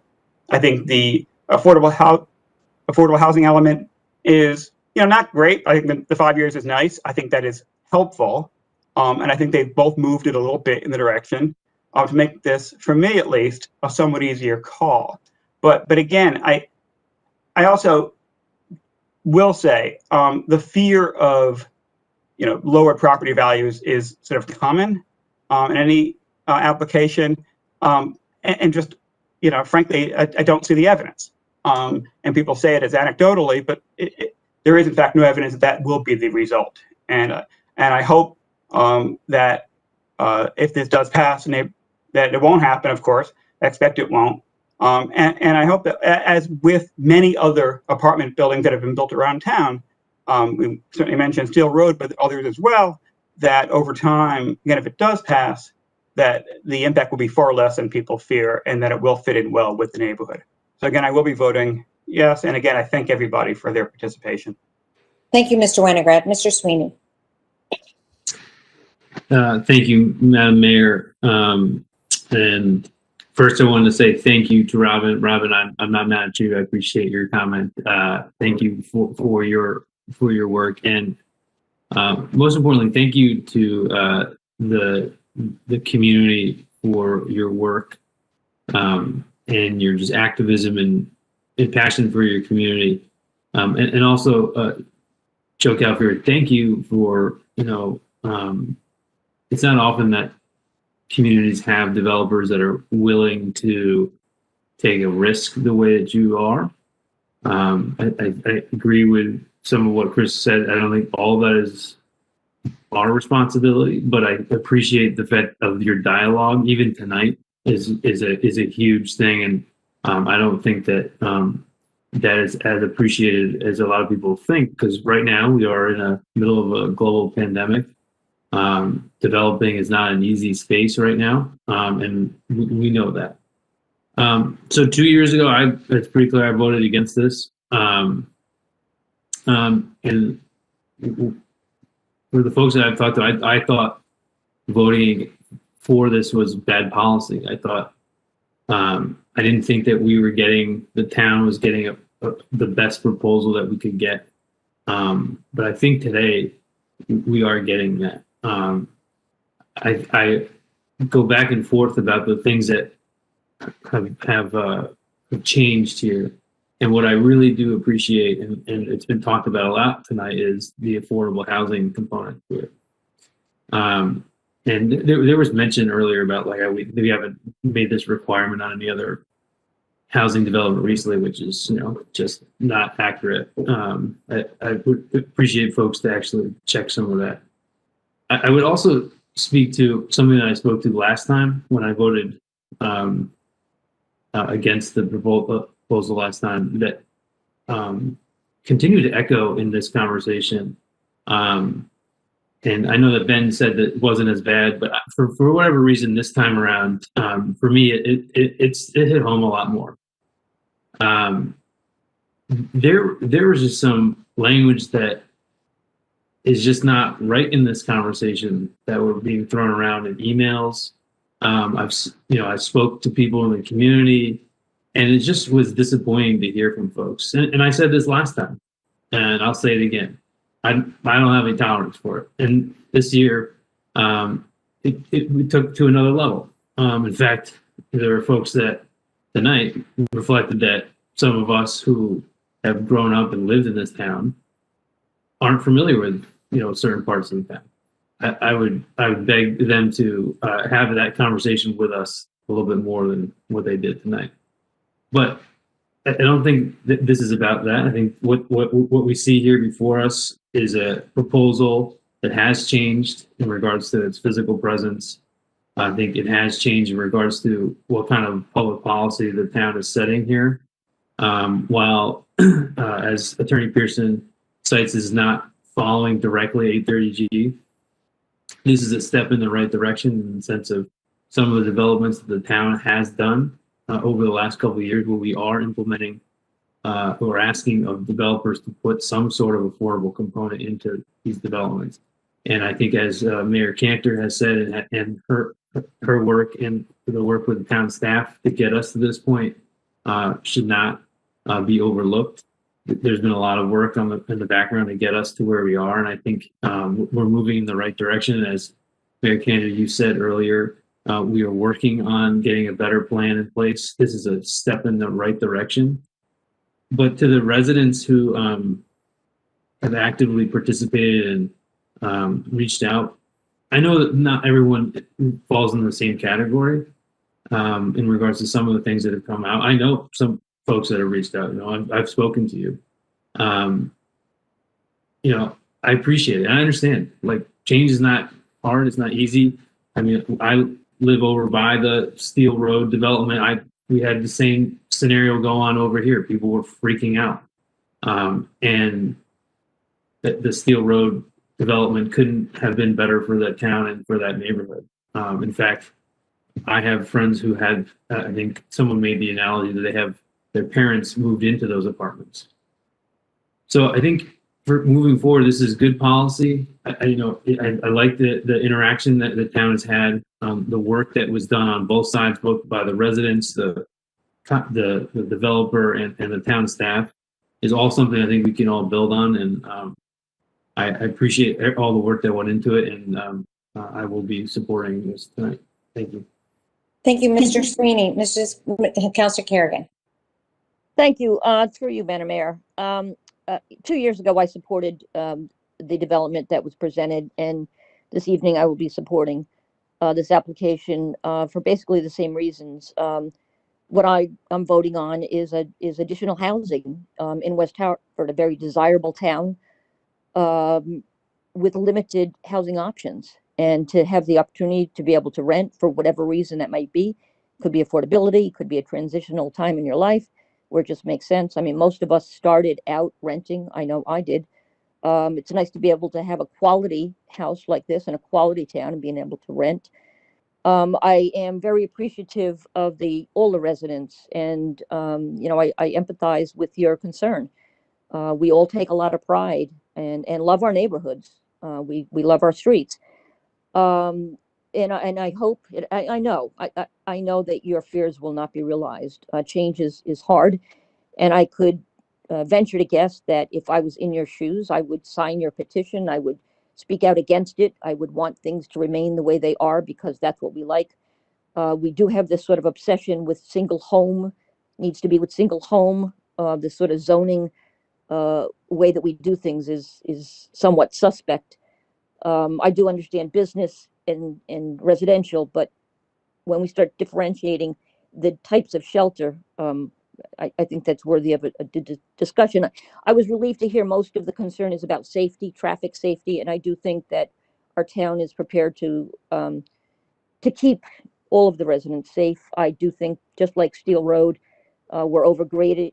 More than 500 petitioners signed not to have it. When they wanted to increase it, only one individual came forward to say that they weren't in favor of it. So I do think that this will be another time just like that. I do want to say two things about, there was a comment made about nothing positive is going to come out of that. And that really hit me hard, quite frankly. I live on Arnoldale Road. There's a 74-unit apartment complex, the Packard, on our street. Good friends of ours, Leo Dionisio, who graduated from Hall, who lived at the Packard, ended up buying 3 houses from where my house is on Arnoldale. Lots of good can come out of individuals that rent property on your street. There are essential workers. There are people who care about you, who are there for you and who you can make great friends with. In my street, we've had the argument over drive-throughs, car washes, and the such, and every single time, though we all feel passionate about something, once it's there, we're okay with it. And I do hope and believe that this will be the case as well. So I want to thank TPZ, CROG, and of course, Attorney Pearson for the very thorough presentation, leaving no stone unturned. So I will be supporting this application. Thank you. Thank you, Councillor Kerrigan. Mr. Vogt. Thank you, Mayor Cantor, and through you. Number one, I do want to thank the applicant, Attorney Pearson, Joe, for the presentation. It was certainly thorough. I appreciate the town staff being involved in all of this. I look at this, I wasn't involved the first time through. Obviously, I looked back at some of the history to see what was said, what was learned. I didn't see too much change from one project to the next. I look at opportunities, obviously, and locations of opportunities. I look at and try to understand residential family lots in town. How many are actually left through past and future subdivisions? If the answer is relatively small amount, then we have to protect, the single family neighborhoods that we actually have in town. And that goes to the POCD where, and I know Mr. Williams had commented on it, that there's almost a dichotomy in enhancing and maintaining West Hartford's neighborhoods, existing neighborhoods, while also encouraging diversity of housing. And there's certain areas that you can look to identify for parcels. I was particularly moved by the residents in that local area who made a tremendous voice heard, and I think that speaks volumes. And I don't think we can ignore that. With that being said, with discussions ad nauseum, quite frankly, from our taxpayers, people who voted for us. I think we would be doing them a disservice. I don't see how I can support this particular development in that location. Thank you. Thank you, Mr. Gold. Councillor Fay. Thank you, Mayor Cantor, through you. And I apologize, my video is not working, but that's okay as long as you can hear me. I was here when this project came up 2 years ago, and I'm not going to hash through everything that everybody else already said, but for a multitude of reasons, I'm going to continue to hold the line on where I was last time. I am a consistent person. I haven't heard anything that's really changed my view in terms of the neighborhood. And I have a friend right on Berkshire Road. So for the people who are listening still, who spoke out and said, we don't come to that part of town, I certainly do. And the other thing is about the traffic. You got Conard right down there, and Conard is not just the high school traffic. On Saturdays, you cannot even find a place, or Sundays, excuse me. You can't even find a place in the parking lot when the little girls West Hartford Basketball League is playing. I coached a team last year. Katie played on a team, and it's wall-to-wall cars everywhere. And there is the church that operates out of there. So I feel that this neighborhood has withstood change, quite a bit of change, and they've adapted to it and they've accepted it. But I think this one is not appropriate for the location. I think it is a wonderful, lovely development. So, the POCD is a wonderful guideline and tool, and it's something that we do live up to. But one thing that's missing from the POCD, it doesn't say where.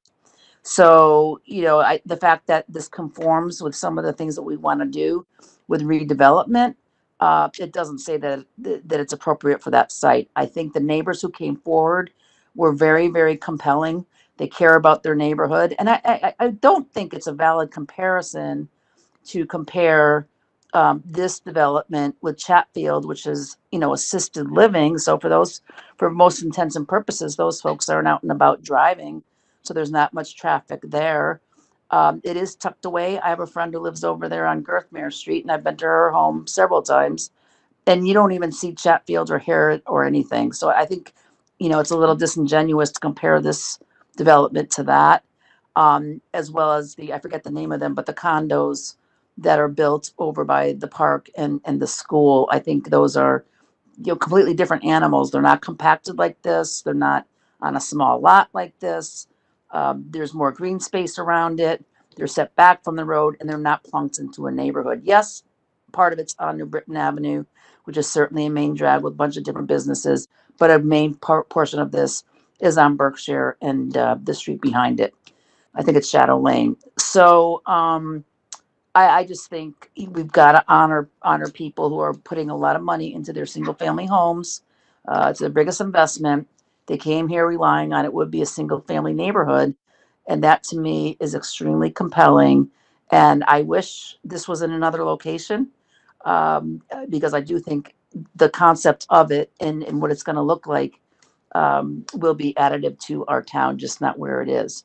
One thing that was kind of curious to me was with all the people moving into our town and just upstream Connecticut, just out of New York and things like that, and houses are moving very, very quickly. In fact, this house on my street, which I can't believe, sold for an outrageous amount of money.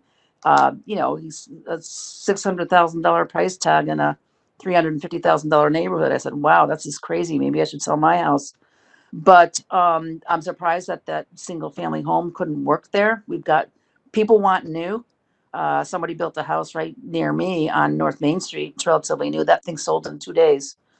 So I'm surprised that there was a big problem with single family, because I think, there's probably a way to do that and make it feasible for the developer. And I think that's what that location needs. So for all those reasons, I won't be supporting this evening. Thank you, Councilor Fay. Mr. Davidoff. Thank you, Madam Mayor. First, I'd like to thank the applicant and their team of professionals, town staff, our boards and commissions, as well as the residents who have taken part in tonight's hearing. I felt that once this application was filed, everything has been in the true West Hartford spirit of being at a high level and with a lot of respect for the residents, whether one was in favor or one was against this particular proposal. So as has already been noted, that last time I did vote no on this application, and it was very clear to me during that vote that the applicant did not meet their burden of meeting the standards of why a zone change should be made by the council as the zoning authority. And I didn't have to get really too much to the SDD portion of the findings necessary for that with respect to superior alternatives. I don't think it's a surprise to my colleagues, but with my many years of serving on the zoning board and my 13 plus years here on the council, 20 years probably of listening to zoning applications on a variety of matters, whether they be special use or zone change or other SDD applications.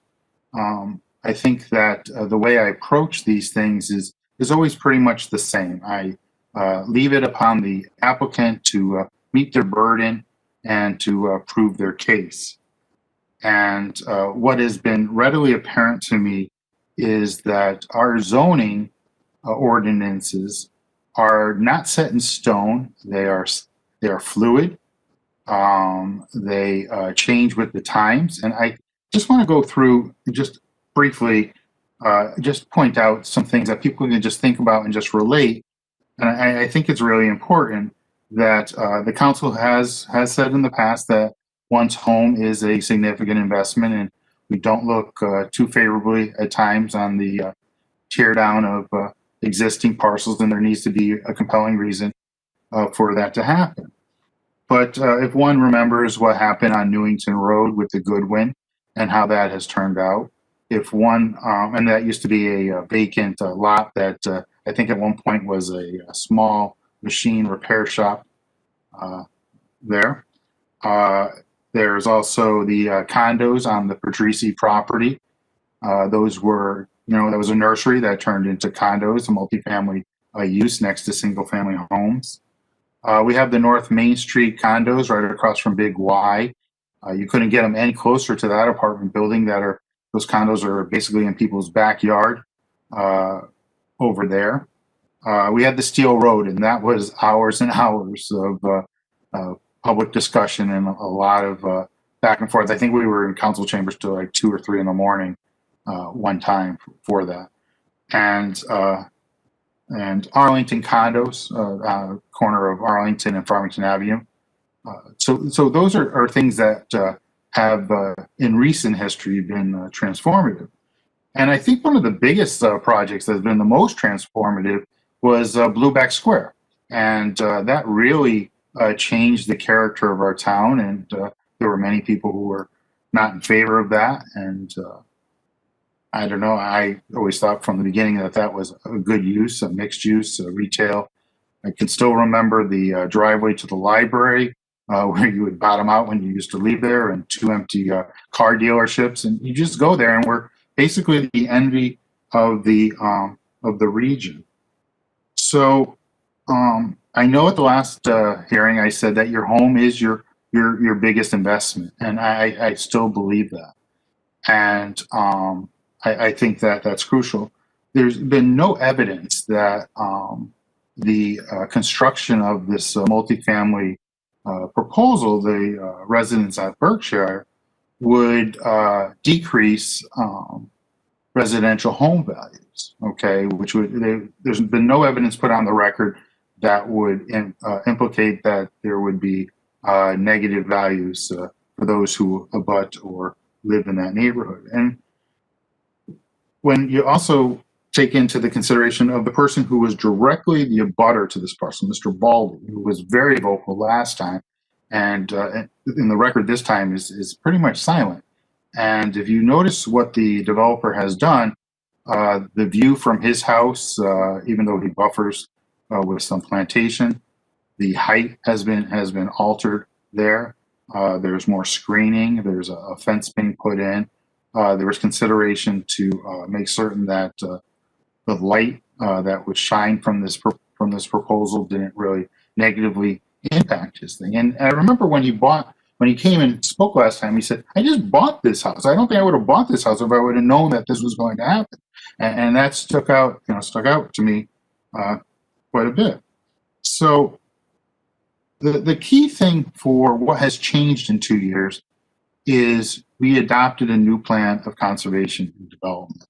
And that document, believe it or not, there were many, many hours of discussion, of research by the Town Planning and Zoning Commission in conjunction with the town staff and the council to determine what the next 10 years of development in the town of West Hartford should look like. And as the applicant had the burden this evening to state for us what were findings necessary to have the council approve a zone change, and Attorney Pearson enumerated on behalf of her client 6 different criteria that support the zone change. So whether or not one agrees or doesn't agree, she did put those on the record, and it's incumbent upon each of us to determine whether or not those are adequate and compelling enough to approve of a zone change. With respect to the SDD approval, what is really necessary, in addition to it in being in harmony, is did they look at any other plans that are superior to the one being presented this evening? And that's the question I asked during the public hearing. And Attorney Pearson did outline that they had explored single-family homes, which had previously been approved with a 7-lot subdivision. And the follow-up question would be, well, how much would these homes cost to build to make it a reasonable alternative? And I think the answer was close to $500,000. Now, it can be argued that $500,000 homes are not compatible with the abutting properties. And I think people, even in opposition to this application, said that most of the homes were 1,500 to 2,000 square feet, and the market value of their homes was nowhere near $500,000. So a lot of that was very important to me, and I'm a kind of person that needs criteria to check a box, and it really does need to check a box. And the other thing that has really changed is we have identified in our plan of conservation and development that there are certain parcels of land in our community that exist as transitional zones. And this is really, really crucial. And this parcel in particular, it is one of those transitional zones. It is the last parcel that could probably, that can be developed on that side of the street. Because if you look at it, the next one going forward is you've got the church. That's not going anywhere. You've got the highway entrance. You got the underpass to Ridgewood, and then you get to Wendy's and West Farms Mall. So with all that said, this is a transitional piece. And with transitional pieces, our zoning allows us, okay, to look at the concerns that are expressed in the plan of conservation and development. So for me this evening, it's not easy to come to a different conclusion, but there are factors. And I think the biggest factor is the fact that zoning is a fluid set of rules. It also, the plan of conservation and development that we just recently adopted enumerates very, very specific things which the applicant has presented very, very specific evidence to support making that zone change. So for those reasons, I will be supporting this application this evening. And I thank everybody for participating in the process. And I really do think that in 2 years' time after this project is built, people will probably come to the same conclusion that the others who live near other projects that I listed this evening will say that these are improvements to their neighborhood, and their neighborhood is better than it was this evening. So thank you very much. Thank you, Mr. Davidoff. Councilor Blanks. Thank you, Mayor, through you, Councilor Carol Anderson Blanks.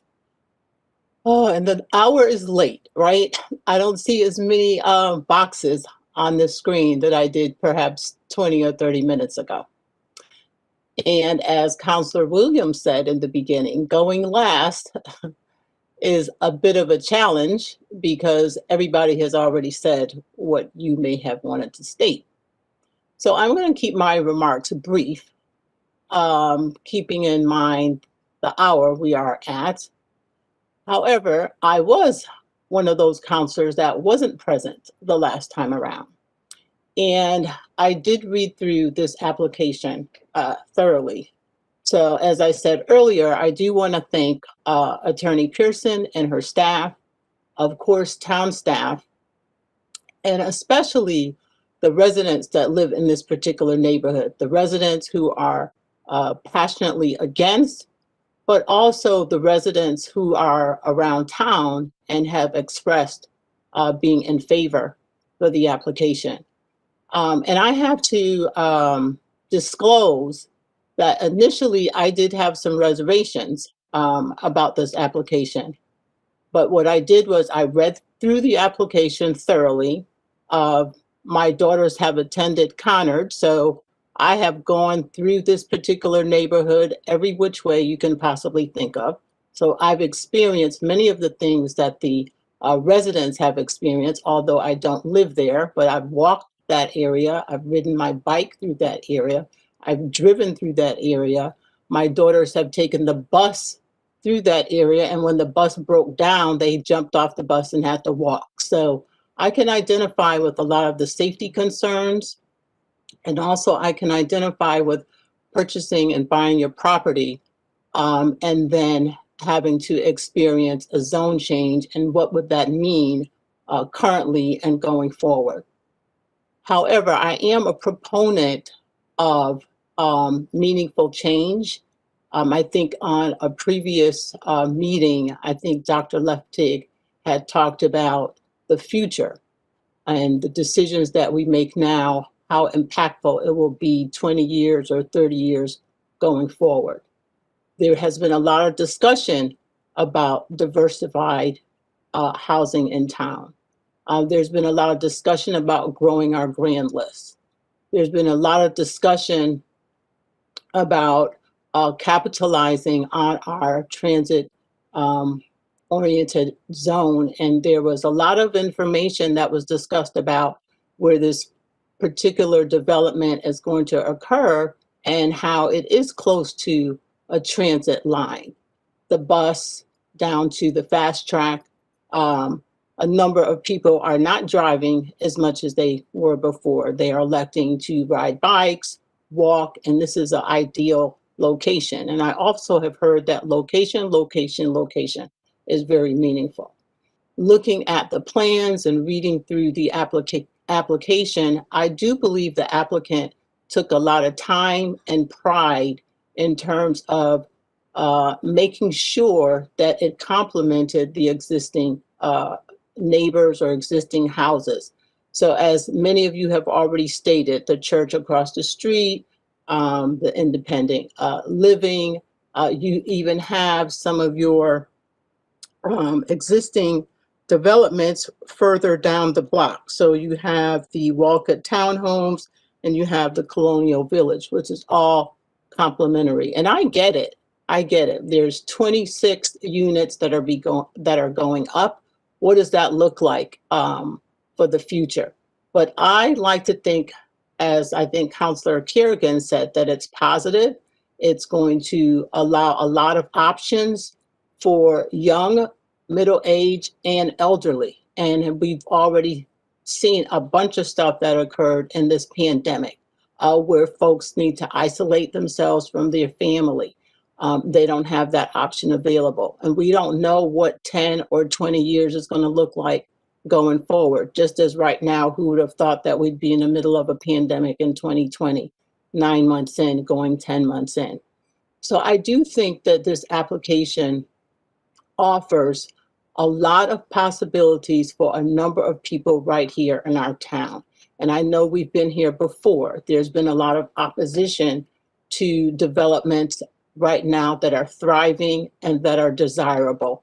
And I'd like to believe that this is going to be the same thing. I would like to believe that this same 26 apartments, and some of us, or some of those who may be in opposition of it right now, and I had a conversation with one of those, might just be that individual that ends up in one of those units. So I'm saying all of this to say that I am in support of this application because I do think that it's going to afford options for many people in town, whether it'll be once it's complete or whether it's going to be 5 years down the road or 10 years down the road. And I do think that we need to seize this opportunity. Thank you, Madam Mayor. Thank you, Mrs. Blanks, and I appreciate your comments. So I'm last, and there's been so many good things said. And we do need a supermajority for this, and I will be voting in favor as I did before 2.5 years ago. And I do think this is a slightly improved plan. But I just thought it was a good plan 2.5 years ago, but I feel it's a better plan now. For a couple of reasons. One, the affordability, a couple of units having that 80% affordability, maximum of 80% AMI for 2 years, for 25 years. But also, I do think the aesthetics are better and complement the neighborhood better. But I also think our neighborhood spoke. Our community, I'm sorry, our community has spoken through the POCD. We spent 2 years in developing the POCD in community outreach with all different kinds of groups all across our community to develop a plan. And I was a little frustrated because it took longer to develop the plan than I was hoping it would. And partly for this kind of a reason that we need this guiding document but it had to be comprehensive and it had to be forward looking. Things are changing really, really fast in our world, and families don't look the same as they did. And our communities don't look the same. People are living, I just dropped off a Thanksgiving meal at two elderly uncles' houses, 192 and 190, one living in their home and another one living in an apartment. So he could be near other people and just not have the care of a home. There's just, people are having children later or having less children.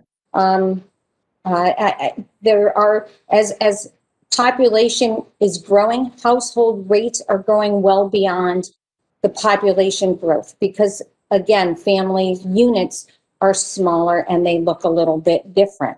And we need to be there as an option for people in those alternative, in all different kinds of flexible housing arrangements. And so I do think this is the right place and transition. I think the POCD did identify not for the first time, but truly spoke to transitional neighborhoods. Most towns are starting to do this, and if they haven't done it already, they're going to do it. Bloomfield just did their commuter-oriented residential districts, which really blend single family, multifamily. They have single family, two family, and multifamily in one general district. There's a real, I'd say, priority of creating these 15-minute communities where you have not only residential, but you have some amenities right where you live, but you also have parks. And so that changes the way we plan and we design. So I found this, and I think it's so profound, actually, because this document was written in 1926, and it's quoted in a 1958 document. So it says, amending the zoning ordinance. It is obvious that provision must be made for changing the regulations as conditions change or new conditions arise. Otherwise, zoning would be like a straitjacket and a detriment to a community instead of an asset. This is a comment from a Standard State Zoning Enabling Act by the United States Department of Commerce, revised edition 1926. And then in the 1958 document, it goes on to say, experience has demonstrated that even the best zoning ordinances do become out of date. Periodic revision is essential if the ordinance is to establish and maintain a rational land use pattern. And many of our zoning laws have been on the books for 100 years. And we haven't taken a look in a way that might educate and give people confidence that we will make some changes, but we're going to preserve your homes and your quality of life. And that's okay. Residential homes and multi-residential homes are still residential, or a little coffee shop at the bottom of an apartment building is an addition and a quality. And one of the things I do want to clarify in some documentation that went out to the residents is was a 2014 hearing action, an ordinance change that took several properties that were zoned by right. They were single family houses that were zoned in multifamily zones, and by right, they could have changed to multifamily homes. And in Bishop Road, that actually happened. And the town manager, out of sort of an outcry and an understanding of the some isolated properties that were had single families in these multi-family zones that were by right, brought it to the council to change it. And some people said, look, you didn't do that in near West Hartford Center, and you would do it in our neighborhood. That wasn't the change. The change was to do this. It was to put an SDD on a zone change to protect that quality of life, to make sure that that property looks the way it will, to be an enhancement to the neighborhood and not a detriment. And that's what happened in the Bishop Road. The neighbors didn't get a chance to speak. There were no regulatory approvals, and it just went up. And that's what we didn't want to happen. We wanted to make sure that those SDD the approvals And the SDD findings were all apparent in that, in that process. So with that, I just want to make sure that it's clear that the SDD findings are clear, that this is, that we as a council board have found the harmony with the comprehensive plan superior to other plans, harmony with adjacent properties. And that is the SDD findings. And with that, we will go to a roll call vote. Ms. LeBreau, but well, before that, I just want to thank all of the residents that came up to speak passionately. We care about your community. We care about our community. We care about your neighborhood. We care about each and every one of you. And I truly believe that this will be a wonderful asset to the community, to your neighborhood, and to your lives, and maybe individually. Maybe some of you will have the opportunity to live in a beautiful apartment building that's right up the street. I also want to thank the applicant and the whole team that was there. Thank you, Joe, for your investing in West Hartford. And so with that, we will go to a roll call vote. Ms. LeBeau. Ms. Blanks? Yes. Ms. Cantor? Yes. Mr. Davidoff? Yes. Ms. Fay? No. Mr. Gold? No. Ms. Kerrigan? Yes. Mr. Sweeney? Yes. Mr. Winograd? Yes. And Mr. Williams? No. The application is approved. Thank you.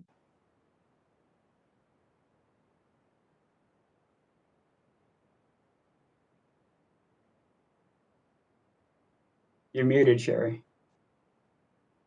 Thank you. With that, I move that we, without objection, we close the public hearing. Is there any the council meeting? Is there any objection? All right. Seeing none, the meeting is adjourned. Good night. Be well. Be safe. Thank you. Night.